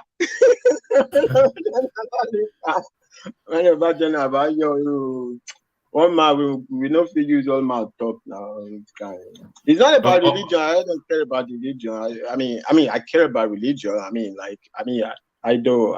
The religion predated the time I came into the planet. So I don't know. It's a debate that will go on forever. So I don't have serious step with regard to the religious angle. But my angle, I stated my angle. And I can't shout, I can't open all my mouth to be talking. All right, brilliant, Fatai. So thank you, Fatai. So we'll let Remy round off the Yes Daddy space, and then we'll go on to Tinubu, the composition of the incoming administration. But Remy, is it Yes Daddy or Yes Papa? Remy, the viral video. What says you? Yes Daddy, yes Papa. Okay, thank you for giving me such an opportunity. From day one, I'm sorry, I never believed in Peter Obi. And I know he's not going to win the election. When you look at all the indices, when you look at a man that sneaked behind another person, when you look at a man that went to a rival, or maybe the person he was deputized in 4 years ago, and you went to his declaration, and the following day you declare your own, you already seen the handwriting on the wall. It's not to be trusted. And from day one, I know he's going to use tribal and religious politics. Ask Jonathan, he knelt down for all pastor churches all in Nigeria. At the end of the day, he lost the election. This one too is not also an exception. He also lost. He knows that he lost the election. What he's trying to do is just fighting because he knows this is his only chance. Now coming out with this audio, this man is done with Nigerian politics. There is no way he can become Nigerian president again. Perception or reality is very important. A lot of people that supported him thinking he presented himself as an holy man, but I never seen him as such. You are part of an establishment, and people always say he's 60 years old, he's very young. What do you mean 60 years old is a young man? He has been a governor for 8 years. He has run businesses. He has done a lot of things in life. And these are the people you roll with before, and then you come around and giving people false hope. I am holy. I am the best guy for this job. But behind that, you are doing another thing entirely. I was listening to Rational Mind and Baba Angela Coco. First, I will address Rational Mind. I'm sorry, because I know you are fixated on Tinubu. You really hate the guy. It's true. That is more than 100%. But as you will have it, as you can see it, that he won the election. Everybody know the truth, unless you are just pretending. Baba Angelico, just to justify his point that everything goes in politics. It's true, everything goes in politics. But when he presented himself as an holy guy, I'm so clean, I'm not corrupt, I'm the best, I'm not. This draw a lot of people to him apart from religion. But those people listening to this audio tape now, they will be so devastated and they will be so sad that they have picked the wrong choice. He has lost a lot of people this way. In the next 4 years, everybody knows this is a damaged product. Nobody is going to pick him to be even vice president, talking less of president. This is Nigeria, and everybody knows that tribal politics plays a big role. Actually, anybody that is coming from the South, if you really want to be president of Nigeria, and you are picking a candidate from the North, especially from the Northwest or Northeast, no way you are going to pick a Muslim. So if you are Christian from the South, you are going to pick a Muslim from this, if you are picking from these two regions. Even from the North Central, you have to be very careful because you have to look at the totality of the whole vote there. So Tinubu played his game very well because everybody laid their cards. And he came top because he knew if he pick a Christian, he will lose. He's not playing that politics because of religion. But this guy, Obi play his policies because of religion. Because he know if he now, sell himself to the Christian faith. And unfortunately, I always said it, religion is what is killing Africa. How can a grown-up man like Obi, how can you be communicating just an ordinary person because they call themselves a pastor? Daddy, what do you mean? What is the difference between Obi and this Adeboye? Because you want vote, then you must say your honor, your dignity, everything. This is totally uncalled for. And to me, it's very, very disgusting for him doing that. Whether he meant it or he does not mean it, but the whole thing has come out. And to the layman or to people that aren't highly educated, no matter what he's selling religious card, and that is what he's doing. But at the end of the day, did he win? If you look at the electoral map, where does the vote, where does this stop? It stops at the North Central and it's over.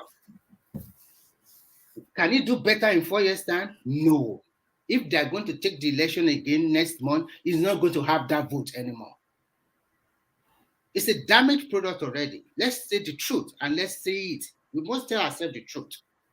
And I'm so sorry. It's not the kind of candidate that can be a good president for that country. Because he already shown his card. If he becomes a president, if he was saying on the telephone call that you people will not regret it, that means he will take from our money and start giving it to all these pastors and all of them, and they will continue to buy their private jets. And while a lot of Nigerians going to their church, they will continue to pray. Oh, daddy, oh, pastor, blah, blah, blah. I believe in God and I worship. I don't want to tell you whether I'm a Christian or a Muslim. But I know that religion is killing Africa and is killing Nigeria. So when you look at the totality of everything, you will see that what he has done is not good. Let's condemn it. But for his chances in the next 4 years or the next 2 years, forget it. He's not going to become Nigerian president anymore. This is totally damning. Do you think it impacts on his petition, or do you think it impacts on his? No, it's not going to impact on his petition. When you look at his petition, it's just probably there is no petition to me, to be frank, because I listened carefully and I read a lot. I listened to a lot of people and I also read a lot. What can he prove? Does he win in Northwest or Northeast? When you just look at all these two regions alone, there is no spread. Or is he going to tell me that the vote they gave Kwankwaso in Kano is his vote? Or the vote Article 1 in most of the northern states is his vote? Let's face reality, for God's sake, for once. How can he win? Or is he going to say, okay, I won TINUBU in Lagos, the vote they gave me. And I was listening to one guy the other day telling me that they take vote from APC and then they will take vote from Peter and they will give it to him, make it 900,000. Even with that, can he also win? Can he cross the threshold? He cannot. So it's not going to impact on his petition, but on morality and perception of how people look at him in Nigeria, especially for those young people that supported him. I'm talking about, they call themselves obedient. I think they will be so disappointed.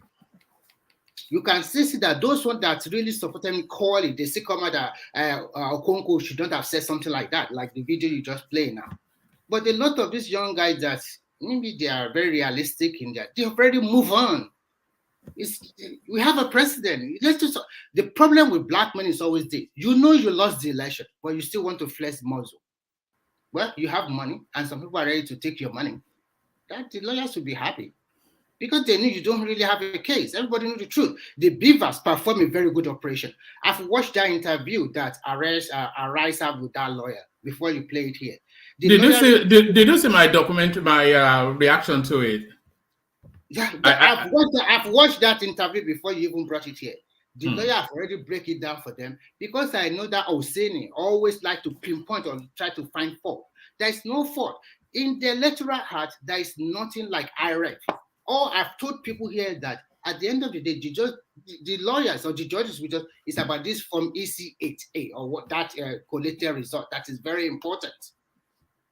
And this, to me, I will also agree that this has been the fairest election in Nigeria, except those since 1999, because the vote really counts.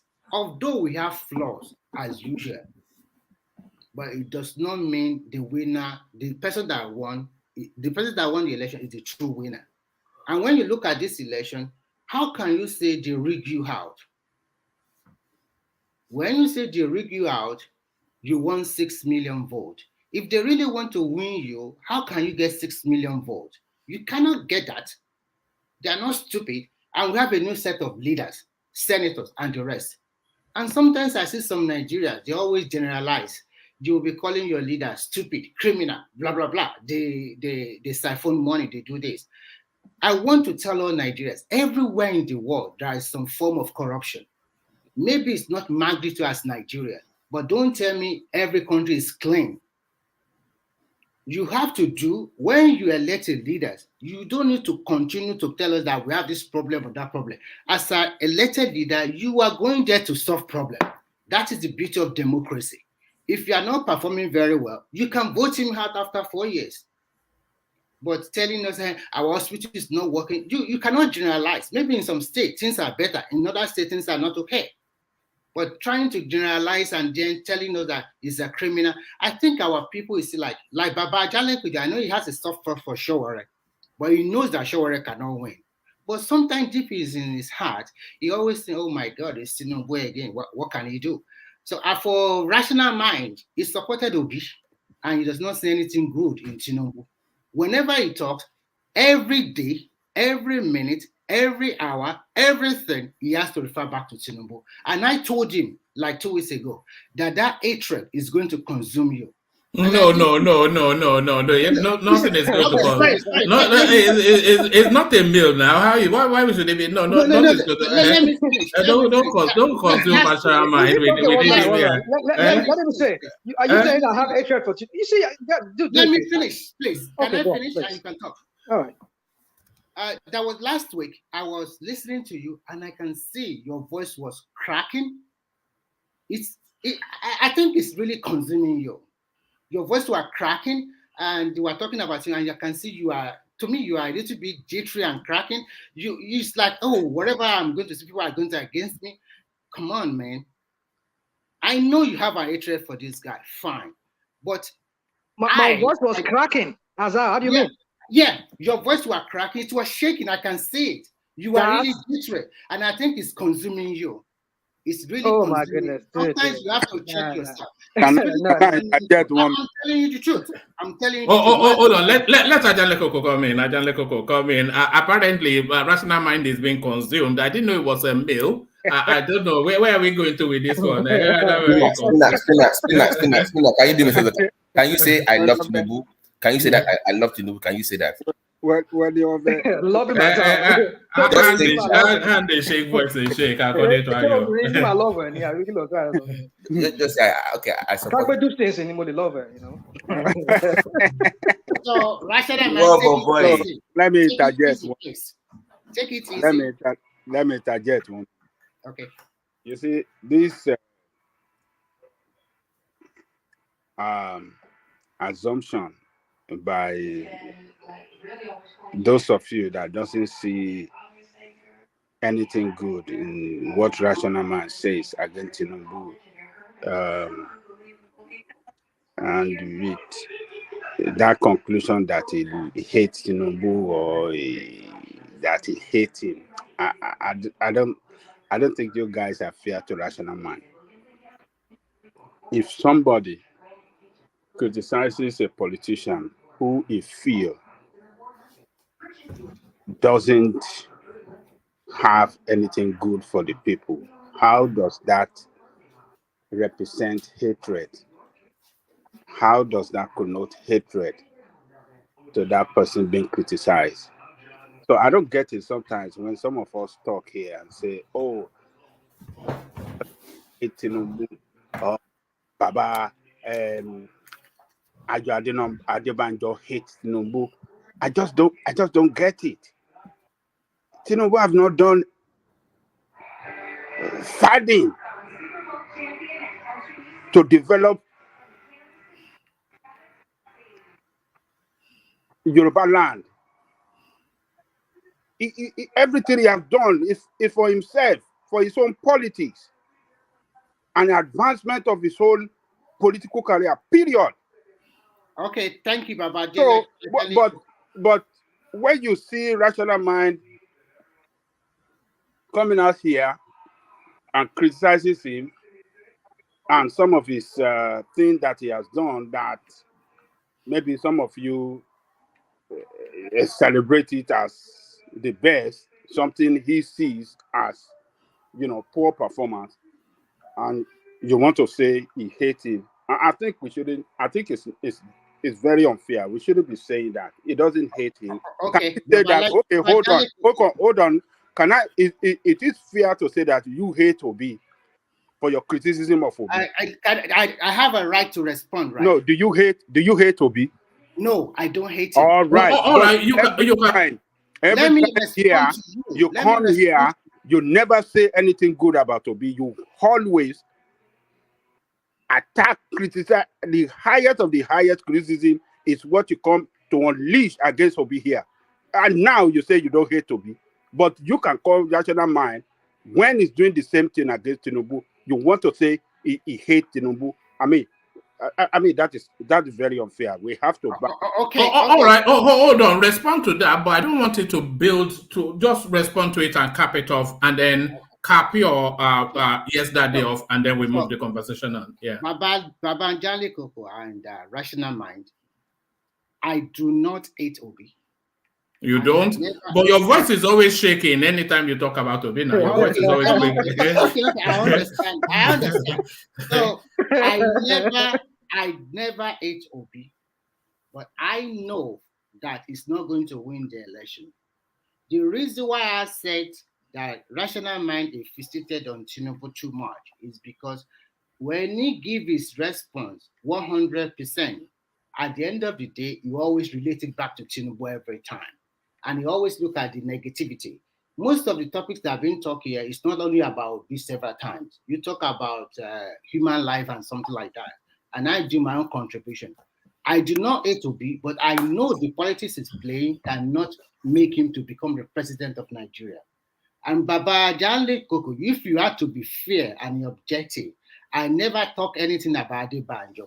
And when some people are saying here recently, just some few minutes ago, that okay, Tinubu prostrated for Ojizo Kalu that has to be culture in Nigeria, all over Nigeria. You can respect people not because of old age. It can be because of position. It can be because of a lot of things that sometimes you show respect. I also know that in Nigeria, people show respect to their pastor or to their imam or to their wherever. Fine. But when you look at, if you are contesting for a position in Nigeria, you already put yourself in public glare. And Tinubu, as somebody said, Tinubu was criticized virtually every day.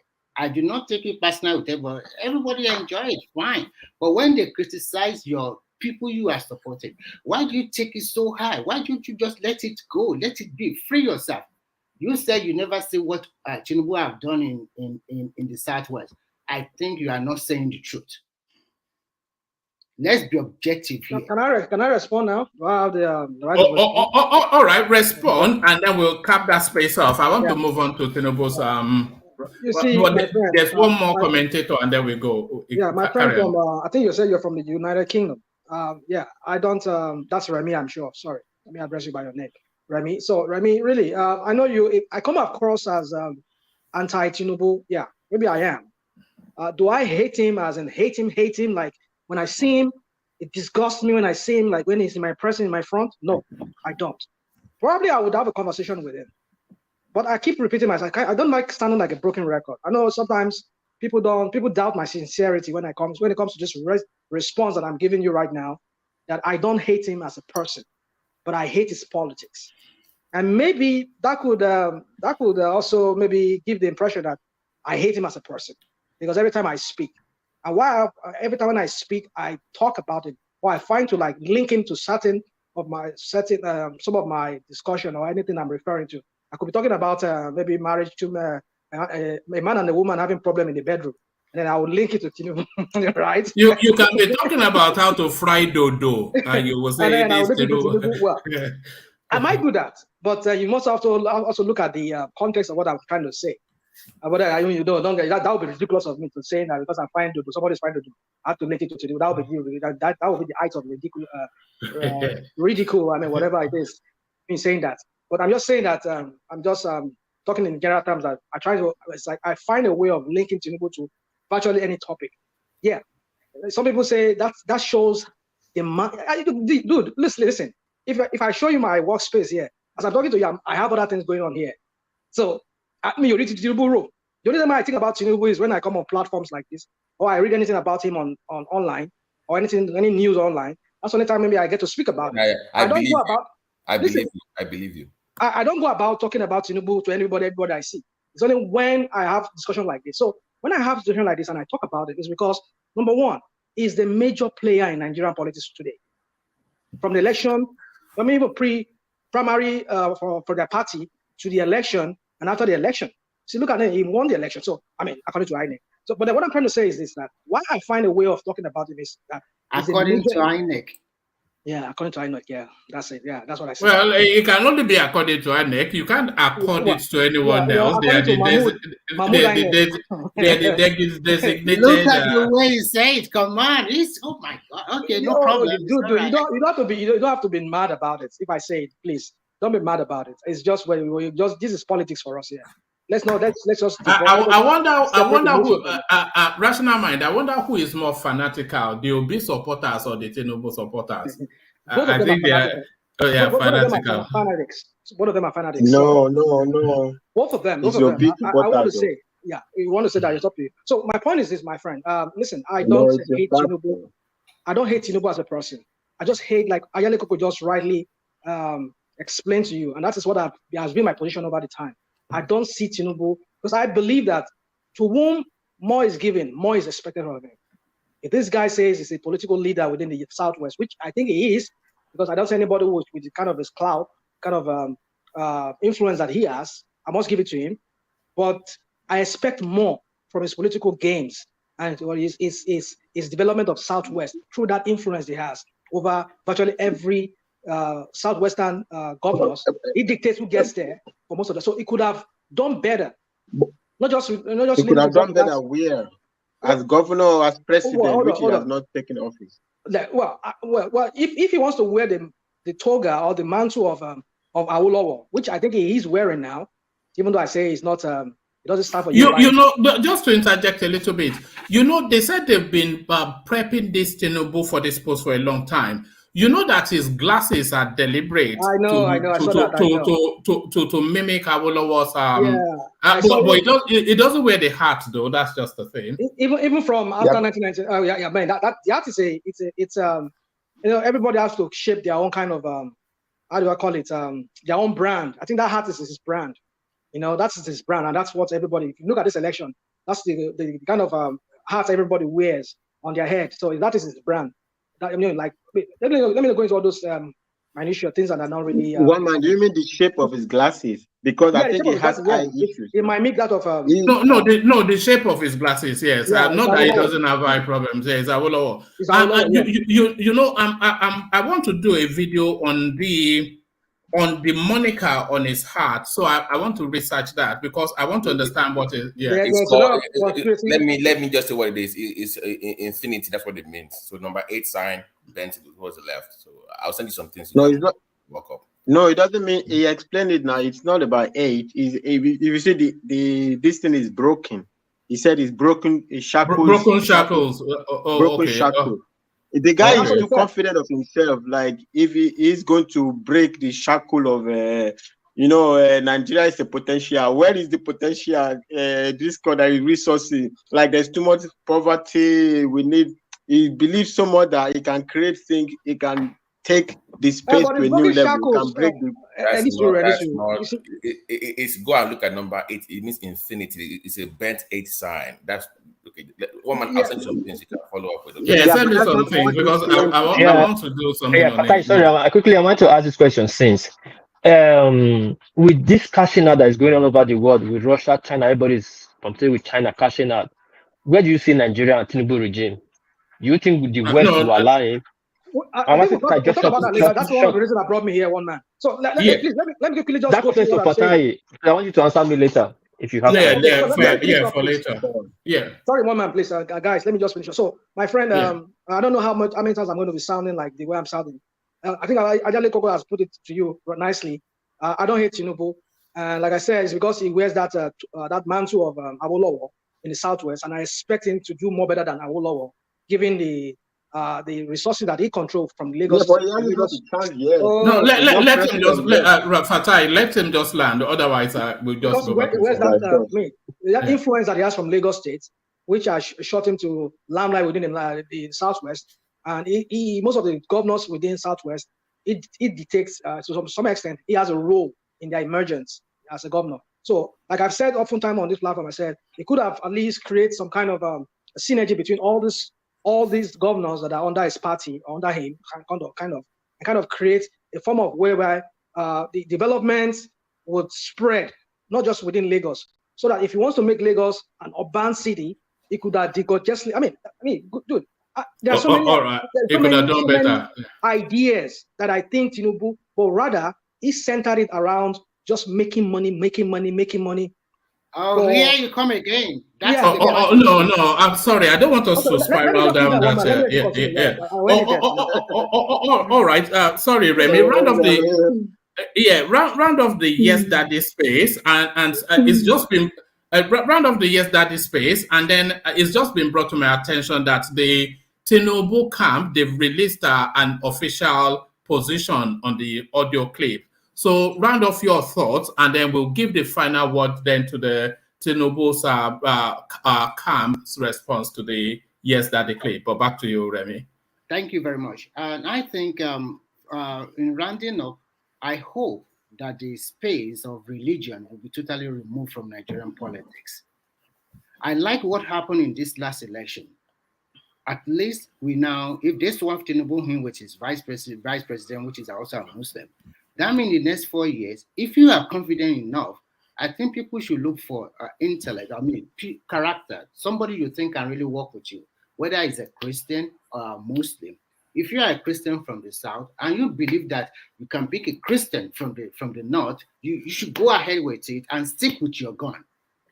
I hope the space of religion will totally remove in Nigerian politics. That is the one aspect that is killing that country. Not only in politics, in every day of our life. How can we fight? Muslim and like being Christian, we are brothers, we have interwoven, we have married, but because of religion, then a lot of trouble will happen. Like in the West, in Southwest, or even in South Africa, especially in the Southwest, you can see a family that comprises of both Muslim, Christian, even Aborisha. Everybody live together happily. Nobody cares.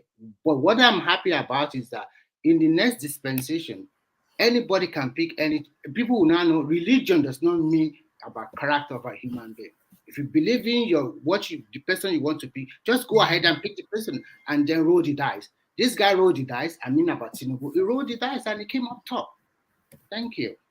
Oh, all right, thank you. So as I said, it's been brought to our attention that the Tinubu camp has released an official position on the Yes Daddy audio clip, the leaked Peter Obi clip. So we'll just we'll digest that, and then we'll go on then to the composition of Tinubu's cabinet, because I feel we should start moving conversations to the incoming administration. Hopefully Kulata is still around. So thankfully, a lot of the people that are around now, they are experts in that field. So a robust conversation around that I'm expecting. But before we go to that space, let's just then see how the Tinubu campaign team are positioned on the Yes Daddy audio clip.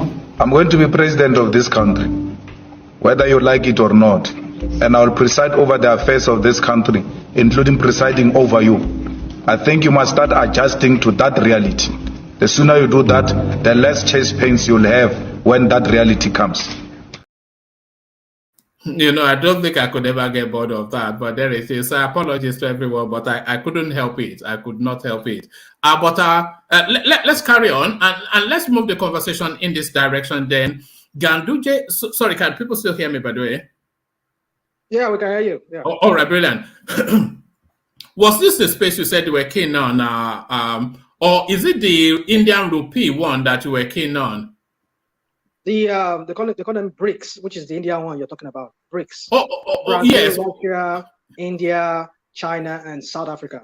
That's a new block now. Yeah, you know, Nigeria used to be on that block under Goodluck Jonathan's administration. Really? I didn't know that. Yes, Nigeria used to, and I think there was it Malaysia that was on it as well. Nigeria is never a part of BRICS.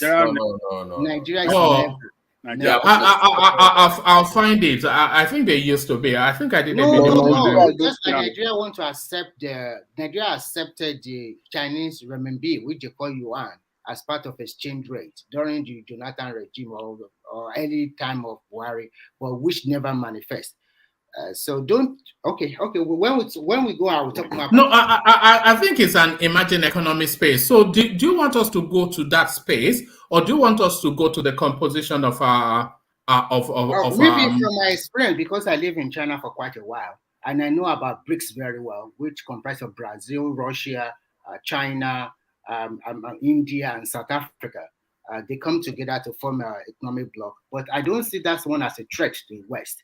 Because I've lived in China a lot, and I know that before I moved to Europe, China always like talk, but I don't see any threat, to be frank with you. I don't see any threat that is going to affect the Western or Nigeria or wherever, because sometimes they just play their politics. They are just looking at how they are going to foster their interest in business most time. But I mean, they are moving aggressively to catch up. To be frank with you, not really moving aggressive to catch up. They already catch up. But unfortunately, some of their policies does not sit well with the international community, with the rest of because sometimes they change their policy very often. Maybe a policy can be changed within 3 months or 6 months, and this does not sit well with a lot of West, or a lot of countries. Even as I'm talking to you, when I was there was a lot of African students. But when the COVID-19 came, they sent everybody packing. And there are so many of their policies that is not good at all. But one thing you must give to them is because in terms of business, they are very, very crafty and they know how to do their business very well. So like everybody said that Nigeria is getting a lot of money from China for infrastructure. I supported it because we are lacking infrastructure. So if they give us a soft loan with a low interest, get it and develop your infrastructure. This is very important. And then you can now renegotiate the loan. everybody can renegotiate the loan, because that is exactly what China did. They borrow money all around the world to develop their country, and they continue to renegotiate the loan when their country prosper. So Nigeria can do the same thing. So that is the most important thing in life. When you develop your infrastructures, if they can give us constant 24-hour supply of electricity, they can build our road, our bridges, it's fine. I think I'll be fine with that. Look at the second Niger bridge. It was for 16 years, PDP were unable to build it. Just on that many years that this guy finished it. Look at our train from Lagos to Ibadan. If you don't want to take the loan, who's going to give you? America is going to give you the money, or UK is going to give you money to develop your infrastructure in Nigeria. Let's just appreciate the little we have. Everybody always complain, well, why do you borrow money? The condition is not good. Do you have the money to do it? You don't have it. So sometimes you just have to bend a little bit for you to get what you have. Let them continue to develop our infrastructures. Let us continue to get loan, although we must be careful with them. But I think in the area of infrastructure, they are doing very well. But in terms of really competing with the West, I don't see that. They are not going to win. One man in the early stages of the BRICS, whatever, when it was just like, when it was just like market interest situation, Nigeria was part of BRICS, right? But when it got more complex, and it became formalized as like it was becoming formalized as a bloc, that's when Nigeria was not formally part of BRICS. But when it was like trade interest situation, Nigeria was there, was an interest area. All right. What I was actually talking about is on the screen now. Is means that's the early formings of BRICS. So that's Mexico, Indonesia, Nigeria, and Turkey. So it says it's an acronym that refers to a group of countries with the potential to realize rapid economic growth.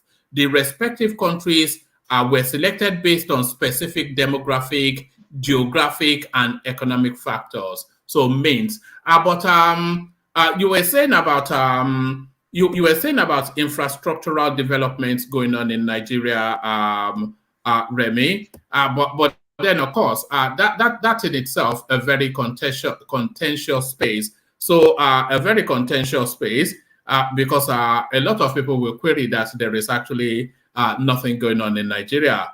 Watch this. See, and I push up. This is Lagos, so. Now the Molore where they say they don't commission, might be this.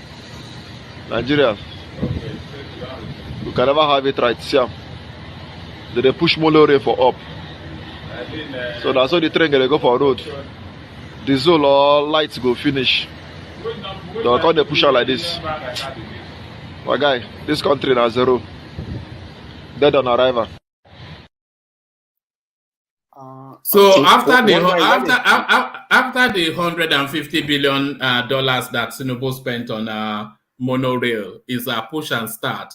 It's a push and start. Yeah, but one man, it's not a how can you be pushing a train? That is not a good site. But what I learned is that the electricity they're supposed to use, they have not really finished that one. Because I watched a video about it today. If you like, maybe I can check the video and I can send it to you. So Remy, you know what? You know what that is. For everything. Wait, hold on, Remy. You know what? I'm not talking about excuse. I'm just what I just watched. I'm not giving. I said it's not a good site to see. Okay. I said, yeah. You know what that is? It's like you're building a shopping mall without a toilet. That's what just happened there.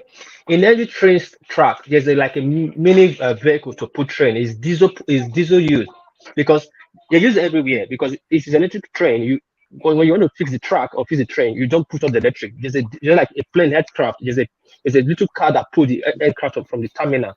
Trains have it. How can you build a train track, a monorail, you don't have that such vehicle to pull your train to change them from track to track, that people are pulling the train, and somebody's telling me his light is not working. What is that's almost certainly just a prank. I don't think 6 people can push it. That's what I was they can't push a train, you know. And now what you are saying is what I was speaking to. How can they be pushing a train? How can you be pushing a train? There's a it's very heavy. Train is very heavy. There's a little car, there's a little track car. There's a little cab track that pull train. Even in Japan, every evening they have people work. They off all the electricity. Then the little car will pull the train from the track. Then people will fix the train. You see it everywhere. How can you be pulling that, pushing the train backward? You are not. I don't think you're hearing what Fatah is saying to you. Fatah is saying it is impossible for them to do it. It is impossible. Peter, I'm agreeing with you. I am agreeing with you. It doesn't sound to me like how can people be 2-3 people be pushing a train? 2-3 cannot even push a car. Nothing will not go see for Nigeria. Even plane, even airplane, they were pushing it in Mutala. It is not possible. You can't be pushing a cargo train, pushing it to go inside. Some guy just making skits and pretend they are pushing. Let me guess, that plane that did not move, you also blame Tinubu for that one too, right? Spinner. That was Tinubu's fault. They're after you today, Rashida Bai. When are they not after you? Look at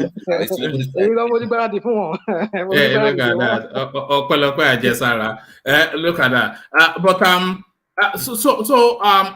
Did you want to go at the emerging economic space, or do you want to go with the? Actually, let me bring you this.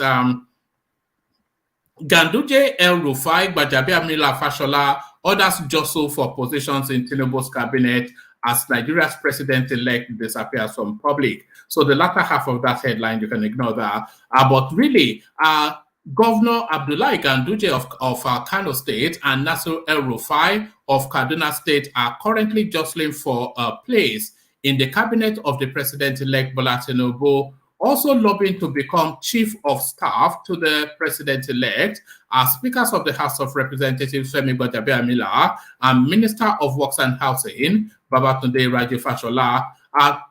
Tinubu won the election, blah, blah, blah. He defeated Atiku. Recently, correspondence exclusively.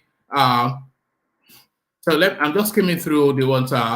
Speaking to correspondents on Friday, a source said some serving and past governors have also indicated an interest in various ministerial positions. So now the names and how they fit into the positions is what I'm inviting. Tinubu is expected to send the list of his ministers to the National Assembly within 60 days of his administration. President Buhari recently signed a bill that requires the president and governors to submit the names of persons nominated as ministers and commissioners within 60 days of taking the oath of office. Kano State Governor Ganduje wants to be the Federal Capital Territory Minister. So can you see that or not, him in that post? El-Rufai wants the NSA, National Security Advisor, which ties in with how he was positioned at that Chatham House engagement. Fashola and GBAJABIAMILA want the Chief of Staff, but who will most effectively occupy that space? Wale Edun wants to be Minister of Finance, whilst Governor Bagudu wants to be the Governor of Central Bank of Nigeria. So Governor Bagudu, infamously the bagman for Abaka, the Americans are still chasing him up and down. So the shape starts to take of the Tinubu administration. But what are you making of those names and the positions that they are vying for? Can you see Ganduje as I can see Ganduje as the minister for the FCT, but the controversy really El-Rufai as the National Security Advisor. I've never known that anybody that doesn't have a security backdrop has ever occupied that position. But what are you making of El-Rufai's aspiration and the position he's after? Who, me? You can go first. Yeah, it's you. Okay. I'll be bouncing there. I'll be going there. Yeah. All right. So, yeah, for me, you see, the composition of Tinubu's government, it's going to be both of criminals and, criminals like himself. Sorry. Like we're going to be criminals. Yeah, let me just say criminals. Ganduje, El-Rufai, and some with criminal record from back and from south too. Anyway, so you see, for me, what I expect him, because like when he said in his the acceptance speech, when after he was said to have won the election by Mahmoud Ainek, and he said, "Youth, you've spoken, and I've heard you. That was what he said. That was what he said. You have spoken loud and clear. I have heard you. So one would, by that statement, he knew that the youth are mad at him. If ever he wins that election, truly he win that election, I wonder how he did it without the youth's base. So what those people who voted for him, I don't know, but that is yet to be proven. So, but let's assume that he got the vote, he won the election. Now, he said it himself. Because he said, in that context of what he said, they did not vote for him, and he knows their grievances. I mean, who was that person again? Somebody was on one TV network today, representing APC, and he said the youth base, they're hungry at APC. So they knew within APC that, yes, that the people who really propelled Obi'S, the youth. So now, having said that, knowing that, yes, the youth base, they want to see a real change from what is known in that country, what is the norm over the years. I would expect whoever becomes the president, if it's Tinubu, to make the composition of his cabinet to be, if not 60% youth, those who have never even been in governance. But will he do that? I doubt it. Like somebody said earlier, because but it does have a reputation for bringing in fresh and innovative we talent. Shall find out. We shall see, one man, because I don't think does it have that reputation though for bringing that was in? back in 1999. Now nobody knew him back then. That was the only time he has administered a space, so we can. That was when he brought in people. I mean, pre-1999 it was all the years we never. And by the way, the people he brought in are the topmost of the Nigerian politics today. Chris Ngige, Fashola, Alshibanjo. No, did he not bring in Chris Ngige? No, it was Ben Akabueze. Ben Akabueze, who is I think the DMO. I don't know whether I know he has a position now in Buhari's government, but I think either DMO, Department of I don't know, Deputy Management or whatever office. Anyway, so the point I'm trying to make is that 1999, these guys whom he brought in, the likes of Dele Alake, Wale Edun, and the rest of them, and this guy that I live in somewhere in Surrey before. But let me just so anyway, so these are people who pre-1999, they were nobody knew them. But he brought them into governance, and they helped him back then. And they helped him to flesh out a very good governance, as far as back then. But then my point is that is he going to repeat the same thing? I doubt it. Because this election, he almost lost the primaries. And those who helped him, especially the northern governors, the likes of RUFAI, what's his name? Ganduje, this guy that was a former mule for the late dictator Abacha, who he said he wants to become Bagudu and the rest of them. You can't expect them to just hold their hands and not be given a political post. They want to have a part of the whole thing because they also labored for him. So I would not even imagine he not even using them. And like you said, one man at his question and answer at the Chatham House, he was sharing questions. I also saw him as well sharing questions. And these people that he was sharing those questions to are known people in governance already. So what are we talking about? Is going to bring new people? I doubt it. It's going to bring new people that I'm yet to see that is going to pressure. Because I don't think he's going to be able to do that because these people helped him. And if he doesn't want to incur their wrath, he doesn't want to incur their anger, he better use these people. So if Ganduje is asking for federal minister to capital, administer federal capital, you better give it to him. Because you gave him at least a chunk of votes, even though those fraudulent votes were. In terms of chief of staff, there are two names jostling for that position, GBAJABIAMILA and FASHOLA. But who do you think would be the most effective? Who, if the choice was yours, who would you pick and why? FASHOLA would be better. FASHOLA would be better for that position. FASHOLA is a good administrator. He's a good manager. He can manage Tinubu very well because I think one of his there was when Tinubu was being interviewed before the election when he was doing a question and answer thing. I think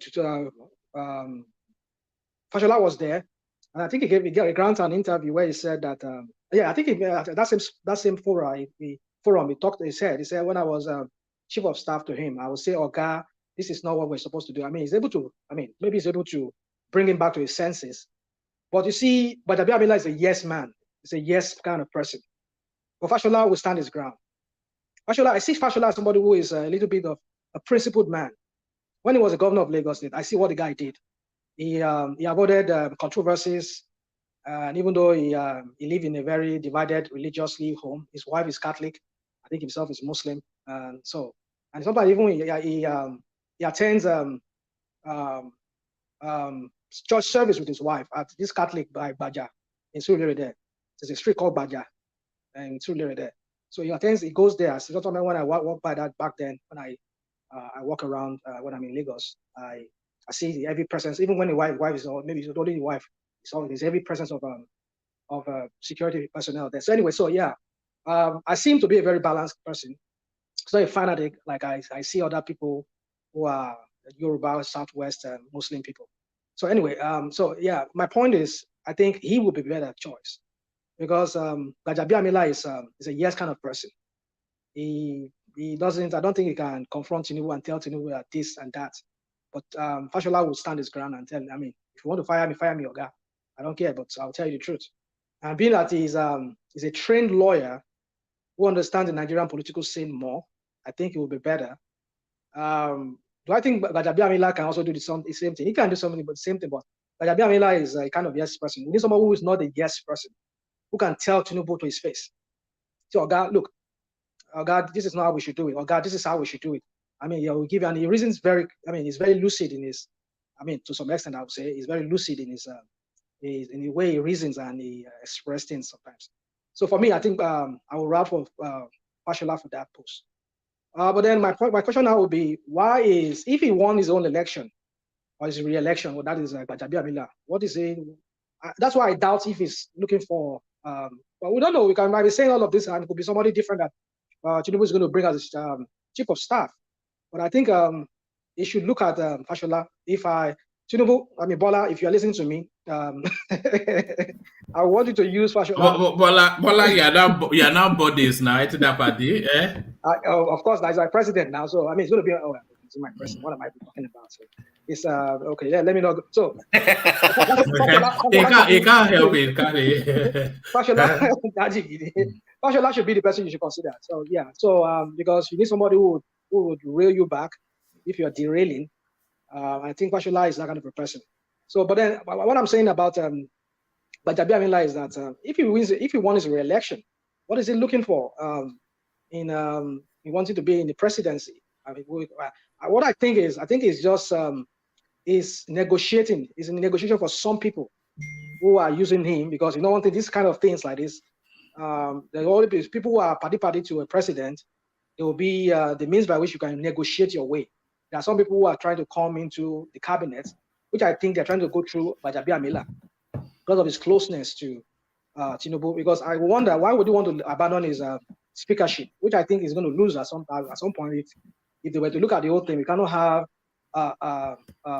the whole thing dominated by one people from one ethnic group. If you understand what I mean, I say ethnic group, sorry, rather. Of one religion, rather. I mean to say. One religion, because the two topmost position is by people of the same religion, and then the third is that same religion, and the fourth that same religion. I doubt how Tinubu is going to govern. Except it brings in some kind of I don't know. I'm just trying to understand how he's going to do it because there's going to be a lot of suspicion on his government that any little thing to be seen from a religious prison, like. This whole cabinet is all dominated by number 1, number 2, number 3, number 4. So they better look for somebody for number 2, and number 3 to be of the other faiths. So other faiths, if not maybe not Christian. But I doubt if it's going to happen that way because I know at the end of the day they're just going to give one of the position to somebody of Christian, which I think probably could be the speakership, which means GBAJABIAMILA might lose it or he might just sit that position out. But then if he see that position, then he will just become maybe a majority leader for APC in the National Assembly. and that is in House of Rep. But a lot of these people living off old glory, because Wale Edun was his commissioner for finance in Lagos State, and that was a good 30 years ago. So what economic understanding does he still have? Probably in his 70s, that is relevant to the times that we live in now, which is entirely a new world. Well, the thing is, you see, we can say, well, you see, woman, you see, this is what we say when the Bubu was even coming. Likes of Pastor Tommy, who were people that were thinking that those kind of people will feature in his government. But look at what came out. So you see, I'll be surprised if, well, I won't be surprised, let me say, but then I will be surprised if he uses new faces, new people. Should he do that? I would prefer he does that, bringing new people. But can he do that? I doubt it, because these people who have worked for him, you can't just throw them aside. You have to give them, compensate them with some political. People like this Ekiti guy that never did anything in Ekiti State. Ekiti is just, I don't know, with all the money collected. This guy, what's his name? That's like to speak English. Yeah, Fayemi. Definitely, Fayemi is coming back. But what are these people coming to do? I mean, I was having a conversation recently with a friend. I said, why do most of us come here? We're happy living in countries like this. Is that there's a lot of opportunities. The son of nobody can become somebody here. But in Nigeria, it's not like that. You have to know somebody. You have to be in governance, or you have to be a family member. Your family member must be. So there's no hope of a son of a nobody becoming. So how is that opportunity? There's no equal opportunity in that country. That is what we're lacking in that country. That's why a lot of our people are running out of that country. You can send me your CV. Send me your. Why? I don't. I mean, my friend, I'm okay here where I am. My CV for what? What do you want to use my CV for? Maybe minister. We can never tell. You know. I'm not a political person. I don't want to be in politics because it's going to ruin my image. I don't want to be. Image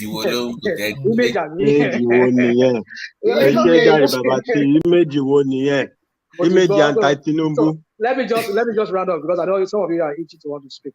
So my point is that I don't know how. I might believe that maybe he's looking to be chief of staff to Tinubu. That is GBAJABIAMILA. But my point is how that position. I mean, I don't know what is going on, because we're just looking at what's going on here. But will he leave his speakership? Is it part of the game that he's going to abandon it? So somebody from some other region, say Northwest, because Northeast and has given. They have a position already, which is in person of Shetima. So the Senate president should be from somewhere from the south. At least should be from southeast or south. That's what I'm looking at. But then speakership in the House of Rep should be maybe from northwest or north central. So we shall see how that plays out. So which means GBAJABIAMILA might lose his position, and if he loses that position, it means he doesn't want to be as a. It's highly unlikely that he's going to be the Speaker of the House again. Like, that's what I'm saying. But is that what? He's going to become the majority leader. But then, I mean, how could he be somebody who is formerly Speaker now be majority leader? That is it. That he cannot be the Speaker anymore. I know he cannot be the Speaker. That is why he's going to be the majority leader there. So maybe that's why the speculation that he wants to be the chief of staff. No. I can tell you categorically, it's not going to be chief of staff to Tinubu. Forget it. It's not going to happen. Okay, we shall see that. But then I'm thinking it's not going to be that too. But I'm still. It's too weak, isn't it? It's too old for. It doesn't have that. Yeah. For me, it's not this kind of person that can confront Tinubu and tell Tinubu to his face that this is. FASHOLA will be the best. FASHOLA still remain number one. Yeah, you can never tell. But then, do I think Tinubu can bring another people? He can because this is political horse trading. If you that's what they say. If FASHOLA is not careful, they will skim him out because a lot of people are they are trying to influence Tinubu to bring them in and all of that. So we're surprised that he might bring in new people. That would be a surprise to me if he brings in new kind of people that we've never had in governance. But I would doubt it if he ever does that. But I want to be surprised. I think FASHOLA will probably be the chief of staff. I think he has a very good shot to be that one. Yeah, well, we can only speculate about that. But for me, I think FASHOLA will be the best. FASHOLA or GBAJABIAMILA, there's nothing wrong with one of them being chief of staff, but for my own, GBAJABIAMILA is too weak for that position. It's too, it's it's too weak for that position. But for the fact FASHOLA is contesting for the position, I think he will not get it. Because Tinubu, if everybody knows Tinubu picks his candidate. You don't put a bidding out like you come and bid for it. So if they are bidding, that means they're already out of the league. So that's my own take. Was it not Tinubu's chief of staff in Lagos State? FASHOLA. He was.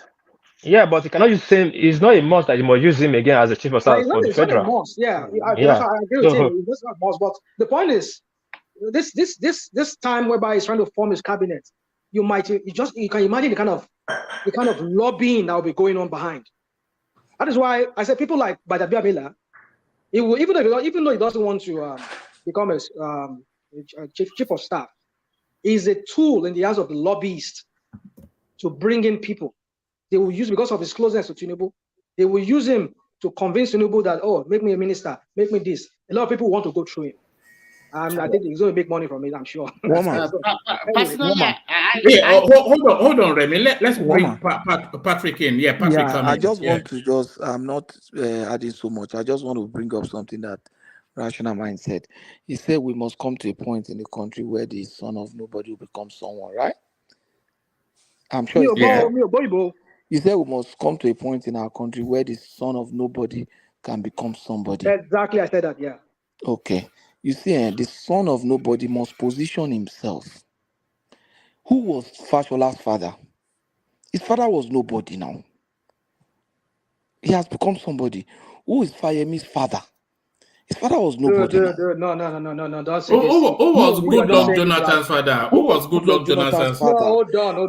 Wait, now let me finish. Now you have been talking since. Now I've been listening. Wait, it is not entirely true what you are. This is what people do. Now, Rational Mind, okay, go on, please. What I'm saying is that Nigeria is already a place where the son of nobody can actually become somebody. But the son of nobody must position himself. In America, the son of nobody can become somebody, but he cannot become that somebody if he does not position himself. That's what I'm saying. It's happening in Nigeria. Now, but the people you are using as an instance, who was Tinubu's father? Oh, no. Oh, you see, this is what you people do a lot. You see, when we reason this our logic. Hold on. You know that question you asked, who was Tinubu's father? I think that is a question that the obedience are especially interested to find out. Exactly. Who was Babangida? Who was Buhari's father? Who was Obasanjo's father? Who was Shagari's father?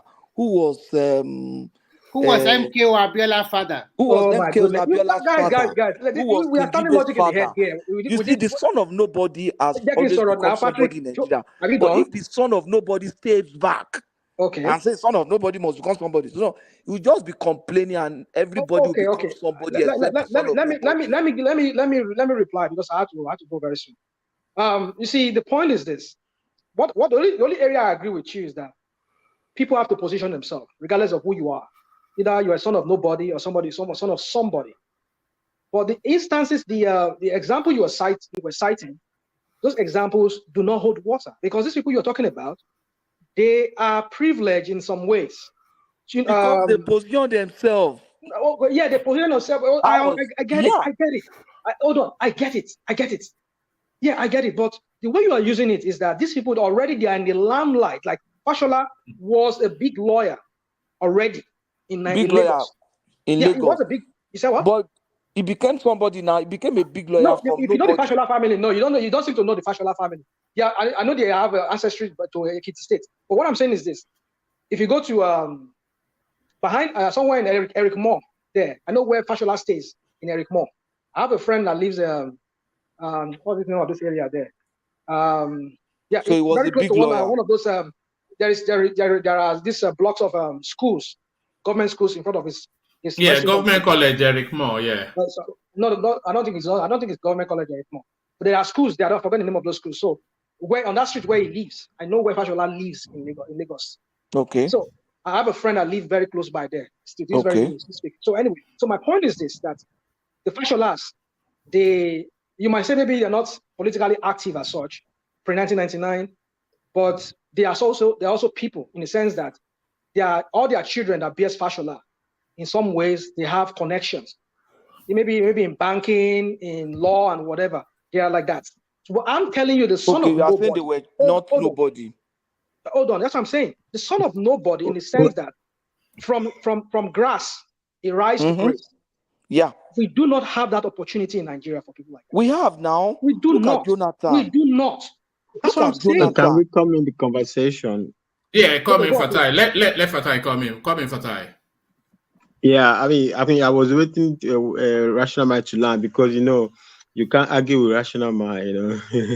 His position is set, so the conversation is not going to go anywhere.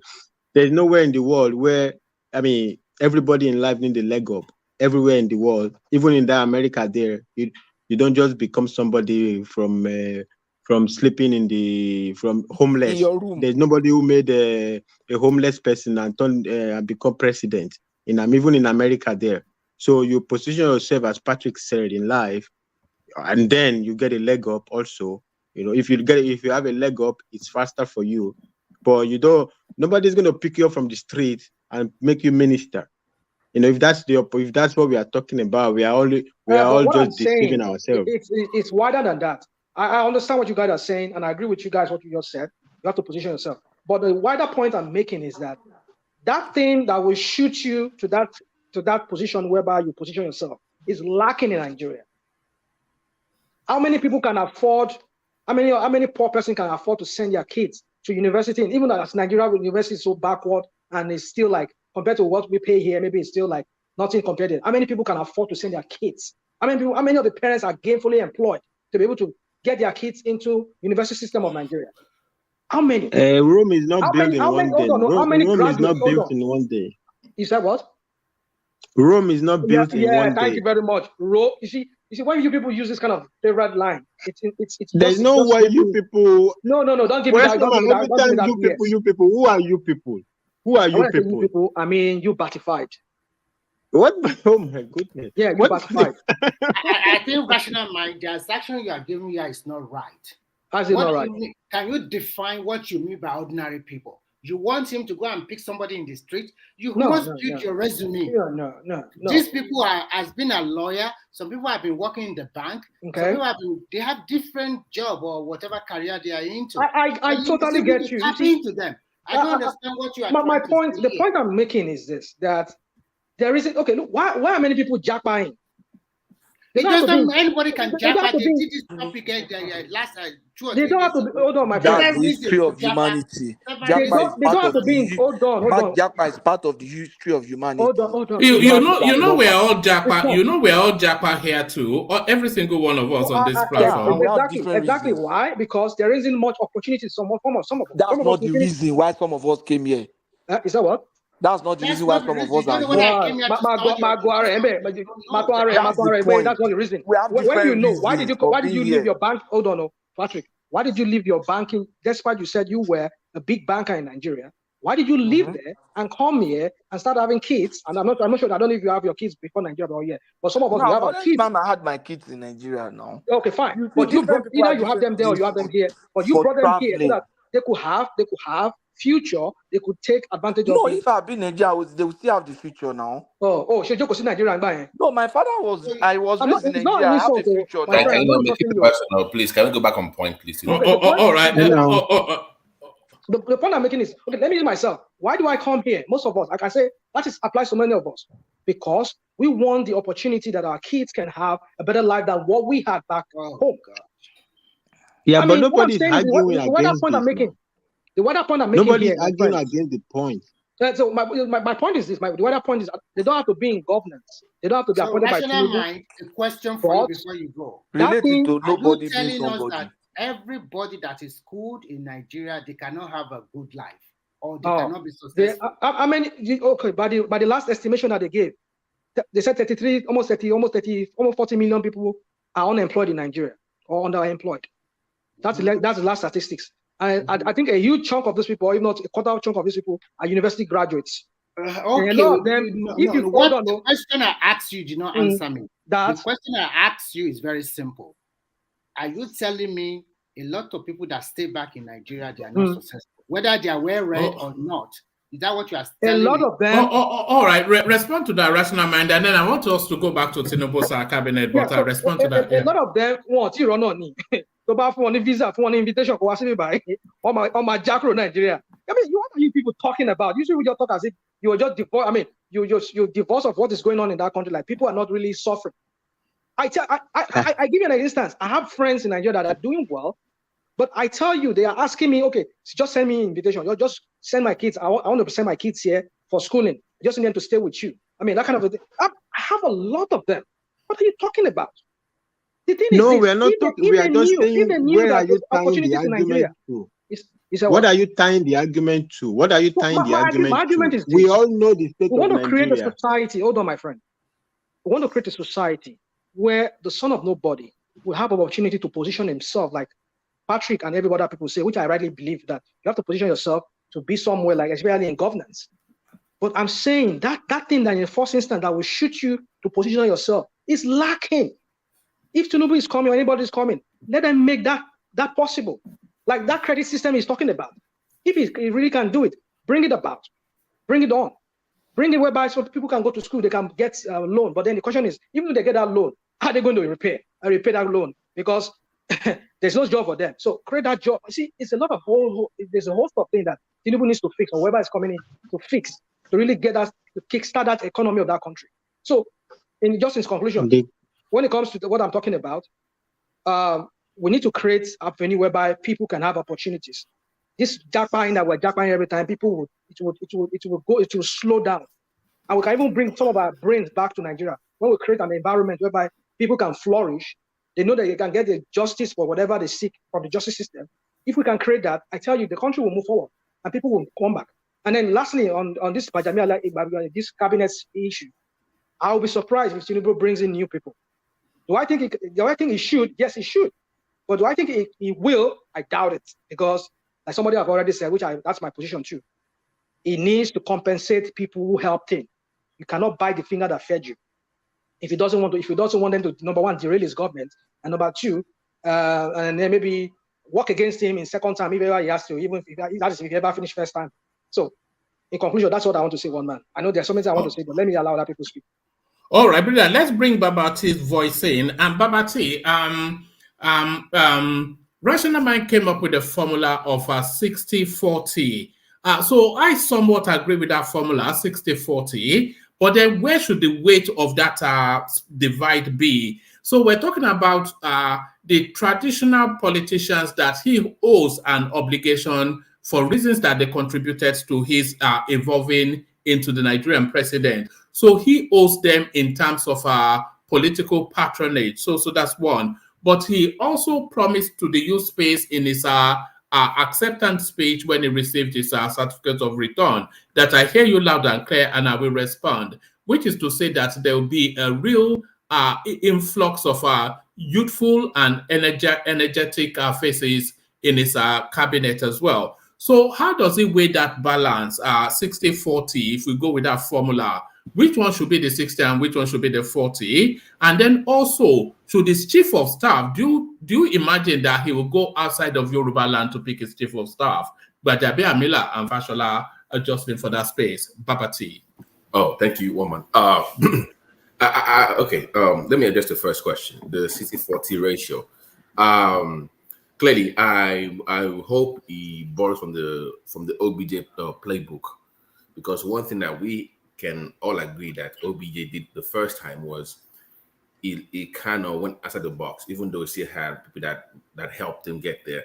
He had the Ngozis, he had, and he also looked into people from the diaspora as well. So I would say 40 should be for people that helped him in the party. Your FASHOLAs, your RUFAIs, of course, they should have a place in his administration. And also the youth, not the Kogi governor kind of youth, though. That's not the kind of people that we want in the government.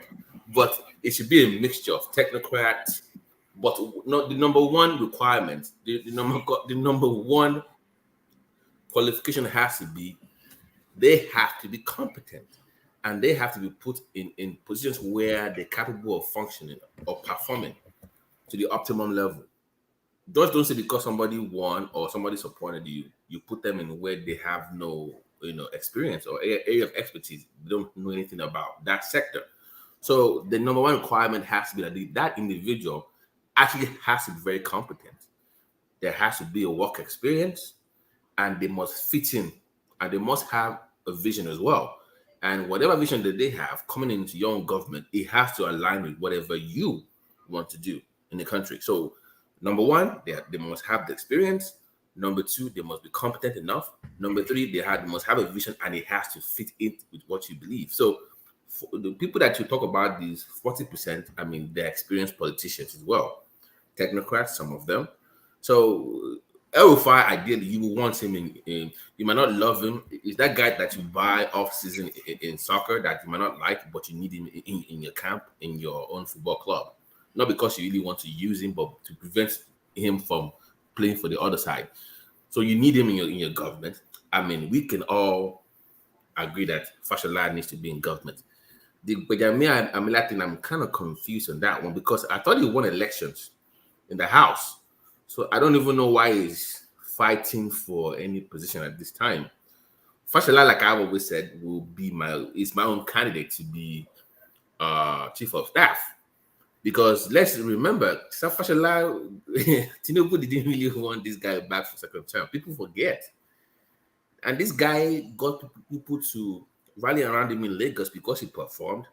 And he got the powers that be to convince TINUBU in Lagos. And that means it's very persuasive. It has that backbone. And that position is very important.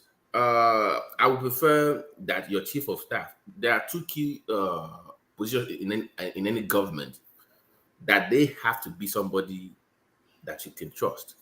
Your chief of staff and your the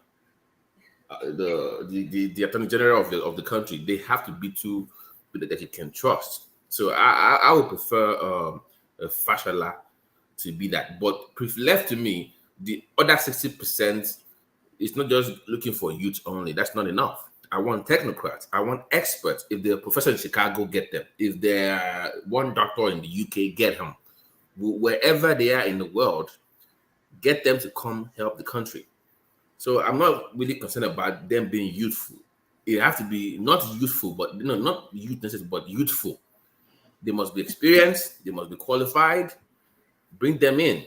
Let's look beyond the shores of Nigeria and bring Nigerians from diaspora. Is that your expectation of what will happen? Do you think that is exactly what he will do? Because my suspicion is that he will have a very youthful and new face cabinet. Right. It will still have this 40%, like the way you put it.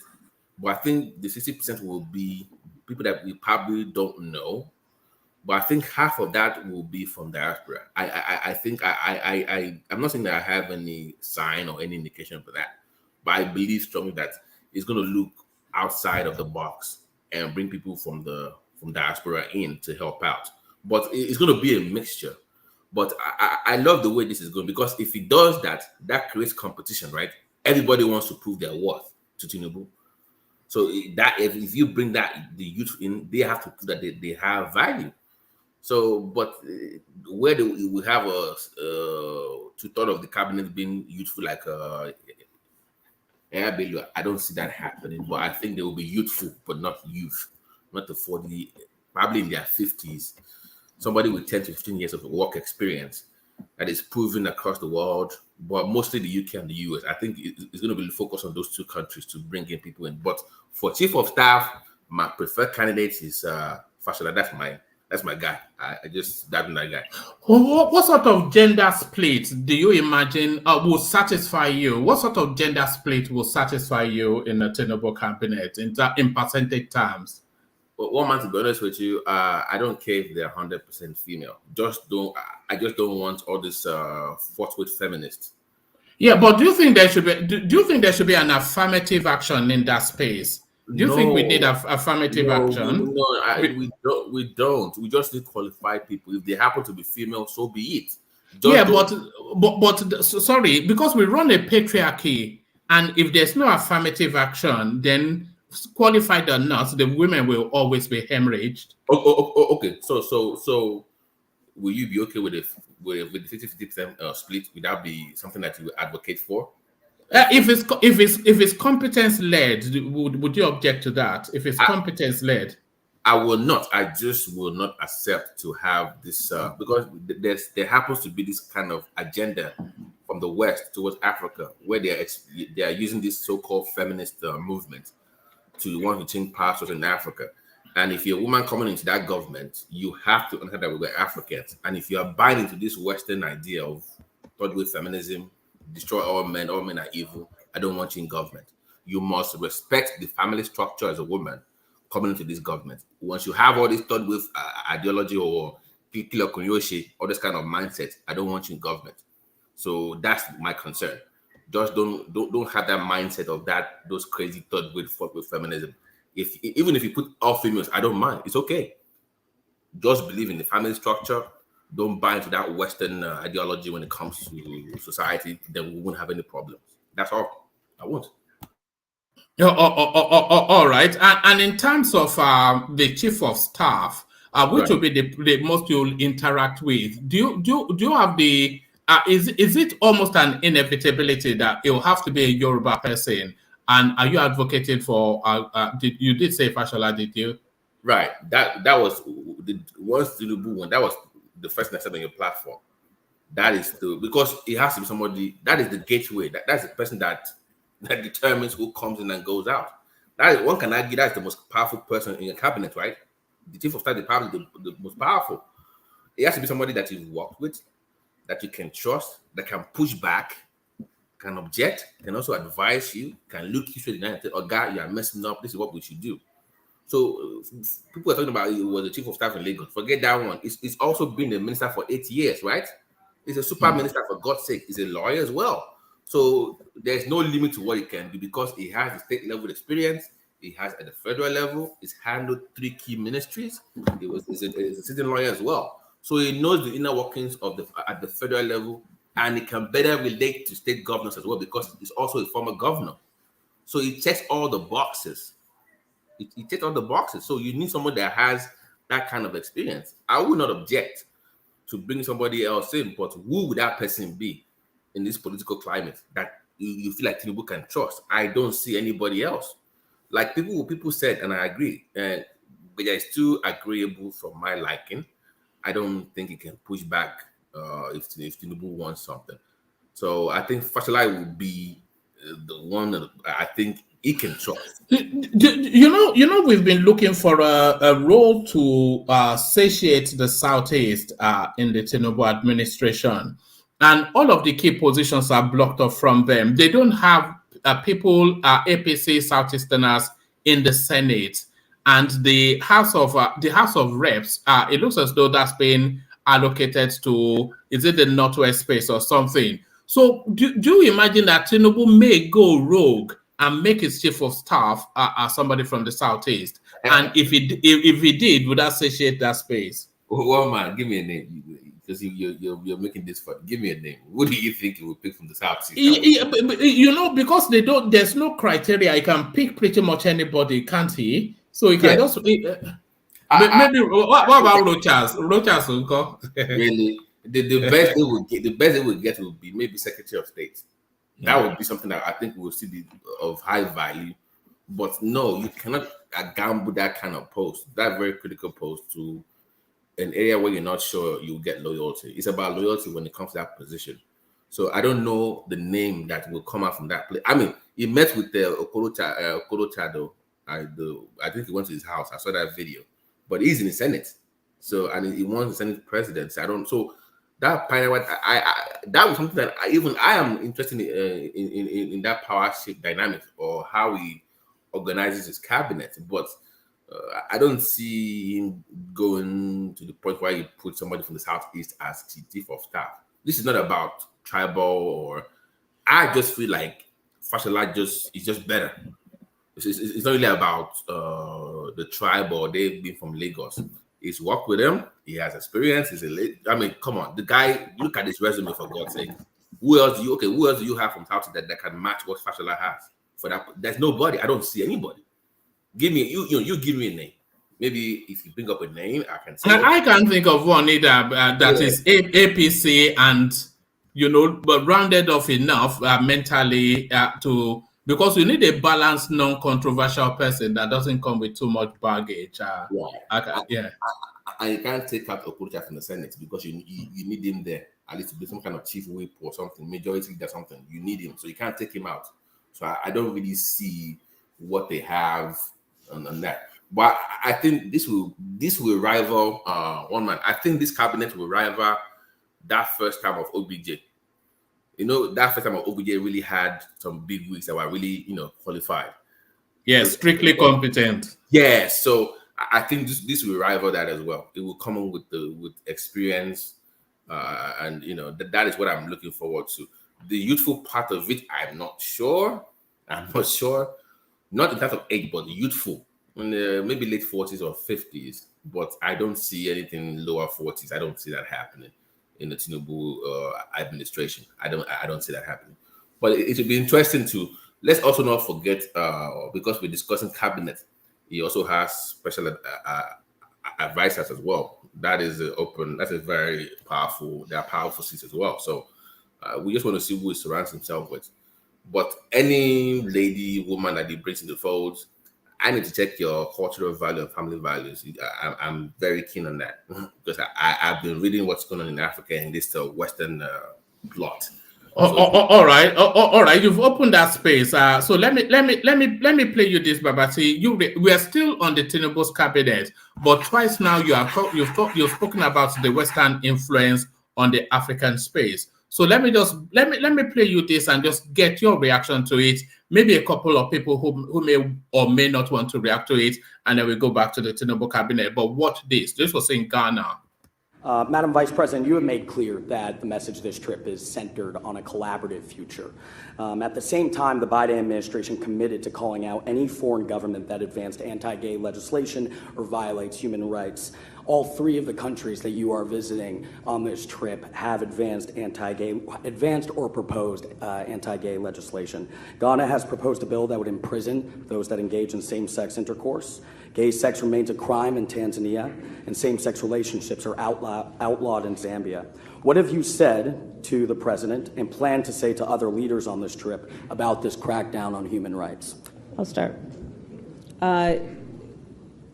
I have raised this issue, and let me be clear about where we stand. First of all, for the American press who are here, you know that a great deal of work in my career has been to address human rights issues, equality issues across the board, including as it relates to the LGBT community. And I feel very strongly about the importance of supporting the freedom and supporting and fighting for equality among all people, and that all people be treated equally. I will also say that this is an issue that we consider, and I consider, to be a human rights issue, and that will not change. The president and I had a conversation on this very topic, but the conversation was not about China as much as it is about the enduring and important direct relationship that the United States has with Ghana and with African nations. I will tell you that we are very clear, and I will speak for myself and on behalf of the Biden-Harris administration, that the relationship between the United States and this continent and African leaders is an important one. There's a historical basis for the relationship, not to mention as we look forward, as all governments should, and recognize the unachieved, as of yet, opportunities that exist going forward. The median age on the continent of Africa is 19. Think about what that means in terms of potential. Think about the fact that by 2050, 1 in 4 people occupying a place on Mother Earth will be on this continent, and what that means. The trip that I have taken to come here, being here, is about recognizing the incredible opportunity with a sense of optimism about what we do. all right, Babati. So just briefly on that, there seems to be this somewhat aggressive pushing of this LGBTQ agenda on the African continent. Also, of course, being a conservative traditional space. Is that the bracket area of what you were talking about this Western thing being pushed upon us? Right. Yes. Thank you, one man. And if you pay attention to what she was saying, even though she was using what you would refer to as diplomatic language, it was almost like she was bullying him. If you pay it was almost like a bullying into like something like, listen, this is what we're going to do. This is how it's going to go. This is what we like. This I wasn't too comfortable about the way she was. She was very condescending, to be honest with you. But Ghana has to be very careful. They have to be very careful because you have all this year of return. Now they are issuing, they are giving all these Americans coming back home, quote unquote, they're giving them visas, they're giving them citizenship, and they're giving them passports. That has consequences because when you have, the alphabet community, when it start coming to your country, then they're gonna start pressurizing your country. You see what's happening already. They have all these bills in the legislation that they want to pass to ban that. Why do you think Biden? Why do you think Kamala Harris showed up? Because you have a lot of Americans moving to Ghana now. The money is moving there now, and if you want more money from America to flow over your country, you have to play ball. So I don't know how long Ghana can hold on because the same guy, the same Kufuor guy, the same president. If you hear him 3-4 years ago, it was very stern. It was very militant, very militant against this LGBTQ thing. But now it's kind of backpedaling a little bit, and I feel that it might compromise. If you look at other African countries, I think in Uganda they passed a law a few weeks ago against this same movement. So I just don't want us to lose our African values. And it's interesting that Kamala will come to Africa talking about democracy. Democracy means the will of the people. Sovereignty, right? They have the right to vote for what they want. It is their country. It is their right. And as of now, this year, one man, being LGBTQ is not a human right. I want people to go look at that. They failed to pass that vote because they couldn't get the numbers. As of now, under the UN Charter, it's not a human right to be that. They failed to pass that because they couldn't get the vote. So you cannot, so that's the issue that they're having. They want to get more countries to buy into it, to vote for it so that they can make it. Because once they make it a human right, then they can come against you with sanctions and all this financial penalty stuff. So that's what they're planning.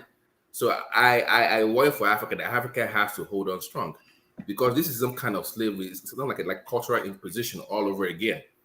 Do what we want. Or what do you think it's all about? Because it seems so random. This and they've been doing this since the days of Goodluck Jonathan. By the way, remember this was one of the things that Obama of all people held against Goodluck Jonathan when he signed that law that banned same-gender coupling in Nigeria. But then they are going after the Kenyans aggressively.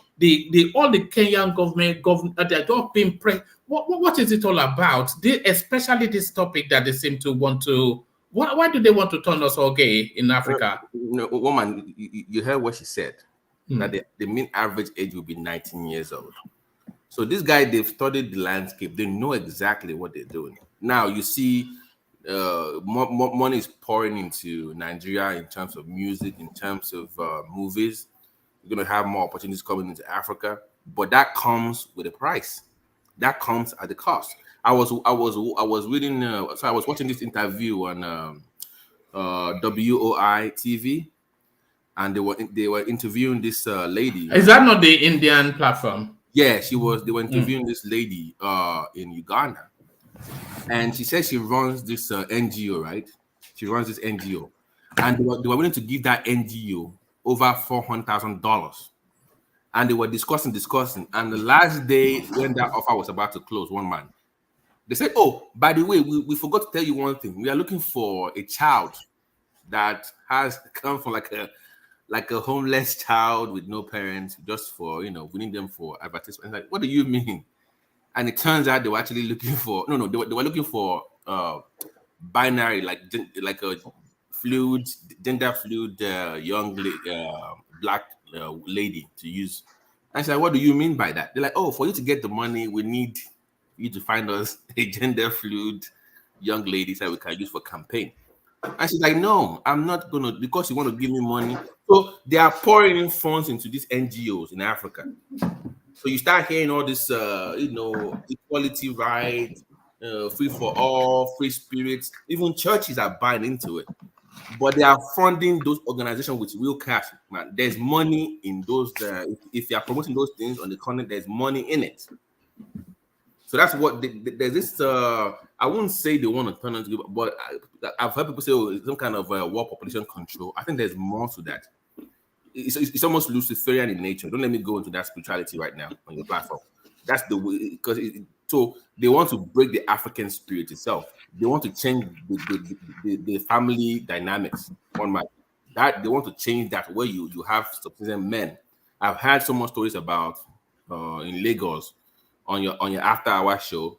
People are discussing what's going on in Lagos that is even open now. That in Lagos and Abuja, it's all open now. It's not even hidden anymore. So, but there's a push for it from the West. So I don't know how long our people will be able to resist money. You know how we behave when we see money. So I don't know how long we will be able to resist this, but I hope that we can stand firm. So when I brought up that thing with the cabinet earlier, is that if women that studied in the West, they might buy into this because they might so I don't want that in the Tinubu administration. So if you are pro LGBTWQWZ, we need to know. You must be. What's the Z, by the way? I don't even. It's confused. Still searching. I know LGBTQ. QI. What's the I? Inquisitive. That means you're very fluid. You can go from L to G to So yeah. Is that not bisexual? Is that no? Because you can be pedophile. You can love kids. Today. Oh no! Don't say those words. Sorry. No, carry on. Yeah. So you know. By the way, one man. Let me just shock you, because unknown to many people, in America there's no age limit for marriage, right? You can get married to a 10-year-old and it's legal in 20 states. And you can have sex and but you cannot consummate it, though. I don't imagine. No, actually, yes. I'm telling you, if you go to Missouri, but you have age of consent. Do you not have age of consent? It's a very but my whole point is that there are all these great. That's not true, Babati. No, there's no age. No, go look it up. You can get married to. There's no. Okay, bro. Right now, Google it. There's no age of consent for marriage. No. If their father signs off for no, just look it up. I'm not. I don't know about looking. No, look it up now. I'm telling you. You know, different states with their different law. I said 20 states. No, I said 20 states. 20 states. If you go to Missouri now, you can marry a 12-year-old. I don't know about Missouri. Okay, but let me just stay on the African topic before. In your state of Texas, at what age can you get married? No, I'm in Boston. I'm in Massachusetts. I'm not in Texas. Okay, Massachusetts. At what age? No. Those. Okay, let me say the African. Let me go to American stuff. But anyways, they are trying to bring some of these weird practices. No, I thought you were saying that in America you can marry at any age. I'm saying age of consent. Age of consent. There's no limit to it. That's general broad. Now, each state will now define what age of consent in the state where I live is 16 years. It's 16 years. So I don't know what you mean by that. There's no limit. I don't understand that. Anyway, continue what you. Okay. Anyways, sorry. Just one brief question on that. Is it a federal stance, or is it left to the states to determine age of consent? They have all these laws. See, America is people always think that we have all this binding laws that bring us together. No, like man, if you live in like a tribal land now, okay, if you live on tribal lands, even though they're in America, there are still laws that they have that is specific to their own people. So if I go walk, there was a time I was working in a hospital on a tribal land, right? They have, even if you have like rape cases, sometimes they will still call in their chief, and the chief will determine whether or not the police can even investigate that, even though it's a rape case. And that is their own thing on their own land. And it's still America. So you have all this, so people always asking that because it's America, they have all these federal laws that, no, states still have powers on some things. So tribal lands, if you're like a militia too, if you have lands as a militia, they have their own compound, they do what they want there. Like for like maybe Utah, for instance, now, if you have all this, the Mormons, they have all these religions, laws or exceptions for them. So across the board, it's not there's no uniformity for everything.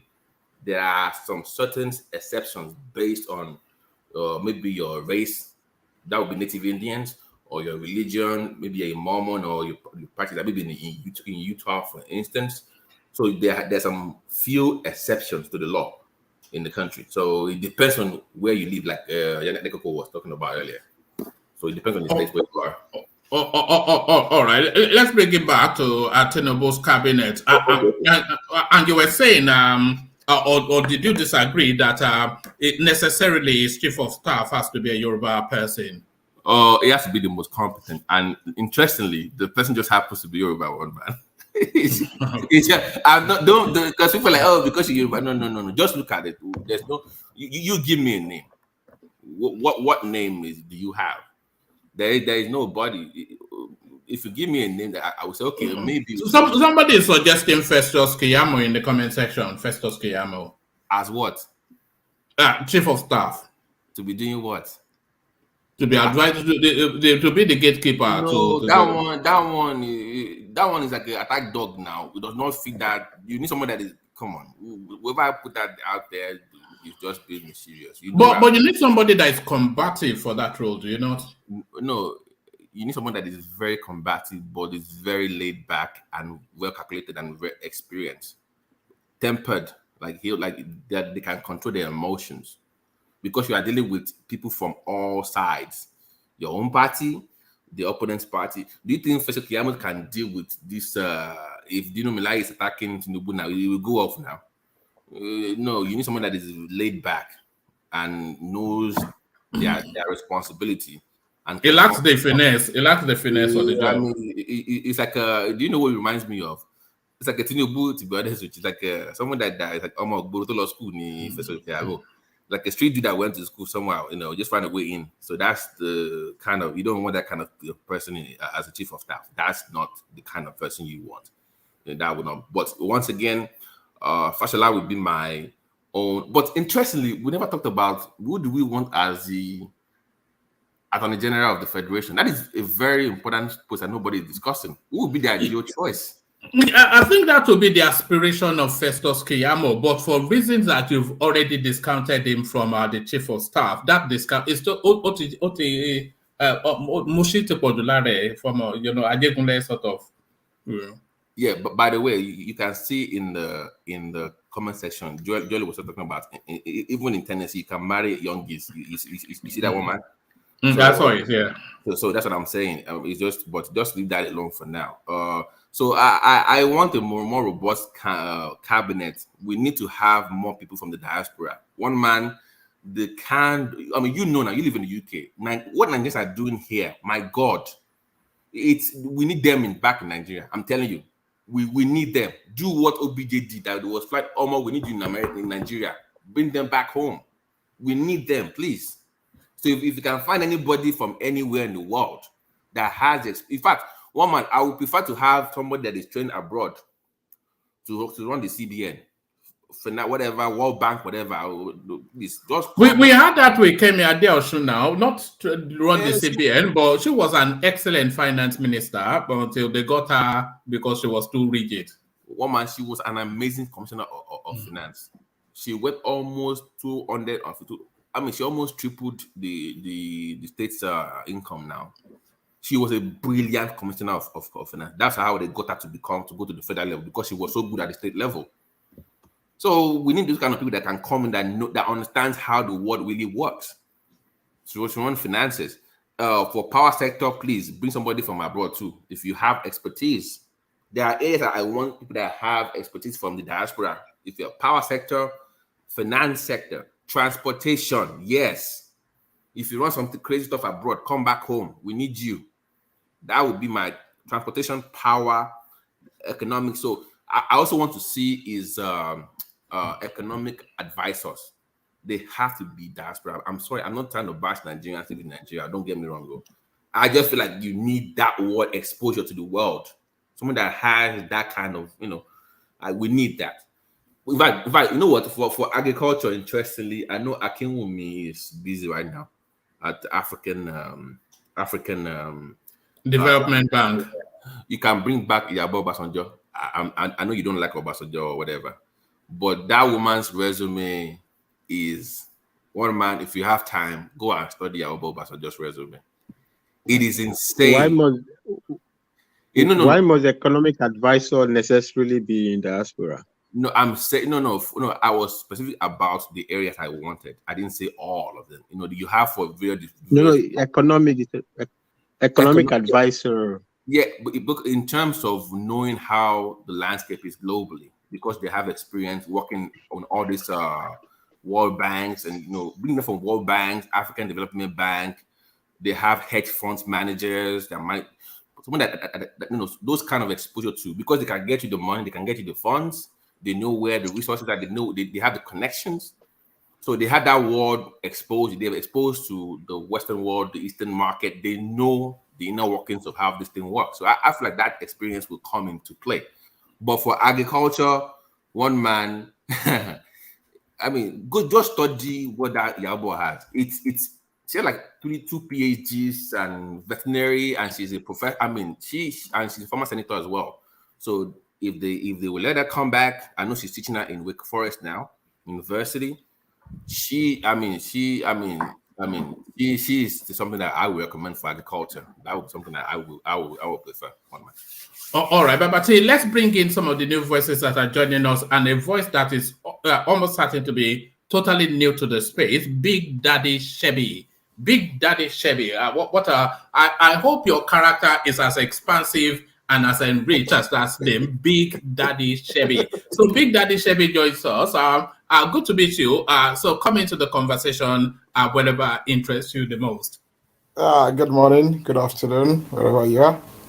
Yeah, I'm so much interested in the tech space.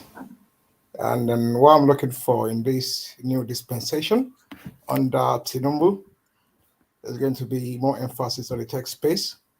I want someone that, I don't know the ministry under which that belongs. I think it's Ministry of Information. We should shop for the best ed in that space, because I've done a number of courses in India, and in one of my courses, the instructor made me to realize that the Indian tech space, that the Indian government actually done made conscientious effort in making sure that they're forced to reckon with in that space. I think what we should be thinking about now is how to actually have a data center, something like the cloud environment. We have big players like AWS, Azure. We only have one in Africa. I think what should be targeting now is to have at least one in Nigeria. When I started programming some years ago, when you get stuck and then you go on StackFlow, the names you'll be finding there are names like Krishna, Mandeep. Mandeep, yeah. A couple of years now, like two or 3 years ago, I've started seeing names, Nigerian names, especially coming from the Yaba axis. Yes, I was just waiting for you to pause in your thing. I wanted to highlight that they've already started to clear the ground. Ajande Koko and I had this rather robust argument even about that Yaba space. They were getting rid of all of the tenants there to create that tech hub that you're just saying in Yaba. Yeah. Now you see names like Yemi, Uche, and then that's actually an area that we should work on, because when you look at the GDP of India, what comes into the IT space in India is 3 times what we get from oil. If we can shop for the best ed We have them all over the world, in India, in Canada, in the UK where I live, in the US as well. We can shop for the best here in the ICT industry, so that we can actually make some gainful improvement in that area. And I don't think we are we're short of proper resource in that area. And also in terms of the cabinet, that we are looking forward to seeing in the next couple of months. Just to bring you into that space, how would you see, or how would it sit with you, RUFAI as the National Security Advisor? Can you see him in that role? Yeah, he's got the experience. He's been the governor of Kaduna State for the past 8 years, and based on what he has faced with the challenges he had with security issues, he can actually apply that knowledge to on a national scale. But I think it's not a square peg in a round hole. It actually fits. It can actually do very well in that space. But one thing that can count against him, he doesn't have the security experience, but that does not really mean if he has the managerial skills, he can do it. And I think someone that could play a covert role in the security space is Mustafa. Is understanding. Mustafa, he works for Abacha at one point. Yeah, from ADC. Yeah, that guy is. His understanding of the West African geopolitics is top notch. You can't put it. No. He talks a lot of fabled nonsense. I know. You want to reach the level of TINUBU'S? I know, but yeah, I just like the guy. His understanding of the West African sub-region. I think the problem we've had in terms of security in Nigeria is because we've not been we are not actively involved with West African geopolitics. The days when Nigerian ECOMOG was in Ghana, was in Sierra Leone and Liberia, we hardly had issues of Boko Haram. We should lay emphasis on being a force to reckon with within the West African sub-region. I think our foreign policy should be in that area. Yeah. What about his role in the Kudirat Abiola thing? Is that one of the things that recommend him? This was the guy that did away with Kudirat Abiola. Maybe I got because the guy can speak. I actually got sold on this guy during the what's it called?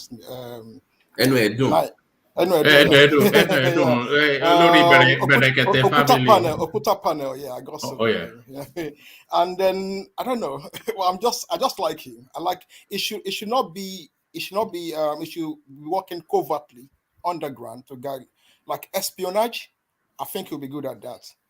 Gathering of information, and that is what is actually lacking in the Nigerian security infrastructure. So yeah, but you will add conspiracy to the information now. It will dilute the information. Yeah, I just like him for some reason. I don't know. The tech space is what we should explore because it's a gold mine. It's something that we can make a lot of money in because in the 21st century, what we should be thinking about is not about resources exploration. Well, it should be driven by knowledge. And in the context of the 21st century, IT, information, especially digital economy, is the way to go. And Nigerians should not be left aside. So we should the government, the new government should focus on shopping for the best ed. We should focus on having a very strong digital penetration into the country. We should be thinking about having a broadband penetration as well. And we should have at least one data center, cloud data center, maybe Azure, AWS, or Amazon. Those are the things that we should focus on. The return on investment will be astronomical. Shebi, let me ask you, what about the one they have in the Atlantic, that data center? And they have the broadband coming from Africa. That's not a data. That's a data center. That's like physical. That's an on-prem. No. But the one they were running from Europe into Africa. That cord, I forgot the name, under the sea. That it's still work in progress. But we still need to like put more efforts in actually making Nigeria the digital capital of Africa. We have the resource, we have everything that can actually put us in that position. So, Oman, if you mind if I engage Shelby for a second. Yeah, of course, carry on. We are listening. So, because that fiber optic thing that they run. So, I believe that they did the ceremony where they said, oh, they have it here now. So, from that point on, what kind of investment do we need to make it a reality? What you speak of, since we have it now, they already have the broadband in Nigeria right now. But what do they need to do to expand that and make it what you want it to be? Just want you to explain to us, please. What we need to do with that it's only in Lagos. There are some other commercial nodes that we can do. Port Harcourt is a new place that can actually make investment on, but it's just like a drop in a mighty ocean. We still need to work more. But what I'm still really talking about, that one is more on the prem, but the world is moving to the cloud now, where when you use cloud technology, companies are going to use that cloud. They have the ability to downsize or upscale. We only have one data center, cloud data center in Africa now, and it is only in South Africa. In India, they've got two. In Europe, we only have two, one in England and one in. If Nigeria can position themselves to actually leverage on cloud computing, which is the way to go, it will help small-scale industries start up to do a number of things. The fiber optic stuff is another space. Another space that Big Daddy Shebi. So another space that I thought Nigeria that we've not really explored that we should explore. Is that telephony space. When you call your bank or your a mobile phone provider and your call gets routed to India, etc., and then you are speaking to some guy who sounds like Mandeep, but he tells you his name is Roger. I feel that we should be in that space too. Or that service telephone thing that they do in India. We speak English better than them, and I think that they've already gone past that phase. So do you think it's because I've always thought that is something that should be in Ibadan, some telephone center, some call center thing that we run from Nigeria globally. I always thought of that, but the problem is our image is something that has been put in 419, 419, yeah. Because at times when you walk in the office, the Nigerian king, the Nigerian the Nigerian prince, the Nigerian prince. It's really, I think I've worked with a number of Nigerians there, and I know they come with different credit cards, they buy stuff, and then like the image is really bad. Don't expose us now. I will not expose you. Sorry. Yeah. So it's the image, but we've got a huge pool of resource to draw from. We are better than them when it comes to communication skills, but for some reason we are not actually. The bad eggs among us have actually put our image into disrepute. Okay, so Shelby, but I see all these offices springing up in the VI area, the Microsoft, the Googles, and they are like the Googles. Yeah, it's a drop in the mighty ocean. Right. We still we have options like plethora of options to choose from. Indians actually they've taken over. If you look at the top vendors in the IT industry like Linux, Unix, Solaris, Oracle. They all have their headquarters in the UK. The Prime Minister of UK, Sunak's dad, is the owner of Infosys. Ratan Tatas used to be in automobile. Now they are doing consulting. We hardly have such in Nigeria. These are areas that we can actually make proper inroad and beat India. Give India a run for his money. We are not doing that at all. Yeah, but are you talking 50 years or something like that? India it's something that is achievable within 8 years. If we have no. Like 2007, 2009, when I go on Stackflow, I always see Indian names. But now I'm saying Uche. Nigerian kids write good Python codes. They write correct C#, Java. Okay, I mean, we have the technical you are talking tremendous. You are talking tremendous fintech expansion. It's not somebody writing Python or writing on Java, I mean, some programming language. But tremendous. India has been expanding in its these decades. Not yesterday they became dominant in this situation. Fatai, sorry. Okay, let's say we can't catch up to India, but how can we at least get to the point where we're at least competitive? In Africa, if not 50 years, just say, okay, at least we have something in Nigeria now. Can we do 10 years? Maybe not to their level, but at least we have something. These things, it's not really about the image. You know, it's if the environment, these are largely led on by entrepreneurial skills in this industry, fintech and everything like that. I also go back to the point that Patrick was making about people positioning themselves. You know, if you have tremendous amount of people who are positioned in the area, I mean, we can have one brilliant kid, but I mean, to compete, you don't need one brilliant kid. You need 1 million, because to write to this coding is not something somebody just write. You a code to say hello. Requirements, yeah. You have to say, oh, hello, welcome. Maybe 10 programmers writing it. You know, because one comma in the code you can't compile. You can't compile it. So you need tremendous. So if the government provide the leverage, like many people getting into coding, education, everything like that. So in a couple of decades, we will start opening up to that area. But government interest in fintech is really the key to all these things. But it's not we're going to overtake India. No, you cannot overtake India. No, it's just to take a slice of the market now. It's not to slice of the market. For the African space. For the African space, yes. we are not doing badly. No, I'm not really into. I work as a programmer. I don't see the bad view. I work like a proper technician. But from the feelers, we are, especially during this incumbent regime, this present government, we have made tremendous stride.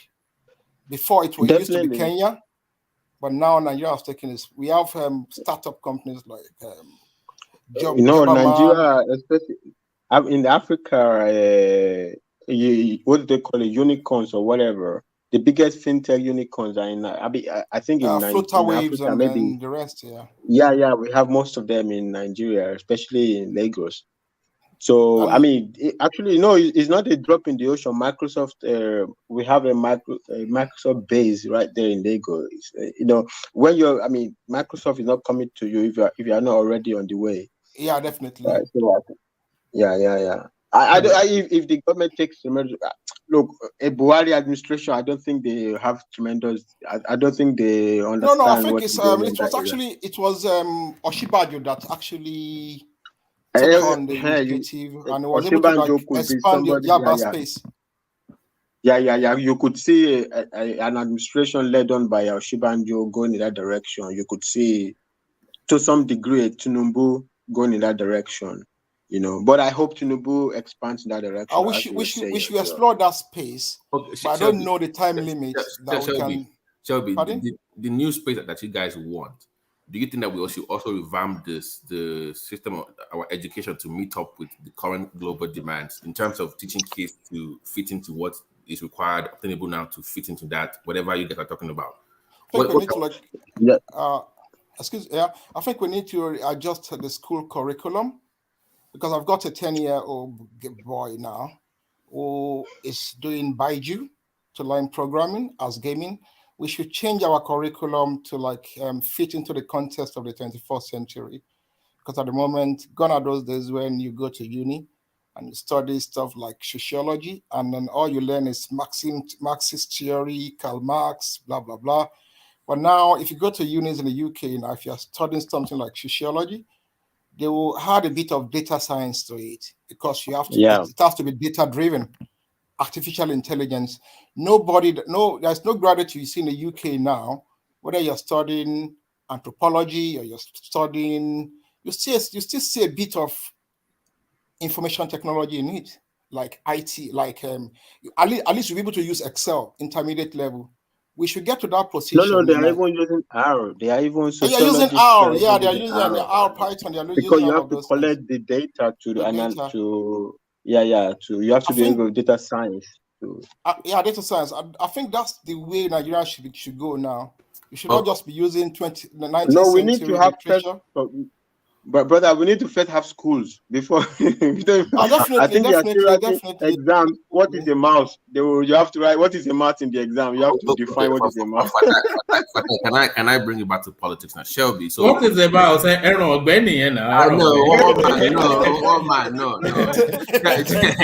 Shelby. The political space itself. So, who do you think can better, like, if you had to find someone like, because I said FASHOLA for chief of staff now, for that tech ministry, who do you think, or what do you think they can do? It should be someone from the diaspora. There who else had like one man? Thank you, guys. Shelby, you know what I'm saying.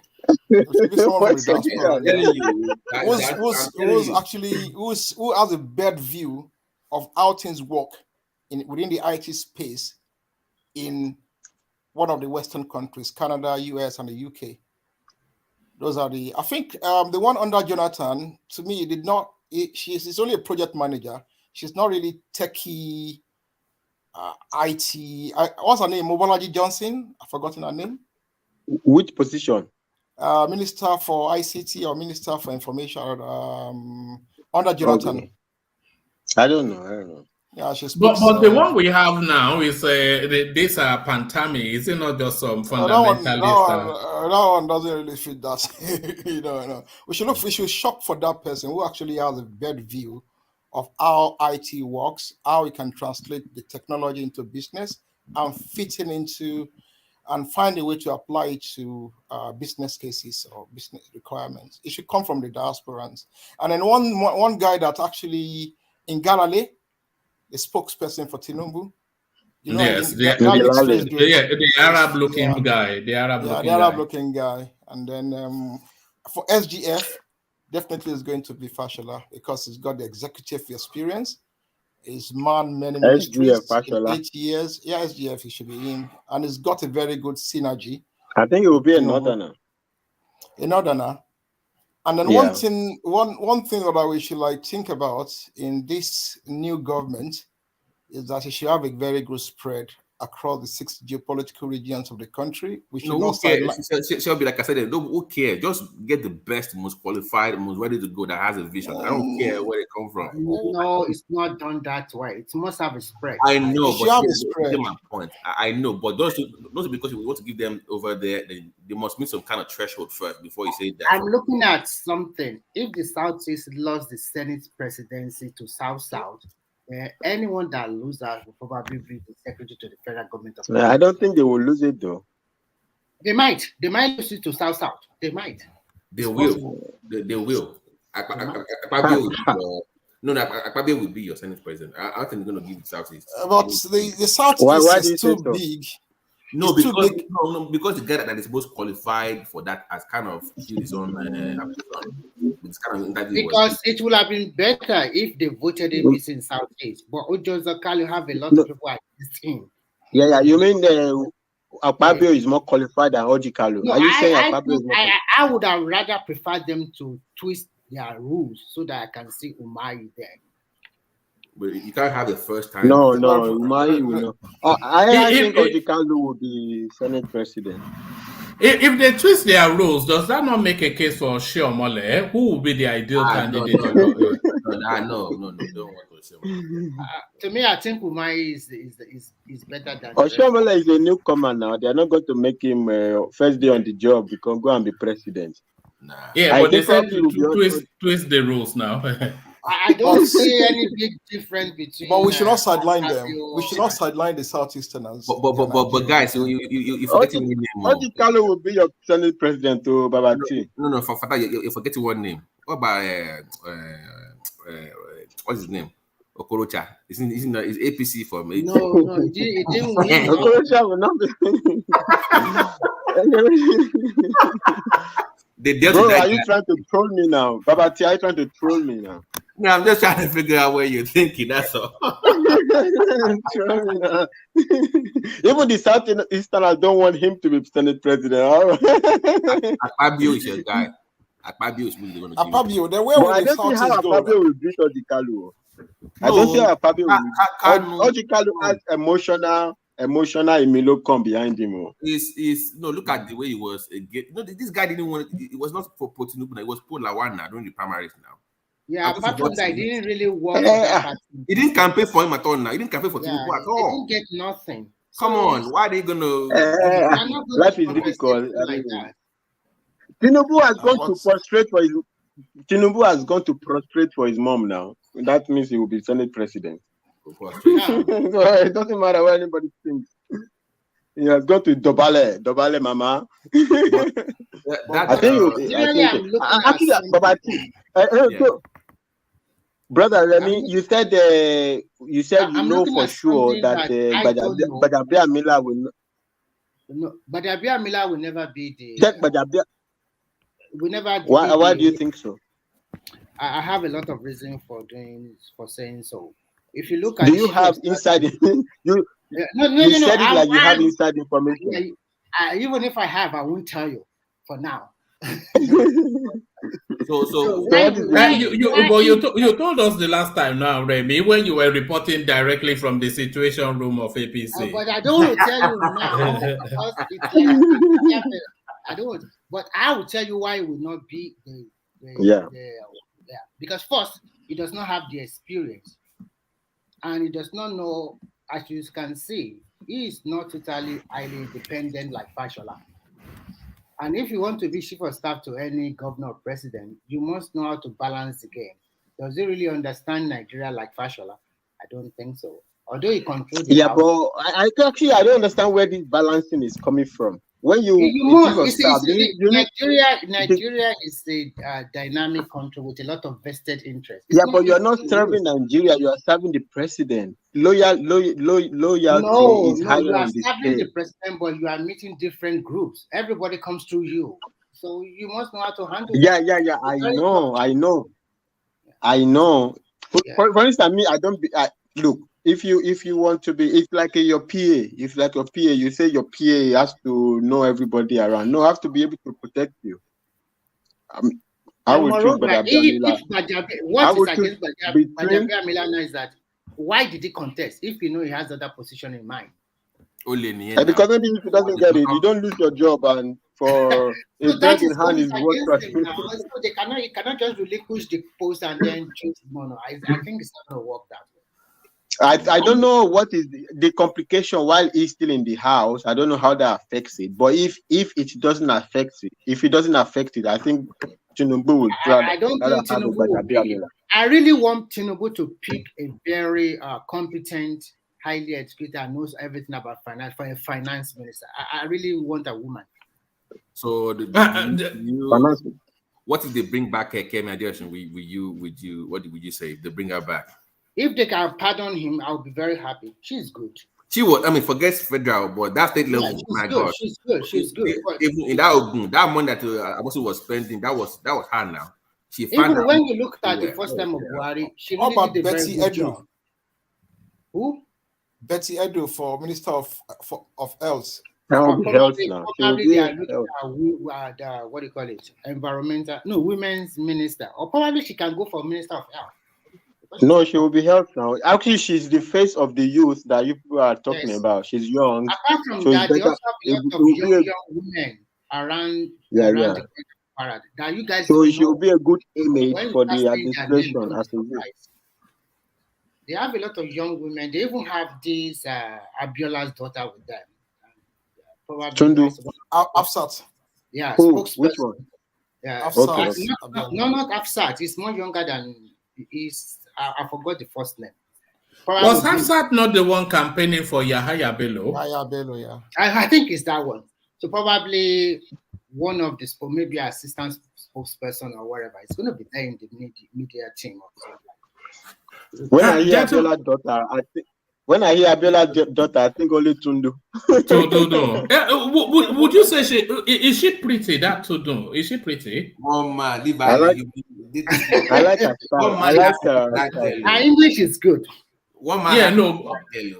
Woman has been present with that girl for a year. You know, I'm just you know, she's one of those type of women in life that you wonder if they are pretty or not. She could be very pretty, but when you know what the father looks like. But let's quickly escape that space and go to and bring Dewale into the conversation. So Dewale, good of you to join us. We're talking about the composition of TINUBU'S cabinet, and people are already jostling for positions. So names are coming up, and they are indicating intentions towards positions. So we're trying to see if they fit. The position that Ganduje seems to be after is the Minister of the Federal Capital Territory. So do you see that Minister for Abuja, Gandola? Give it to him. That's what he wants. Give it to him. That cabinet is just third-tier position in the cabinet. It has no, I would say, minister without portfolio. Give it to him. That's what he needed. If that's what he wanted. Can you hear me, Mama? Yeah, we can. If I were Tinubu, I'll just give it to him. Minister of Federal Capital is a minister with no portfolio per se. But it's unfair to people that baggy people in Abuja. That can't you just find somebody that is from there? Those EDGs. Why do we always ignore them? Why can't you just put them there now? Just give them their position. An indigenous of Abuja. Yes, no, baggy in those areas that were carved out for that area. We always ignore them now. They never get anything. We just come on, give it to them now. Well, you know, I think the Nigerian Constitution stipulates that president should pick candidate from each state and as a minister. But you can't. Well, you know, Federal Capital is not actually a state.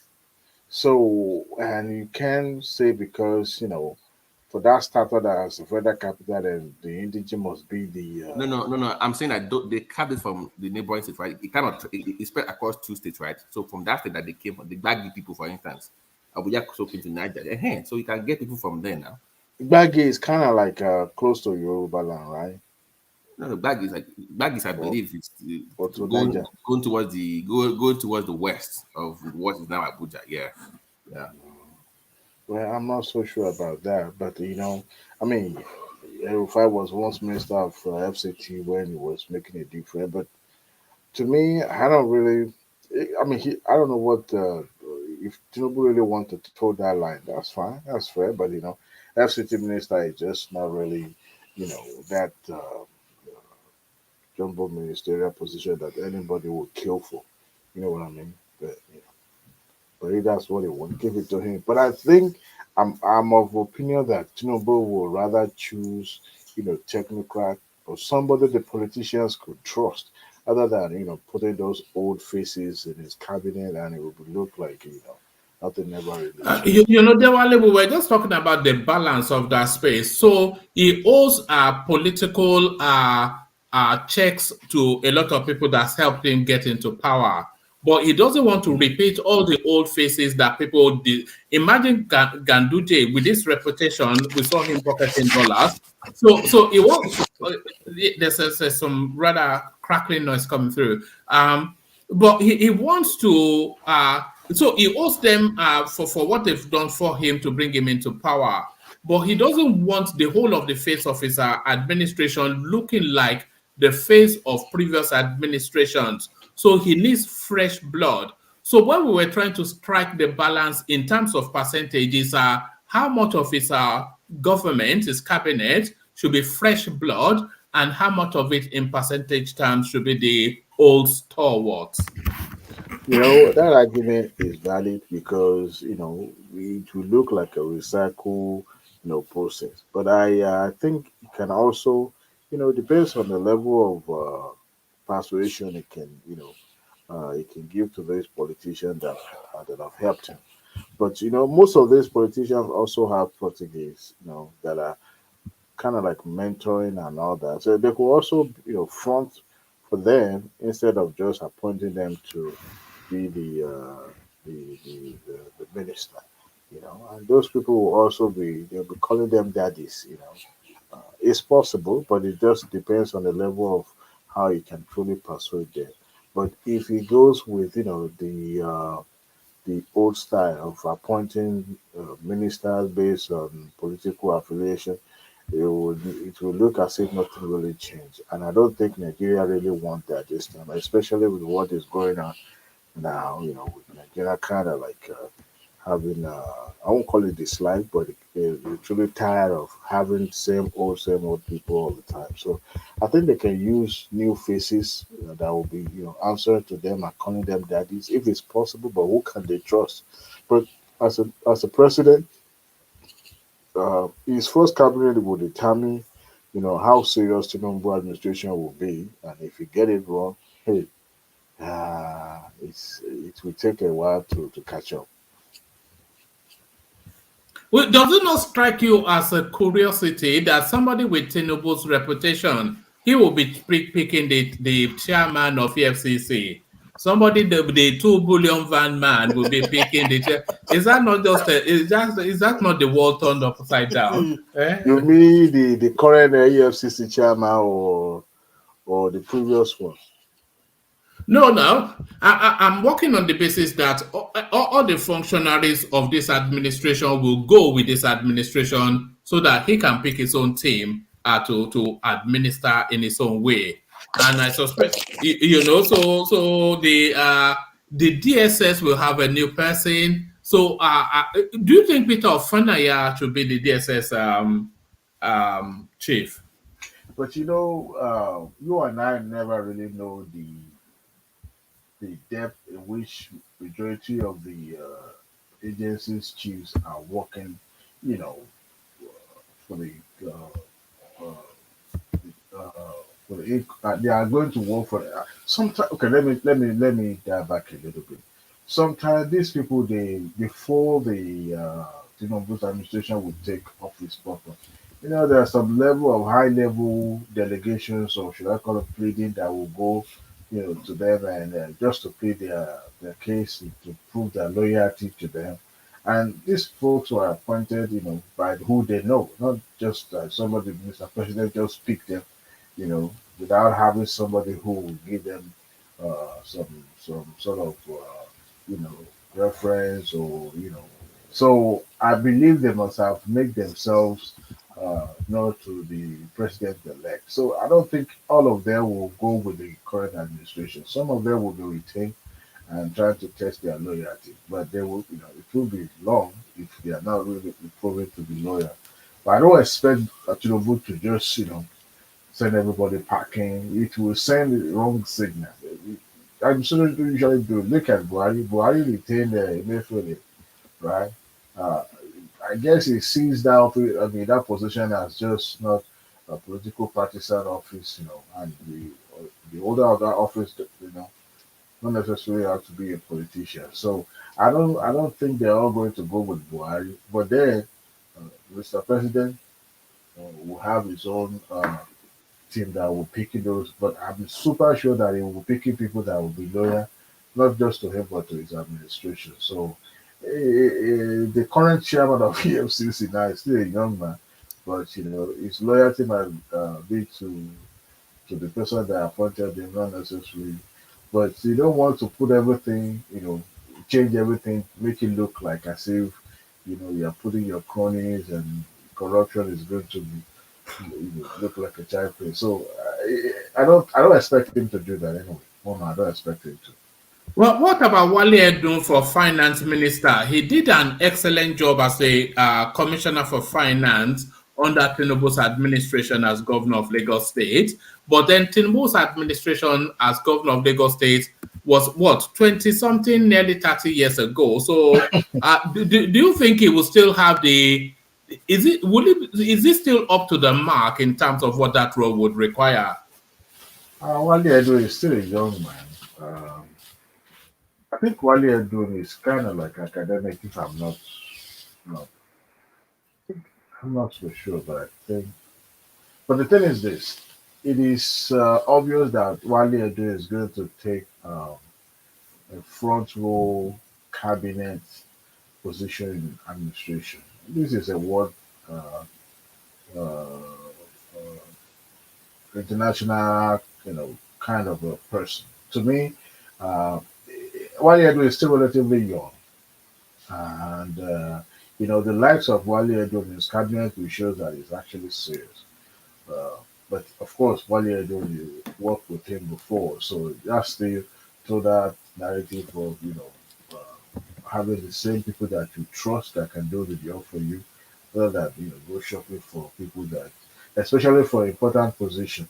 But what you might be shocked, woman, that you probably may not even appoint him as a minister of uh, finance.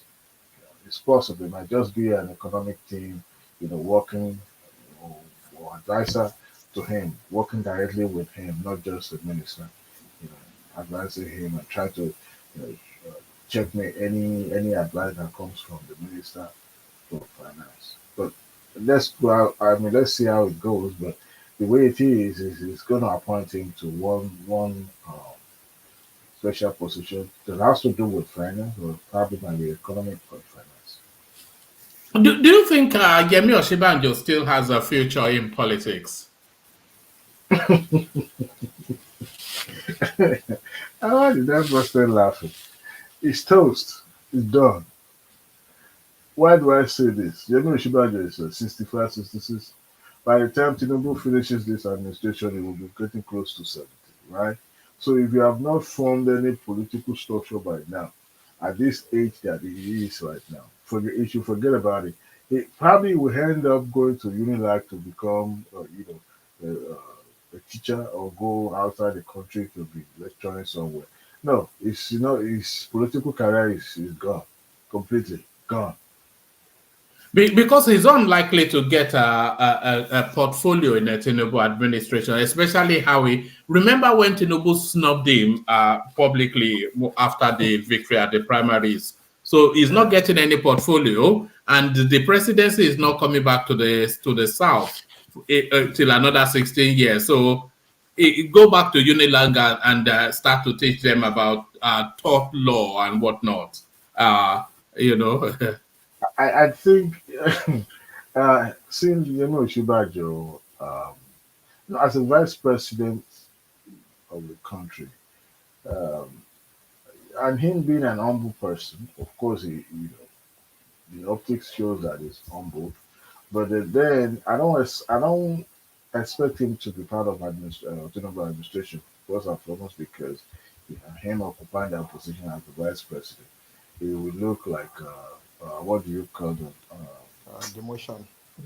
Not even demotion, or conjure, somebody who already had the number 2 position. You now looking for cabinet ministerial position. So the only thing now is I can't even serve an advisor because Tinubu won't take it. But I only see him maybe because Tinubu can't trust him at all anymore, Abi. I mean, come on, where have you seen most of the vice presidents usually go silent after the administration? I mean, look at Sambo. When last did you hear from Sambo? They can use him as an envoy now for all these mission trips, like the one that. I mean, no doubt there'll be some national assignment that African countries, himself and Buhari, if possible, as long as he can still carry his leg, will be going in on behalf of the country and giving extra code and travel allowances. I don't even say you're going to court with a gown saying yes, my lord, to the judge. It's just Can you see him in a lecture room? Can you see him? Yes, I do see him in a lecture room. Doing that part time or going abroad doing that. I see him. Doing. I mean, that was his background before. Visiting professor, right? Like Soyinka does. Go there for summer, teach once in a while. Yeah, and then or being a consultant. Governmental consultant. So anything related to constitutional law or something like that. But as far as politics is concerned, forget it. It's gone. All right. But do you think you'll be able... Go on. One man, can I get a couple of words? Go to sleep. Yeah, go. Yes, carry on. Yeah. Sorry, brother. Well, I think Ganduje is very smart. Once Abuja, it will be puzzling all the guys in Abuja. The landscape in Abuja, all the blue, the change, everything, dollar, shake everybody up. Now, Well, honestly, what is Abuja? The Minister of Abuja does. What did he do? I can see why they call him Gandola. It will make a lot of dollar in I mean, there's a lot of headquarters moving into Abuja. The space, giving people spaces or whatever, the environment. I think Since there's you no can mayor hold the in people Abuja, around. there's no governor in Abuja. The only position you can appoint is a minister to be in charge of the city, right? But it's Abuja that turned no Ribadu that brought him into limelight now. If you know how to manage space. No. Being a minister of FCT, it's a lot is involved. You know the budget that goes to FCT every year. Well, that's what I'm saying now. Do you forget what RUFAI was doing when he was in charge of that Abuja? What was it doing? It was demolishing building. You control the lands now. No. Even though he demolished building, it was right because you don't want a repeat of Lagos in a federal capital city. My brother, any commissioner can do what he was doing then. It was just no. I won't agree with you. No, I won't agree with you because after RUFAI, all other entity ministers they never did close to what this guy did. I was in Abuja on ground. Listen. I can tell you about what the RUFAI did. Let's forget about whatever you had recent history I've had. But I'm talking about back then. He did a very good job. I lived in Abuja, and I saw what he did. So he brought sanity to the planning. That job function and a chairman of the local government or commissioner in Lagos. Mine is an architect. You know, everybody's an architect. Look. When you have Nigeria, is it an architect? I thought it was a town planner. I thought it is something like that. Yeah, town planning, architect, something like that. I think something around that line. Yeah. My brother, I don't want to glorify Minister of FCT. Youth Environment, as a grade A minister. He's just in charge of a city. Just like it's not about grade A ministry. It's not about being a grade A minister. It's like if you know what you're doing, What is? I mean, the perfect example is RUFAI. Abuja shot him to limelight. Okay. You see. There's no other capacity that I think Gandola can work except that place because you can't put him under finance. He's going to see everything. You can't put him under CBN. Remember, what is it called? Buba Marwa. Buba Marwa once contested for presidency in Nigeria before. You guys remember? Even Adamawa State Governor, I think contested for it. So now he was appointed an NDLA chief, just like we have NAFDAC chief and other agencies. He's doing good, by the way. But they were all making, statements. They were all doing excellently in those agencies. Why? Because they wanted to prove that they can handle whatever position they given to them. But that does not necessarily translate that position that they are occupying has a very powerful, they could make powerful position without the backing of the presidency. So being an FCT minister, before he was appointed FCT minister, he was, was in a bureau of one bureau, something like that. He was heading before being appointed a substantive FCT. What are you talking about? What is the? It was heading one bureau, something bureau of enterprise or something. I can't remember it now. Then it was appointed as FCT minister. So what is the point? What is the point I'm trying to make is this: they could make a difference in whatever position they were appointed upon. That doesn't mean that position is grade A. For somebody who oversees, like a minister of war, minister of health, minister of agriculture, you can't compare that portfolio with minister of FCT. That's what I'm trying to establish. They have a bigger fish to fry, like somebody who oversees just a city.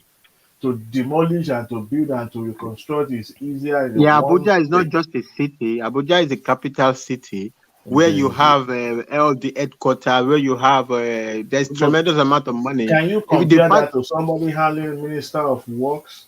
Can you compare that Minister of Labor having Minister of Labor is what is his son? What is his name?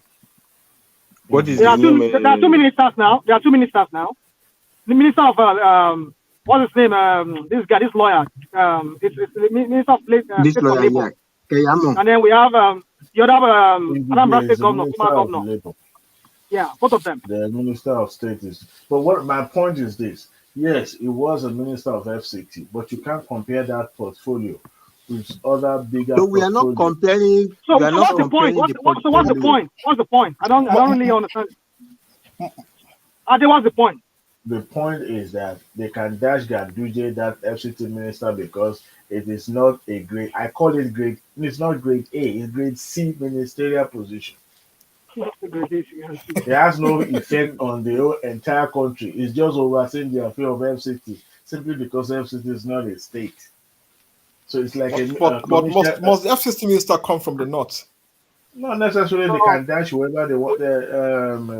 Babati raised a suggestion earlier that they could pick somebody from Baggy or the junior person from. They can choose whoever they want. It has no effect if somebody in Ondo State or somebody in Adamawa State. They can. I think the current minister is a Yoruba woman. I think deputy minister. And what is the impact of that minister in somebody in Lagos? Somebody. I get your point. We get your point. You're right. That's true. You can dash in if they like. But it's all about the money and the influence. That's what we're talking about. That's what we're talking about. Not exactly. Yeah, because there's a lot of allocation to that. There's a ministerial position that you cannot play with. You have to have a round peg in a round hole. Like Minister of Health, Minister of Education, Finance Minister has to know his onions. These are the things that will, put the administration in the front line. And if they fail, to prove that they're capable, then the president failed. Unlike somebody who is just saying, and I think it's high time they eradicate this second minister, Minister of State for what? If a country as big as America, it's necessary for federal character because the Constitution requires that you must have a minister from every single state. But the government is situation, they want ministers that fits their profile or their agenda. So in order to balance the legal requirements, I think that's why they have that Minister of State. Yeah, but with that, it's easier. Eliminate those junior ministerial positions, then break some other ministers into maybe 2 or 3 and name them differently, and then put people there. Then the 36 will be fulfilled, 36 quota will be fulfilled. But if you're still having picking 2 people from each state, the incoming administration needs to run a lean government because the country doesn't even have money. I mean, you won't speak well that they are coming and they are being extravagant in the first place. In the face of this austerity, you are being ostentatious.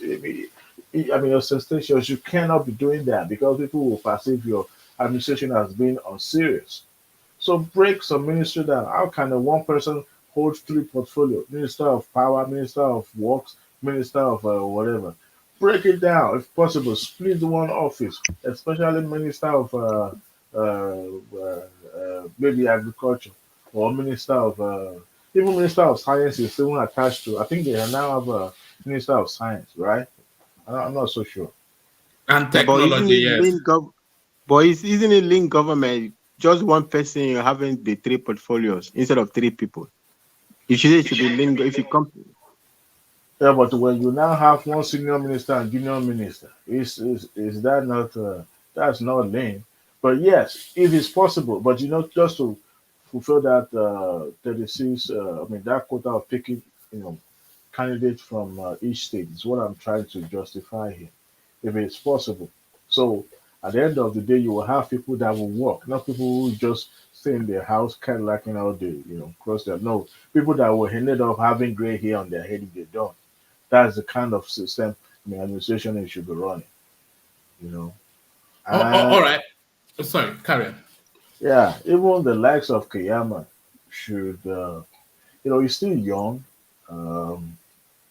but people like Ngigi it's not coming to the administration anyway because it doesn't seem that they are in good chance when it comes to politics, but I think it might be friend.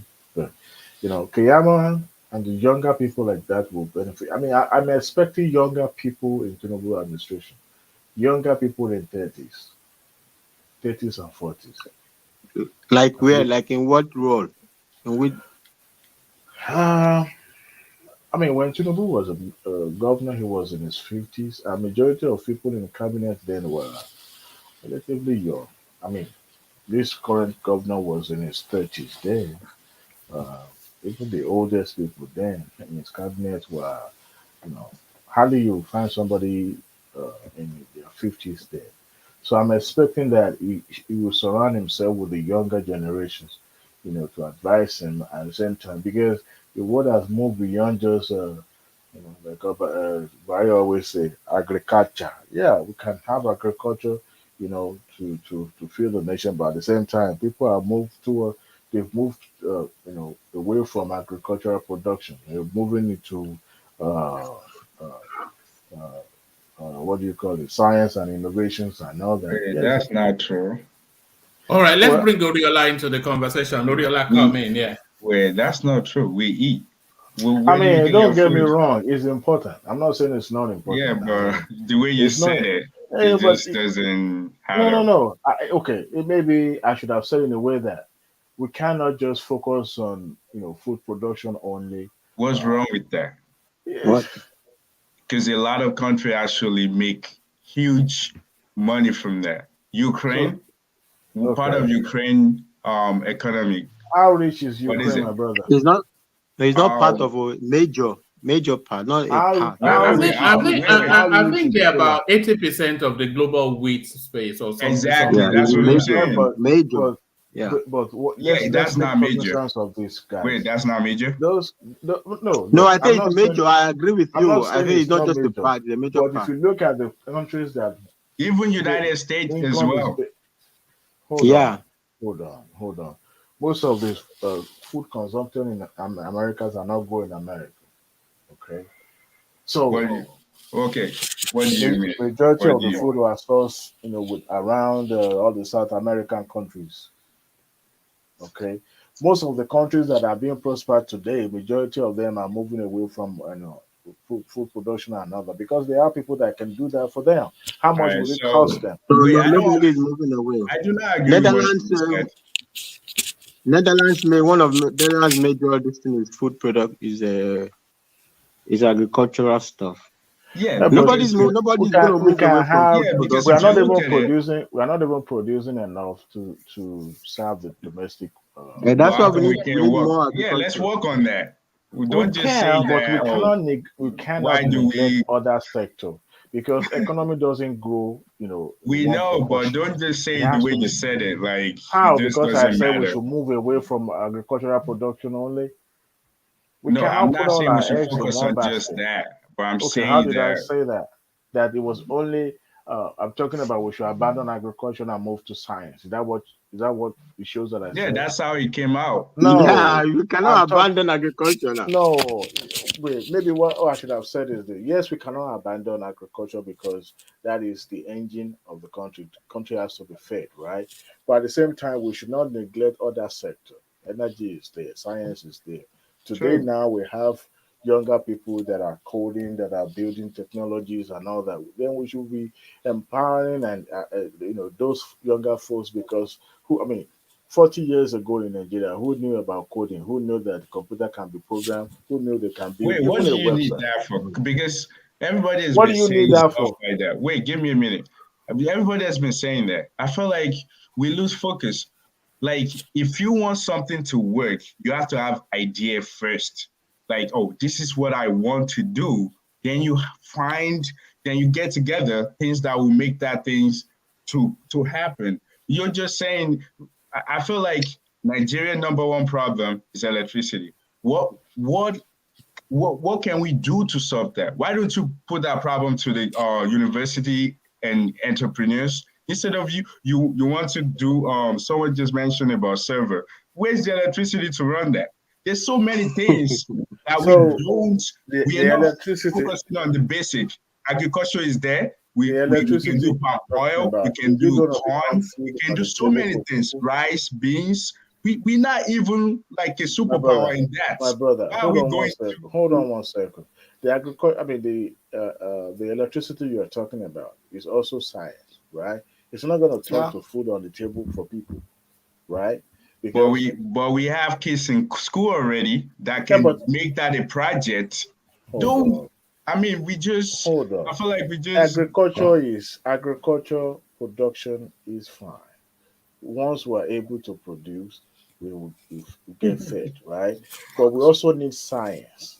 Most of the things you see in the advanced world are made by science. All right. People don't just sit there and say, "Oh, yes, you invent, then you power by science, and you make so it agriculture is not made by so science. The electricity we're talking about is not going to become and food they just for everybody. all like they're not artificial, anyways. I just feel like I understand what you're saying, but I feel like we failed to tackle like the main problem.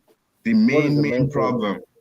We already have kids in school. What is big deal? The president comes in, he's like, okay, I will University of Lagos, University of Abuja, I will give you this also amount of money within 6 to a year. Get your brightest students to come up with this solution to this. Then and you work on that. Government has to be the one doing all that, right? How many who does it everywhere else? You know, all right. Your Facebook, who came up with those? Isn't that like a little project because they now make it bigger? Do you know that DARPA came up with Google? Do you know that the military is the satellite is a DARPA project? Do you know that? Please let us. Well, we don't have to jump. We don't have to develop first world country in a twinkle of an eye. We don't need that. We already know that if we focus on agriculture, we'll make mad money. Everybody will depend on us. Now focus on generating electricity. From there, we start moving up. Everybody, we just want to become the super something overnight. It doesn't work that way. We already have something that's going good for us. Let's work on that to be perfect. All right, gentlemen, we don't have Thomas tonight, unfortunately, because of for reasons of work commitment, and I'm hearing echoes of my bed calling. So we want to seek to start to round off. So 3 minutes. Me speak on anything. Oh, Ajane Koko, you were so quiet. I'm here. We did not hear you. Why did you go that? No, of course. So Ajane Koko, we were talking about the cabinet space, and I was actually expecting you to lead that space. Why would you ask me about cabinet? Why not ask me about daddy? We want me to call people daddy too. Okay. Baba Ajane Koko, yes, daddy. Yes, daddy. Okay, let's correct that first. Yes, daddy. Yes, daddy. All right. Thank you, daddy. Let's have your yes, daddy, and then I want Ajale Koko to really look at that Tinubu cabinet. But your yes, daddy first, Dewale. Let me bring you in properly. LOP, yes, daddy. OB, yes, daddy. OB one name. Thank you, daddy. You know, it's that last part that really gets me. That is just that last part. You know? Yes, daddy. Look at that. I think I can call you daddy, yeah?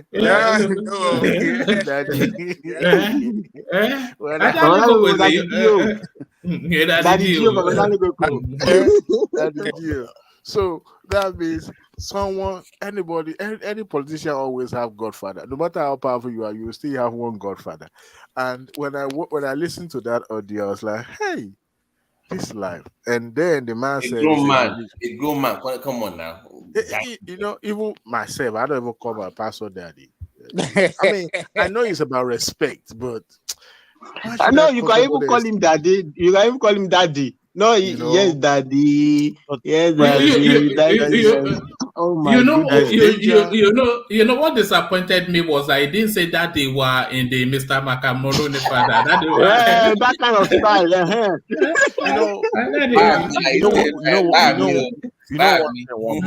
One thing.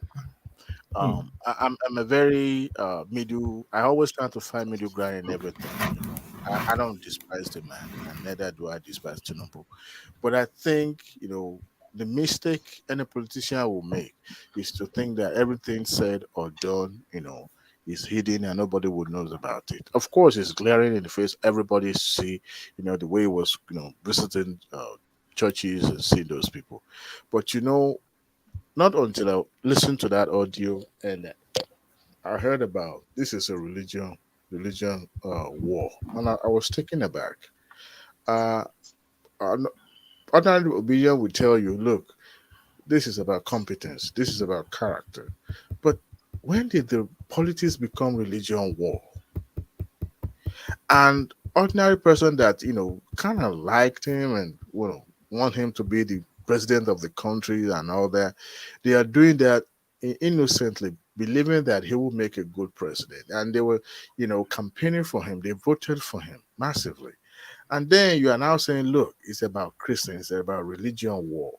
And the person you are talking to on the phone too also concur with you. And this is the same person that will go to church every Sunday and preach about religion tolerance and preach about oneness in the country. I was taken aback. I was surprised. And that speaks to the fact that politicians have been traveling around. I mean, can I ask a question, Ade? Yeah. Go ahead. So, if like what you're saying now, going by what you're saying, if we're to look at it from that point of view, that is not a religious war. What would you because considering what Tinubu did, does that not suppose that there's something here? And now, what was the reaction of the what's it called, of the Christians in the first place? Was it this Obi matter when Tinubu went Muslim? What was the reaction of the Christians generally? What was it? Remember? Yes, when Tinubu went Muslim, of course, he was trying to exploit the vote of the Northern because majority of them were Muslim. And we all know if Tinubu had picked Christian, he would not be president-elect today. And he knew that he wouldn't have the vote if he picked a Christian. So he chose the region, the Northeast, where he knew that he would be able to pick a Northerner, first and foremost from that region.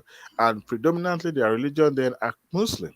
So at the end of the day, he played that card not simply because he wanted a Muslim, but someone who could give him vote. I mean, look at the map itself. It shows that Borno gave him the vote, right? Not necessarily the religion of that individual. Remember Babashir and the like, they were all saying, oh, but if he had picked Lalong, if he had picked Babashir, he would not be president-elect today. And when he was campaigning, he never for once said, oh, this is about Muslim, this is about Christian, this is about religion. He never said that, right? Well, maybe he said that in the closer that the audio never leaked. But this pattern, this particular one is dangerous in the sense that he actually attests to the fact that this is about religion, not just about picking a candidate that practices certain religion, but this is about religion. To me, it just shows the level. Well, the point I'm making, the point I'm making is that it's not just Obi that started this this religious thing. I'm saying the reaction of the people themselves. We saw the reaction of Nigerians. I mean, especially the Christian part of Nigerians who say, oh, they don't go Muslim. Oh, yeah. Are we not saying it? Is it not? So yes, what I'm trying to say to you is that it's not just Obi. It is what the people, the mood, the sentiment in the country. That he was not that he was playing on, he was riding on that signature. Not to come from a candidate himself. I totally get it. I understand. We all get it. We all get it. Even if they said it in the closet, not in the public, we all get it. But not being spoken by the candidate himself. There's a possibility that your followers, even your sponsor, will have authorial motive, right? And you appeared in the public. Optic is number one thing. You have to get it right. But when you yourself now confirming what people are already thinking. I mean, Tinubu was once a governor. right? He had Muslim and Christian in his cabinet. So, and Obi himself was a governor, right? And him governing from a Christian state. But this time around, it's that dynamic is different. It's different when the candidate himself say the people would have been able to denounce it, but if no Okonkwo that was saying, oh yes, if we say this, there's nothing wrong with that. I mean, it's a defenseless thing, because yesterday I was on Dr. Damage's show, people couldn't defend it, because how would he say that? Question. It's not religion war. Question. So what should our traditionalists do? No, forget about traditional. They don't have no position in politics. Whoa. You can't just throw them out in the garbage like this that. is not even about traditionalism. This is about pushing religion on the side. Yes, you could have. I mean, Jonathan was a Christian, right? When he was a candidate seeking for position, he was gallivanting, junketing around and going to churches and all that, right? But you cannot exploit religion to the point that you even make it so glaring to everybody to know that, okay, it's not going to work out. It's not going to play out. I mean, we've seen it not just now. We've seen it during the Jonathan's time too.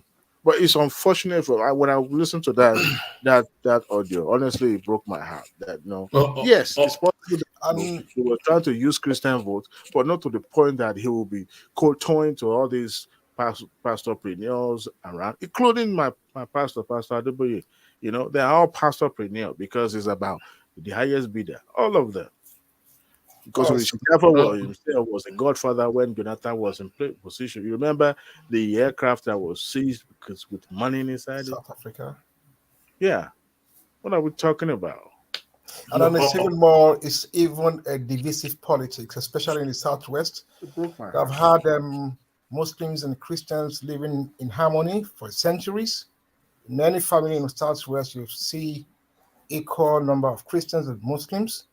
I remember growing up during Salah, we see our Christian cousins. And traditionalists as well, because I'm one. Not trying to work that division. Because the other man just make it seem like we don't matter. To separate us is counterproductive. It's divisive at best. The Jihadi Yoju always spoke to this and this confirmed it, right? That he was exploiting religion and all that. The politics of religion is not always hand well. Yeah. It's unfortunate, man. It's unfortunate. All right, we couldn't even go around with the other topics. I was waiting to other people to I don't know why we are I don't know why we get ourselves to worry about this. What Obi said in secret. I mean, what formed the basis of our politics in our country are two factors: ethnicity and religion. If you cannot find yourself playing that politics, your national politics, along those two lines, you cannot win election in that country. And that was what was the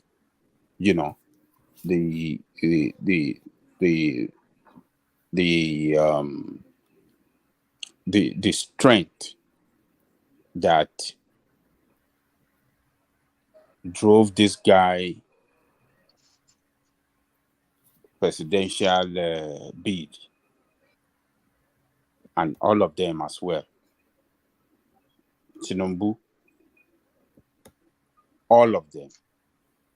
So this guy said it in secret, was begging a religious father that has membership across the country. So why are we trying to hold him responsible for that statement, because as if others did not play the same thing.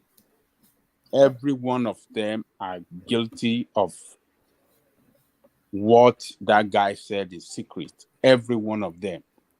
like Rational Mind said, Tinubu is the one that started this religious, political drive by having a Muslim ticket, Muslim ticket. The war started with Tinubu choice of vice president of the ticket of the APC. So I don't get it. Your country doesn't. You guys don't. You guys. I mean, doesn't worry yourself on issue that can help that country to develop or take that country out of the problem that we are facing in that country.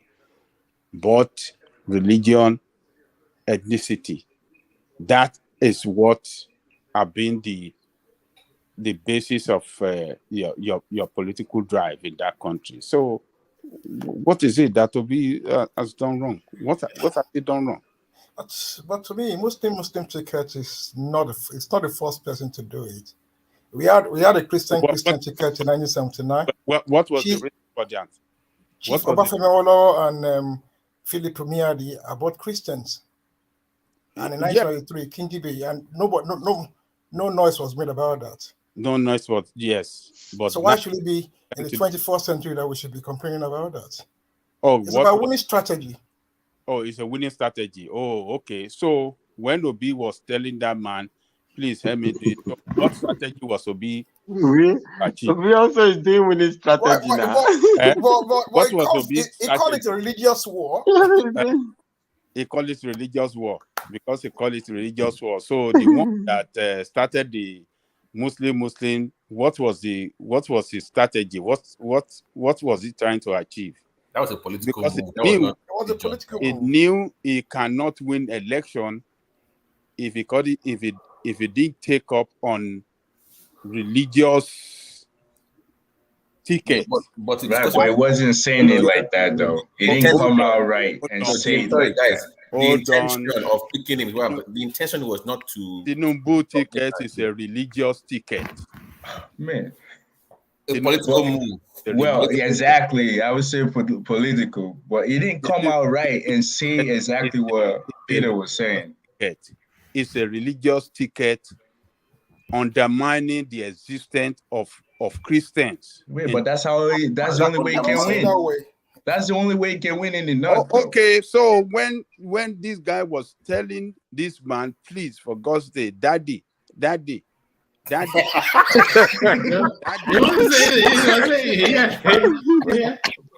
word you are saying? It's two-faced though. It's two-faced. It will come outside and say something else, but it will stay behind closed door and say all of them are the same. They are doing this. There's a distinct difference, though. Look, if we can manage to get secret meeting and strictly destruction. Can I just interject really quick and ask you a question? The Islamic, what do you call it? Islamic sheikh, or what do you call it in the north? You will find addressing them the way Obi'S addressed that man. Do you think if Tinubu had said this is a religious war when he picked Shetima, do you think he would have become a president-elect? Good question. Do you think if what? If he had said this is a religious war during the campaign, do you think when he picked Shetima, do you think he would have become a president-elect? Why won't he? Won't you, Yoruba, still vote for him? That's a good question.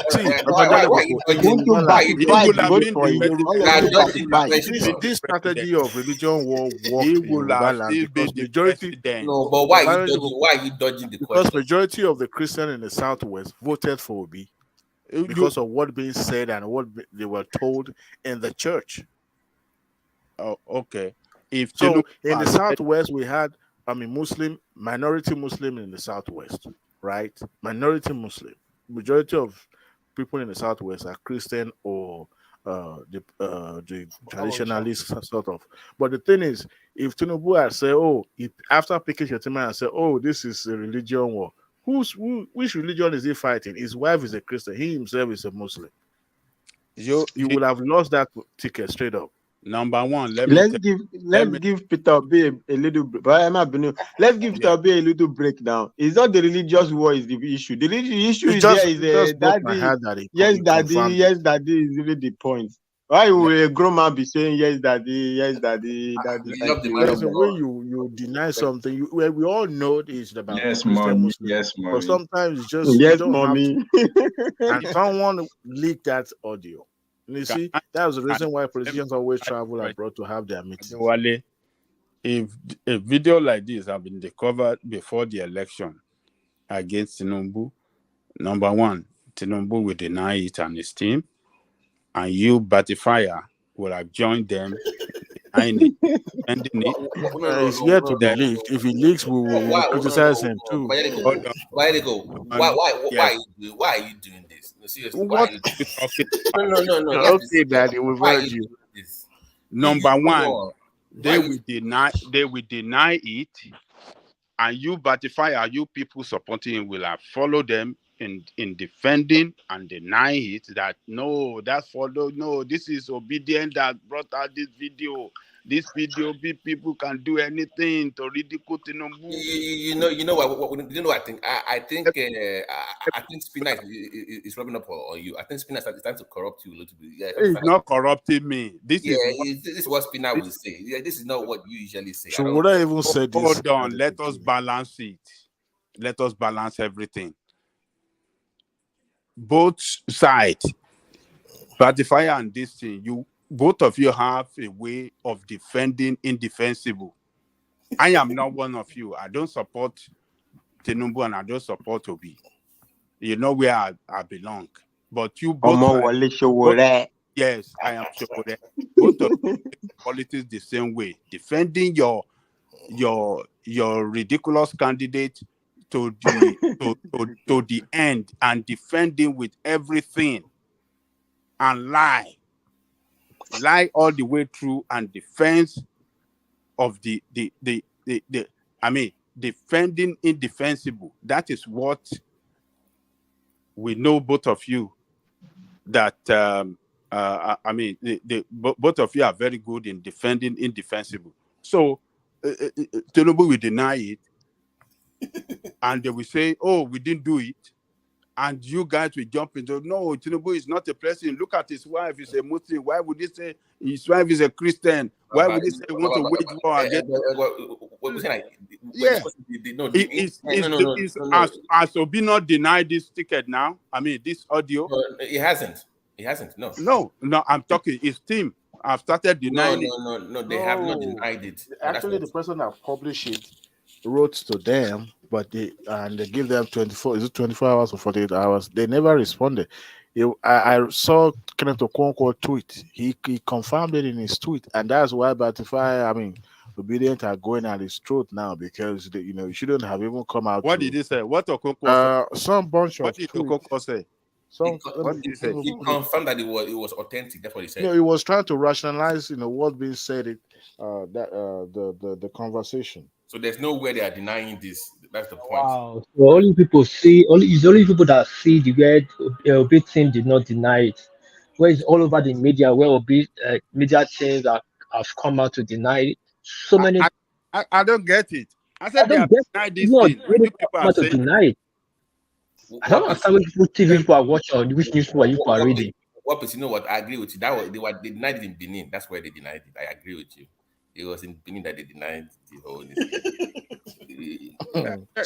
they have denied it. So look, let's forget both of you side are just the same. Because you are because you're saying that him picking Shetima was some kind of religious attempt to take over Nigeria. That's the way you're making it sound. And I'm saying that it was more of a political move than a religious move. So you can't compare both. It was a reason of religion. No, it was not. It was religion for political. Religion that drives the politics of the North. So you but it wasn't good to pick them to dominate Nigeria because they are Muslim now. It's for a reason. So Hold on, one guy. Kenneth Okonkwo wrote. Hold on, guys. Kenneth Okonkwo wrote. He said, Let me ask him, please. Our attention has been. Diwali, please. Are you saying that Tinubu and Shettima are coming to impose Islamic beliefs on Nigeria? Is that what you're saying? Let me tell you this. No, just be honest. Hold on now. Let me respond. Okay. We in the South, we know the religion we pay. In the East, in the South, and the Southeast, they are predominantly Christian. In the Southwest, we are this thing 50-50. And nothing can change that. In the North, Muslim religion overshadowed that of Christian. And this ticket, and the Christians are complaining about that in terms of political appointment, in terms of this thing, and other relevant position in their community and society there. They are relegated by the Muslim. So these people have been crying over this thing, and this ticket will further strengthen the Muslim over there to relegate these people to the ground. This is a religious war. This is a religious war ticket. What are you mean? It's a religious war ticket because the politics of the North. So to clarify, to clarify with you, Tinubu came in, picked Shettima to spread Islam and dominate Nigeria. That's what you are just saying right now. Not to dominate Nigeria, but to dominate the North, to consistently strengthen the Islamic religion over the Christianity in the North. Wow. But Tinubu met with the reverends in Abuja to explain himself. Let us face the reality. But why must you allow religion card to overshadow your politics?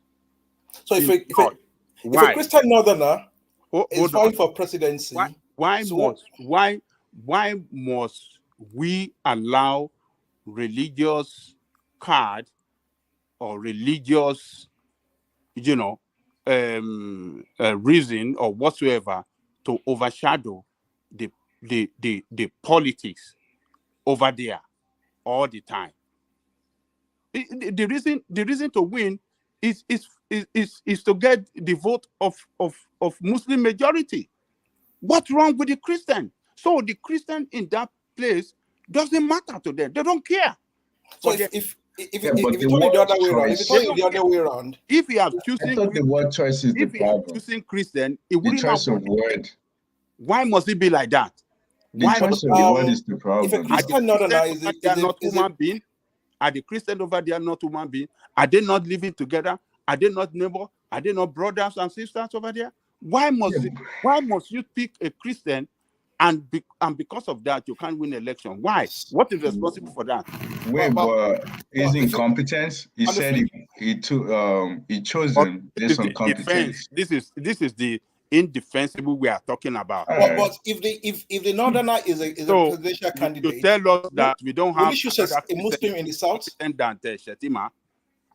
Wait, you need to pick someone you can work with, someone that has competence. So I think that's the reason why.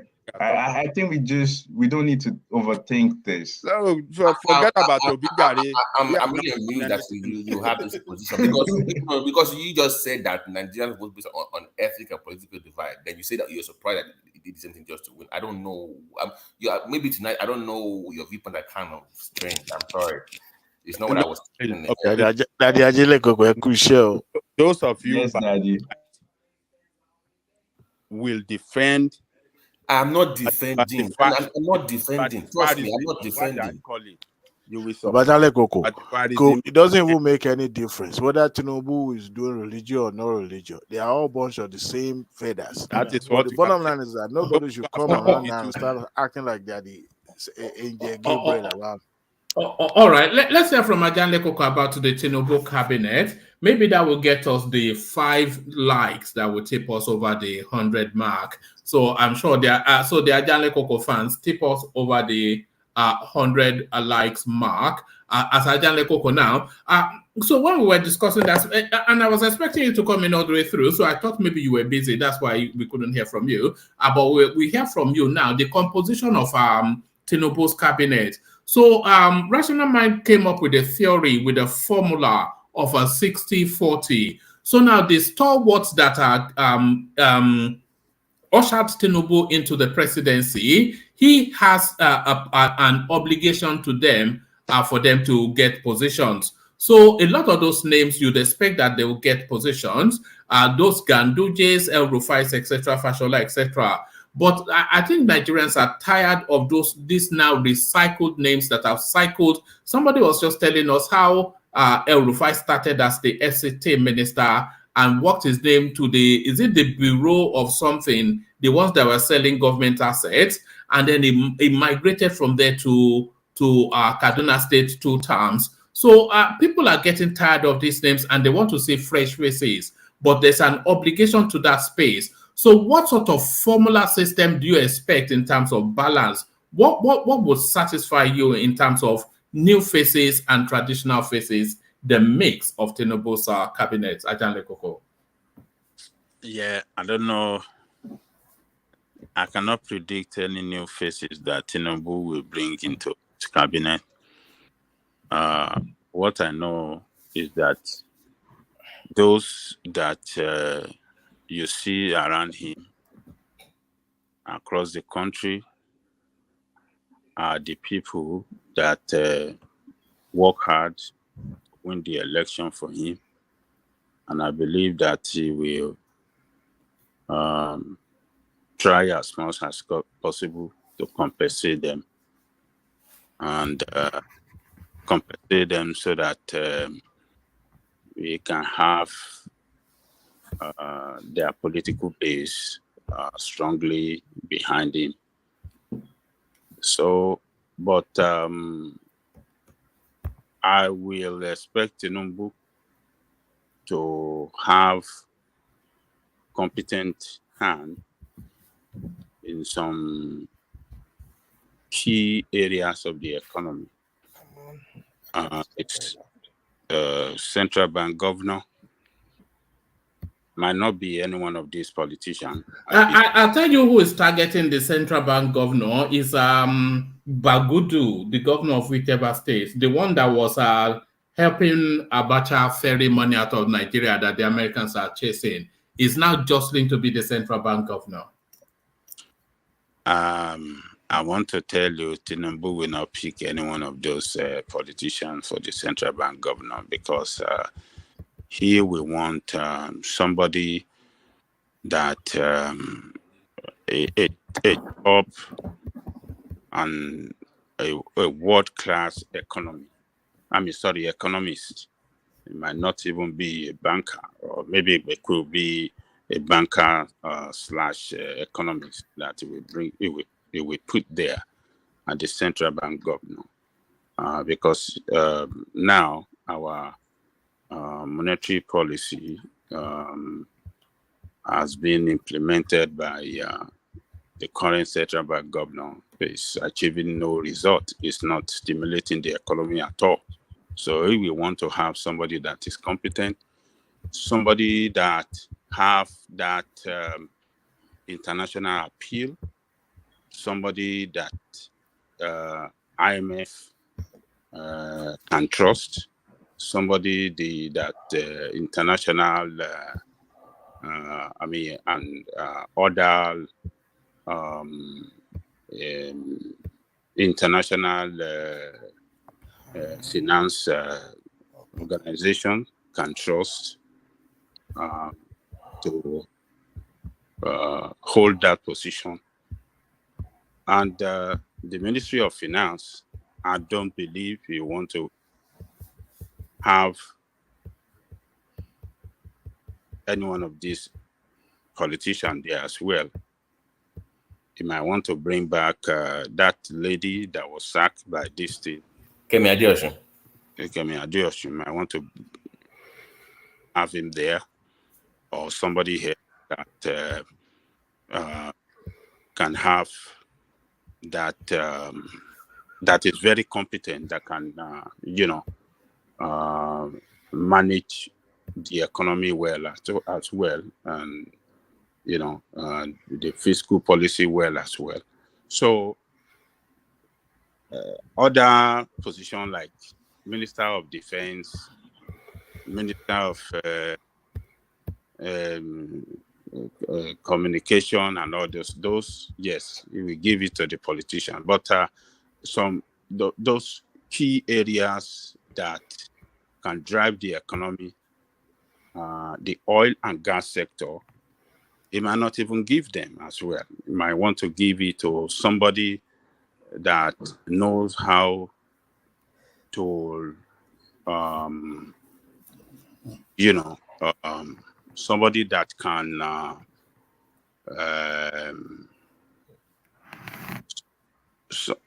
what am I trying to say? Somebody that can... someone that has a good understanding of the space. A good understanding of that space. Somebody that can,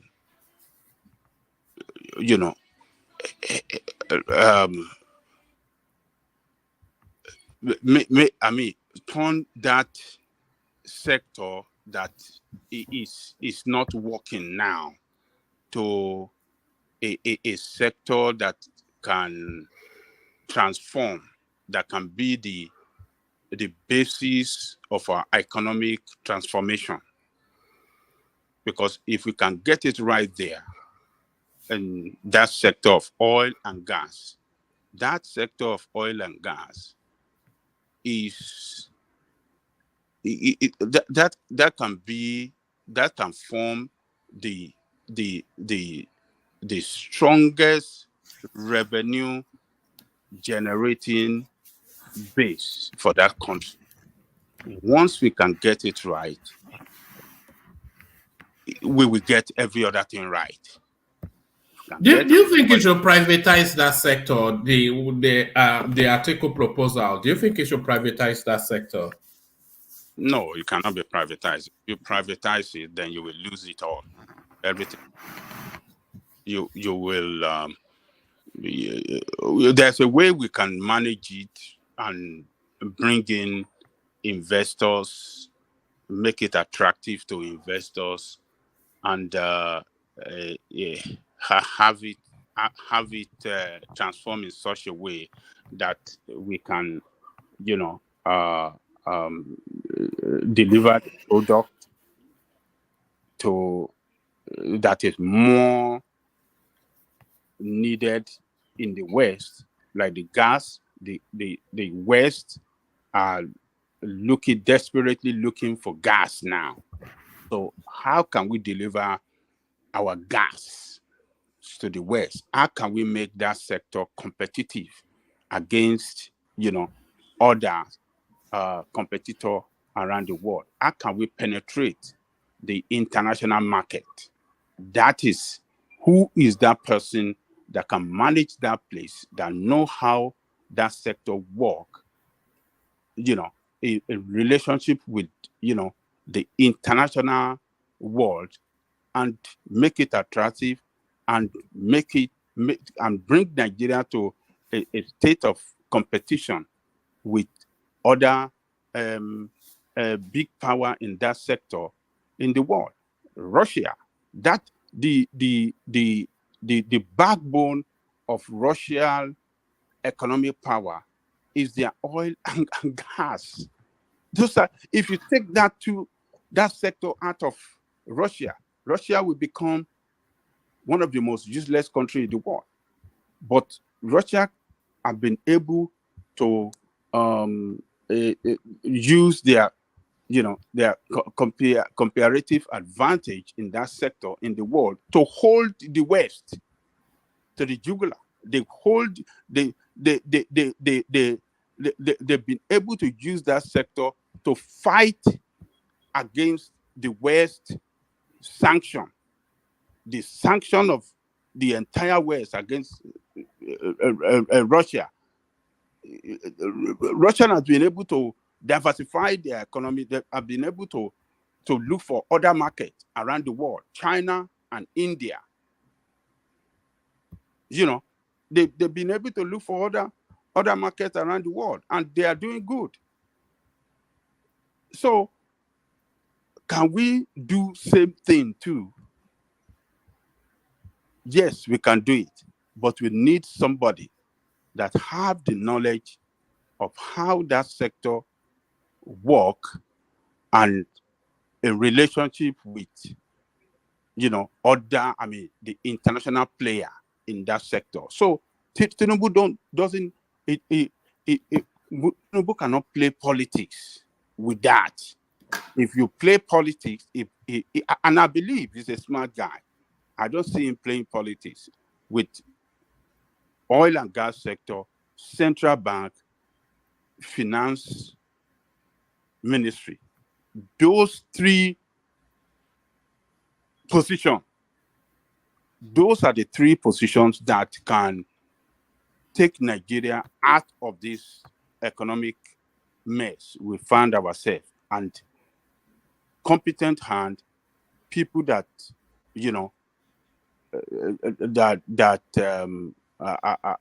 you know, people that can really get it right are people that he can appoint for those three positions, and I believe he will.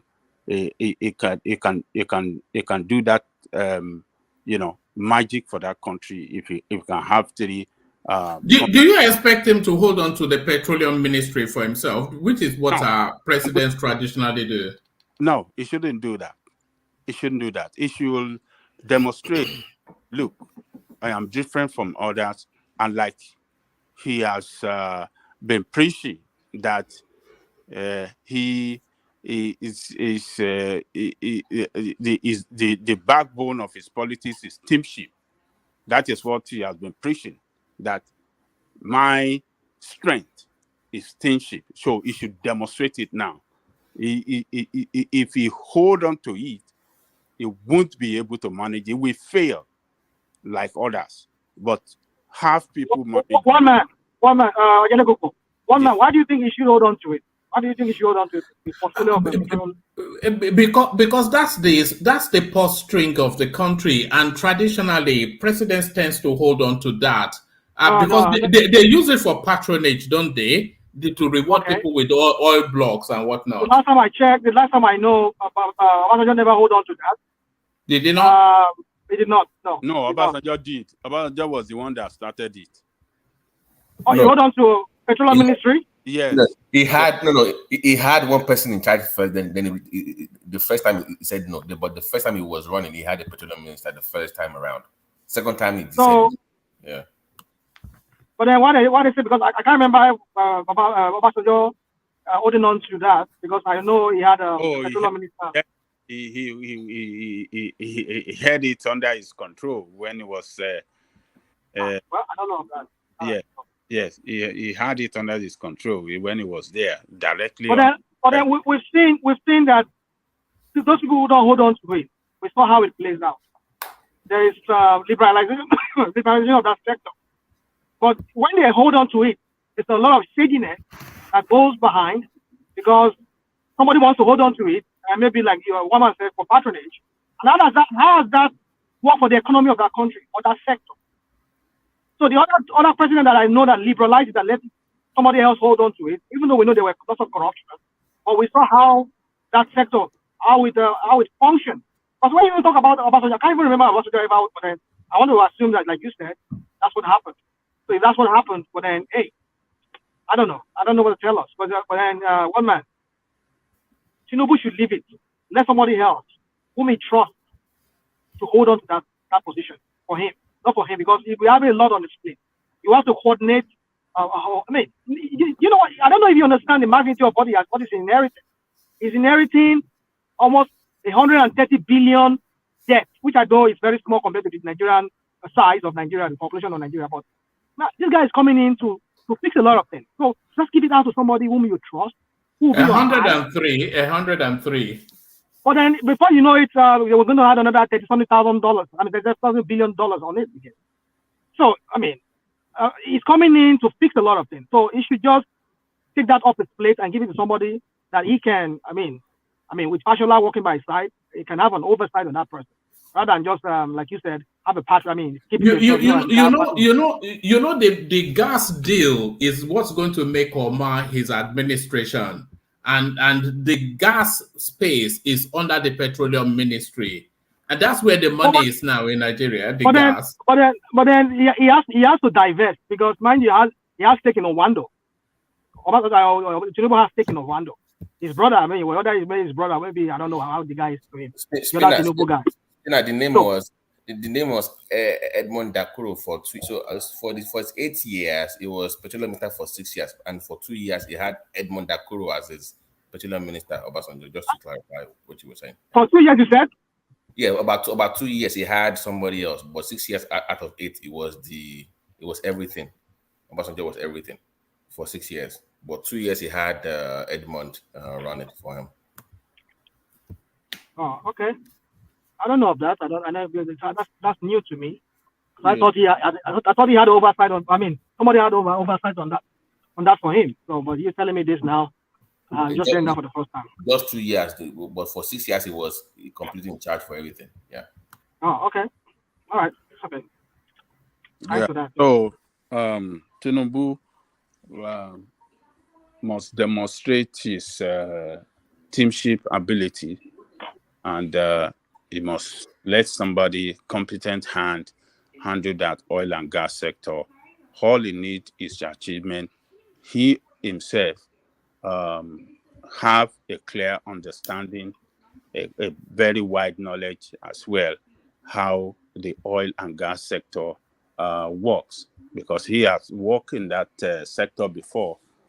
Before he joined politics, he was the treasurer and chief auditor of Mobile Nigeria Limited. So, and he has worked with some other, oil company before as well. He handled Aramco. He worked for Aramco or something. So he have a clear understanding of how that sector works. So, and I don't think it will disappoint us by not having a competent person that can run that sector. So all we just need to do, we should expect from him is to have somebody there that can transform that oil and gas sector and make us a competitive with other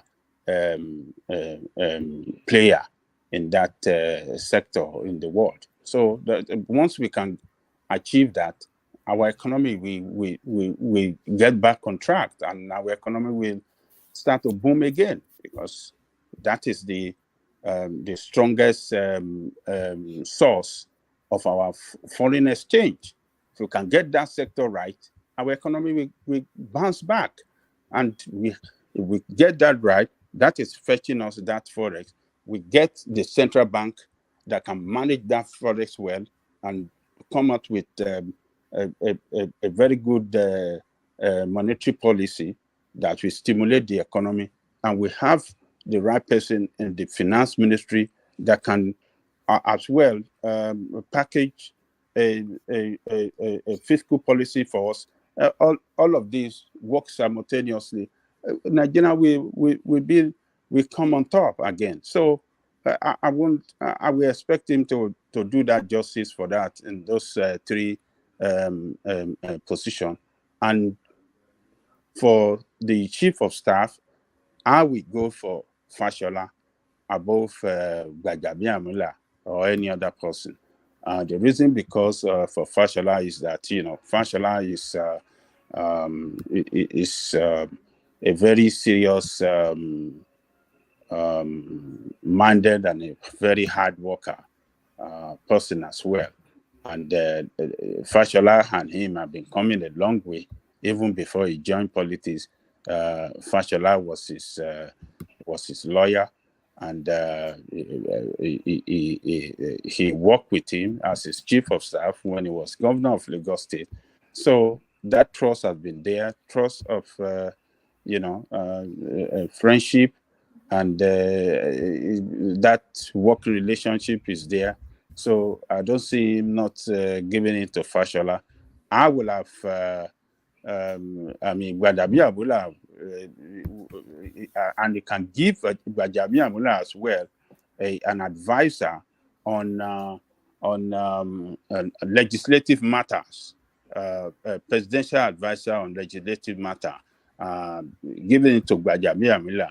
So GBAJABIAMILA can build that bridge between the presidency and the. What about Wale Edun for finance minister? Is that a natural fit? Is that? Can you say that? Well, Wale Edun is a smart guy too. I don't know if you want to have him there, you can have him, because he worked with him as well as finance commissioner in Lagos, and he's a smart guy. So if you want him there, I don't have problem as long as he's a smart guy. No doubt about it. So, but RUFAI wants to be the national security advisor. If he's able to get that post, would that be the first time we are seeing somebody without a military background getting that slot? I'm not sure if that is the position that we give. What do you call it? RUFAI. RUFAI. I'm not sure, because what experience does he have in military? What background does he have in military? What kind of advice can he give the president of military? He doesn't have no background knowledge in military operation or strategy or whatsoever. So I don't think that those people coming up with that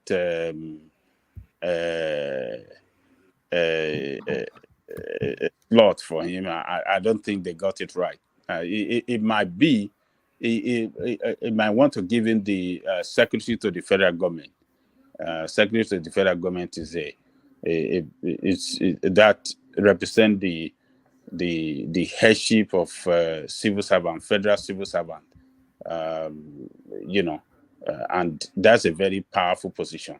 So that might be what you want to give RUFAI. So I don't know about, maybe somebody that must occupy a military advisor must be a retired military officer or a retired intelligence officer. That is the person that can really occupy that position. This time, Tinubu have to realize that it is not politics that can get that country right. It's competence that can get us right. If you have competent people in the right position, you can start solving the problem from day one. From day one, it will start solving the problem of that country. Because people that are competent have that knowledge of, the position they are occupying and how to tackle the problem and that surround that.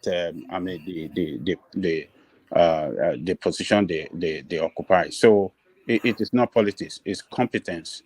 And he has promised the country that he wants to appoint people. How did he say? He said he will not. He's not appointing on national unity, but national competence. How did he describe it? I can't even remember that phrase he used. He said, not government of national unity, but government of national competence.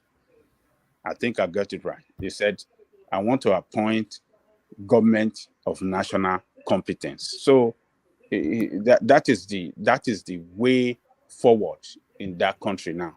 People of competence occupying position, strategic position at the federal level, and they can start driving that country, put that country on the right track. So, GBAJABIAMILA should occupy special advisor on legislative matter, so he can help him to build the bridge between the presidency and the legislator, so that at any time the president wants to pass his budget or get anything done via the legislative arm of government, GBAJABIAMILA will be in charge to facilitate that and get that done as quick as possible, because he have a very strong relationship with the legislator across the country now.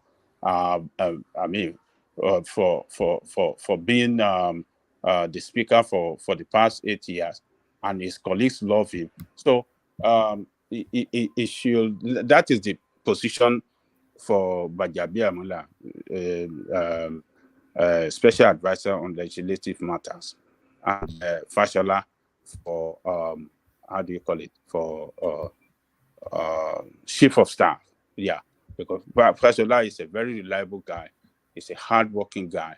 He's competent, and the president can go to sleep without worry, or travel out of the country without worry that the job will not be, or go on leave without worry that the job can be get done as quick as possible, because FASHOLA has been around him. He knows the way he thinks. He knows what he can do.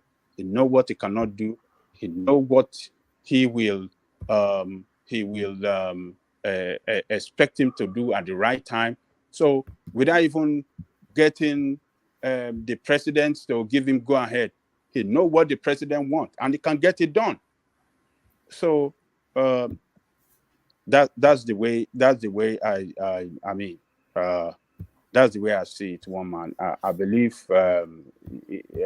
that's what I will be looking for. I want FASHOLA as the chief of staff, GBAJABIAMILA as the special advisors on legislative matters, and all those other three key positions handled by men of competent men of impeccable character, people of high integrity, people that know how economy works around the world. Yeah, those are the things that I'll be expecting from him, one man. All right, brilliant, Ajanle Koko. So brilliant. So thank you, Ajanle Koko. So gentlemen, with your permission, I must just go to bed. So thank you for the session, a real delightful one. Let me acknowledge the people that have done the super chats before we wind down.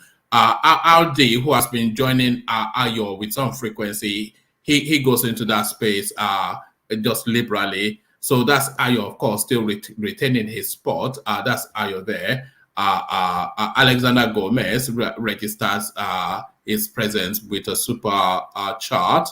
Ayo continues to assert his dominance of that space, and Ayo comes back in again. Thomas Adedeji, he joins them only for RB to have another punt. So thank you, RB. RD. So RD then just decides to rattle it off, and he rattles it off as he often does. So thank you for all that. And then we acknowledge, of course, Ayo's buy the coffee thing. Let's just do that.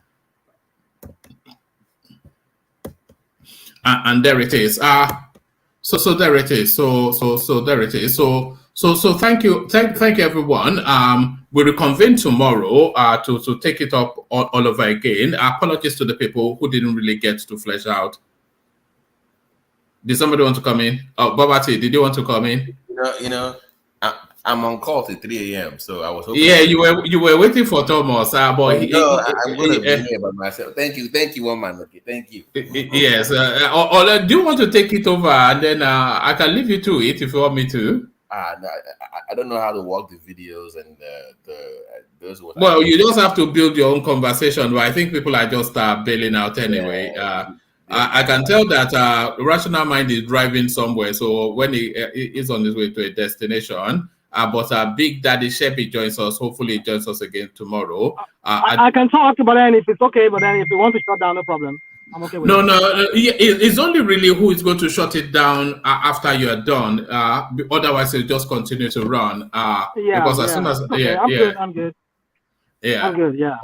All right, brilliant. So we reconvene for tomorrow, and just as I invited that, as soon as Ajan Lekoko starts talking, they should tip us over the 100 likes mark. So maybe I should keep Ajan Lekoko talking, and then we get to 200 because they've tipped us over. The Ajan Lekoko fan club have tipped us over the 100 likes mark. One man, you didn't talk about the BRICS now. The what? I don't know if you people were talking about it when I was in the background. The big countries. The BRICS country, yeah, the BRO, whatever. No, yes, we can talk about that. But what India is actually doing? Let me show you the thing again that opened up that space.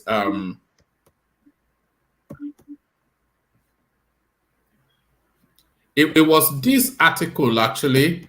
So it says India will trade in rupees going forward, ditching the United States dollars. So it says India has decided to offer its currency, the rupee, for trade to countries experiencing a shortage of United States dollars. It says this move is aimed at reducing dollar demand and protecting its economy from global shocks. Countries such as Sri Lanka, Bangladesh, and Egypt have shown interest in trading with Indian currency. So the Indian currency now entering the currency space as a major international, because of course, most currencies really, they are just domiciled within their domestic space, and that is where their transaction is. And any transaction out of their domestic space often dollarized. But India now wanting to rival the dollar by internationalizing its currency. It says this move is aimed at reducing dollar demand and protecting its economy from global shock. Countries such as Sri Lanka, Bangladesh, Egypt have shown interest in trading with the Indian currency as they face dollar shortage due to various economic factors.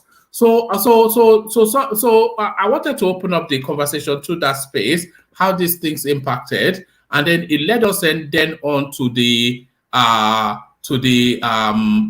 BRICS space, and then to the MEAN space, Malaysia, Indonesia, Nigeria, and Turkey. So that was the one that transmuted into BRICS. But then that BRICS, that currency space, it tied in with this clip that I saw earlier. So that's really the marry up of those two spaces. Was what led me to wanting to present it for your consideration. So this, listen to what this man has to say. Africa and the third world should only grow export crops. Makes African and third world debt different from the American debt. Number one, America is never going to pay its debt. It doesn't have to. Its debts are in its own currency. We can simply print it. The African debt is not in its currency. The African debt is in US dollars. Africa has to earn the US dollars. The only way it can earn the US dollars is not to be assassinated for growing its own food and becoming independent, doing something that the United States does not like. The principle underlying the foundation of the World Bank, the International Bank for IBRD, the World Bank, is that no country should grow its own food. Africa and the third world should only grow export crops. Makes African and third world debt different from the American debt. So it is the marry up between those two spaces that really made me, So it's the marry up between those two spaces that really made me present it, and then the conversation then transmuted into BRICS narrative. So that was it. Rational Mind. So you see, for me, let me just give my take on that real quick. I read that article yesterday on the coming together of those countries to form what they call BRICS. I think it's always been in existence, but I think they took it further when India said it's ready to let its currencies to be used. But I think Nigeria and China once had that pact or that kind of sort of agreement some time back. Was it during Jonathan, or was it any part of Buhari's regime, whereby they said Nigerians could come buy stuff in China with the Chinese yen. They just have to swap their naira for yen rather than go also for dollars. You know, most of the things that we consume in Nigeria, foreign products that we consume from China. It's from China rather. So we can as well just buy the stuff from China rather than just go. Rather than just go get it from America and all of that, and then we have to change it to dollars. So I don't know how they. So, but what I'm trying to say is this: that does India has what it takes? I doubt it. India's financial system is not as sophisticated as the United States here, and that is the edge that the U.S. is having over many other countries. Because if you look at the U.S. economy, not as if it's insulated, but they have regulations, real regulations that regulate their financial system here, that makes it so like something you want to mess with. You cannot mess with. Like we talk about currency manipulation, which is what China was grappling with. So many countries were saying that China was manipulating their currency. Does it mean that the United States doesn't manipulate their own currency? Well, kind of, they might, but it's what I'm just trying to say is just the transparency with the US dollar. That is why US has that edge over India. So I don't know what India has to offer less developed countries like them. She want to say, okay, you can use my currency to trade. Trade what? What reserve do they even have? They even have the reserve.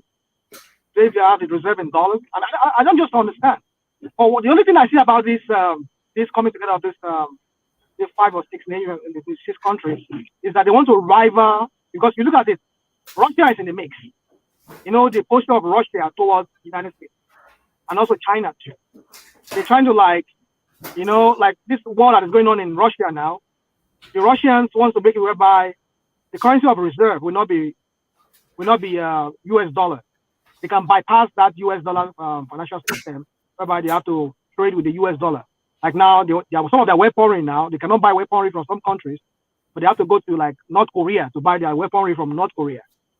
So one of those rogue states. So I think it's being spearheaded by China and Russia, just so they can trade within themselves. Brazil, these countries that are from the BRICS, so that way they can invade U.S. Financial system, whereby they will be able to sanction them. So I think that's just what the whole thing is all about. Because I don't see what India has to offer. But how would that affect Nigeria? Well, it definitely will affect Nigeria because we have problem with trading in dollars.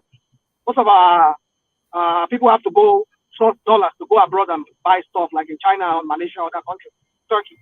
But if they can trade with the local currency of that country by passing dollar, maybe that will resolve the issue of this forex in Nigeria.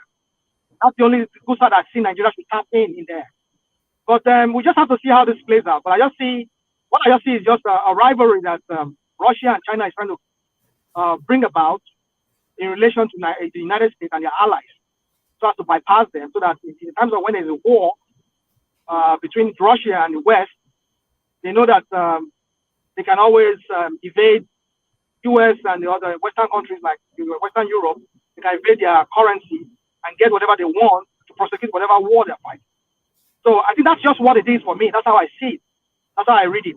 I don't see any economic value as such for less developed countries like Nigeria, apart from maybe you trade with India, you go to India and buy stuff, or you go to China. But I don't know what India has to offer when it comes to that.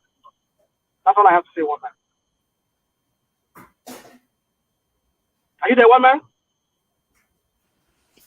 Hello? Hello? Am I the only one here? No, we can hear you. No, we can hear you. I can hear you. I'm done talking. I don't want to sound like maybe I'm the only one talking here. I just thought you guys can contribute. But I want my in-law.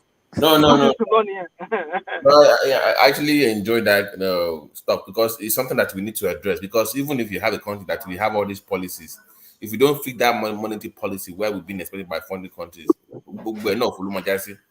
So then that needs to be addressed. You see, Nigeria has to be careful too, because you see, we don't want to give. This non-alignment of Tafawa Balewa is what we should have been playing all through and through. We don't want to align with any of those countries, because if you align with this so-called China, Russia kind of alliance, we will get some repercussion from it, from the US, United States, and their allies. And we don't want to vex this trading partner. Okay. We want to be like in the middle. Spinner, let me ask you. That thank God you brought this up. You know that Dangote refinery, there was this debate of they have to sell in dollar because America does not want them to sell in naira. So I don't know, that's what we're discussing. Well, you have something, but they want you to sell those things in dollar because that's why they are hiding their own debt. But I'm like, how can you have a refinery in your country and you're selling in dollar? We should be selling in naira. I think that's why I'm actually sold on Tinubu. I think there was one interview he granted in the build-up to this election where they asked him that the exchange rate of naira to dollars is like 500, 600. And then he answered the question in a satirical format where he said, are we actually spending dollars? What we spend in Nigeria is naira. It might sound funny, but I could actually discern some kind of a person who is ready to like actually challenge the hegemon. And the second question he answered was about the climate change, where he likened Nigeria to the church rat in charge of Holy Communion and stuff like that. I think he wants to like I don't know, like want to like make Nigeria to be somehow independent of the Western hegemon, something like that. That will have come with a repercussion. But he wants to like situate Nigeria in a position where we can call our soul our own. That is the subservient, the surrender to developed world dominance will be like what is difficult to do at the moment. But it's you see, is it I'm speaking there? You see, the problem with our leaders is that they're not strategic. We don't have leaders that are strategic. Tinubu gets in there now, he does his own. Another person comes in there. So you see, if we are strategic, we have a strategic plan as to what path are we charting for our economy and our foreign policy and all of that. If we have, I don't know. You see, that's why we don't have think. Even though we have think tank in the person of this national strategic whatever in Kuru Jos, Plateau State or whatever it is. Anyway, what I'm trying to say is that we don't have a plan, a master plan like this is what we want to achieve. You see, if we become economically vibrant, we can rival United States. We can negotiate with them. We come on the negotiating table. But right now, we have to do for them. We have to do like Mumu for them to get it first. But then the point is that how are we achieving that? Do we have leaders that can really achieve that for us? Because everybody comes in there, does his own. This one comes here and does his own and go. That one does and go. And then another person can change the whole policy. So if we have a blueprint, so this is what we want to get to. This is what we want to achieve. It's also X number of years. Nobody should derail from it. You can only just come and choose a kind of a way of achieving it, but it must be that's the focus. So if we look at this. I'm giving an example now. Look at Dubai. Where was Dubai many years ago? But you know that now Dubai negotiates with the United States. I mean, United Arab Emirates. They negotiate with the United States because the United States sees them as a rival when it comes to economic power. But so that is it. But how did they get there? They were doing move for America. They got but where lies the leverage? Is it oil and gas? Is it where lies our leverage? Because you must have leverage to negotiate, right, Spinner? Yeah, you're right. That is it. That's what I'm saying. But where's the leverage? Where is the leverage? That's what the problem is, Babati. That's what the problem is. How do we leverage on what we have? Because this one comes. He talks to me like we were talking about somebody making himself the president and making himself at the same time Minister of Petroleum. I mean, how do you even reconcile that? Yeah, Bubu comes here and mess up the whole oil and gas sector. They were stealing millions of barrels of oil under his watch. They could not even do anything about it. So you see, we need to have leaders that are focused, leaders that with vision. Let me not start talking like as if I'm an expert, but I'm just giving you my own view. I know. Yeah, so. Shelby, coming. Shelby, go ahead. But probably could be that, in every of these countries, European countries, they have principalities on their own, and they have some sort of unseen governing bodies all that we see in the UK, for example, the Labour and the Conservatives, they still see a driving force behind them. The same thing with the Republicans. One man, you all know, you're talking, we can hear you, one man. And Yeah, Democrats, I'm talking to. and the Democrats in America as well. Yeah. For every election cycle, you still see the Democrats and the Republicans. They still go to somewhere. For example, I think there's this Jewish body. I've forgotten the name. They still like seek support for that one. I want to suggest one man that if you want to go to bed, you can just shut it down from your place there. So we remain in the studio and be doing our stuff. Okay. Maybe I'll do that. Yeah. So you just shut down. All right. So remain, yeah. All right. Let's do that. Okay. So we don't really have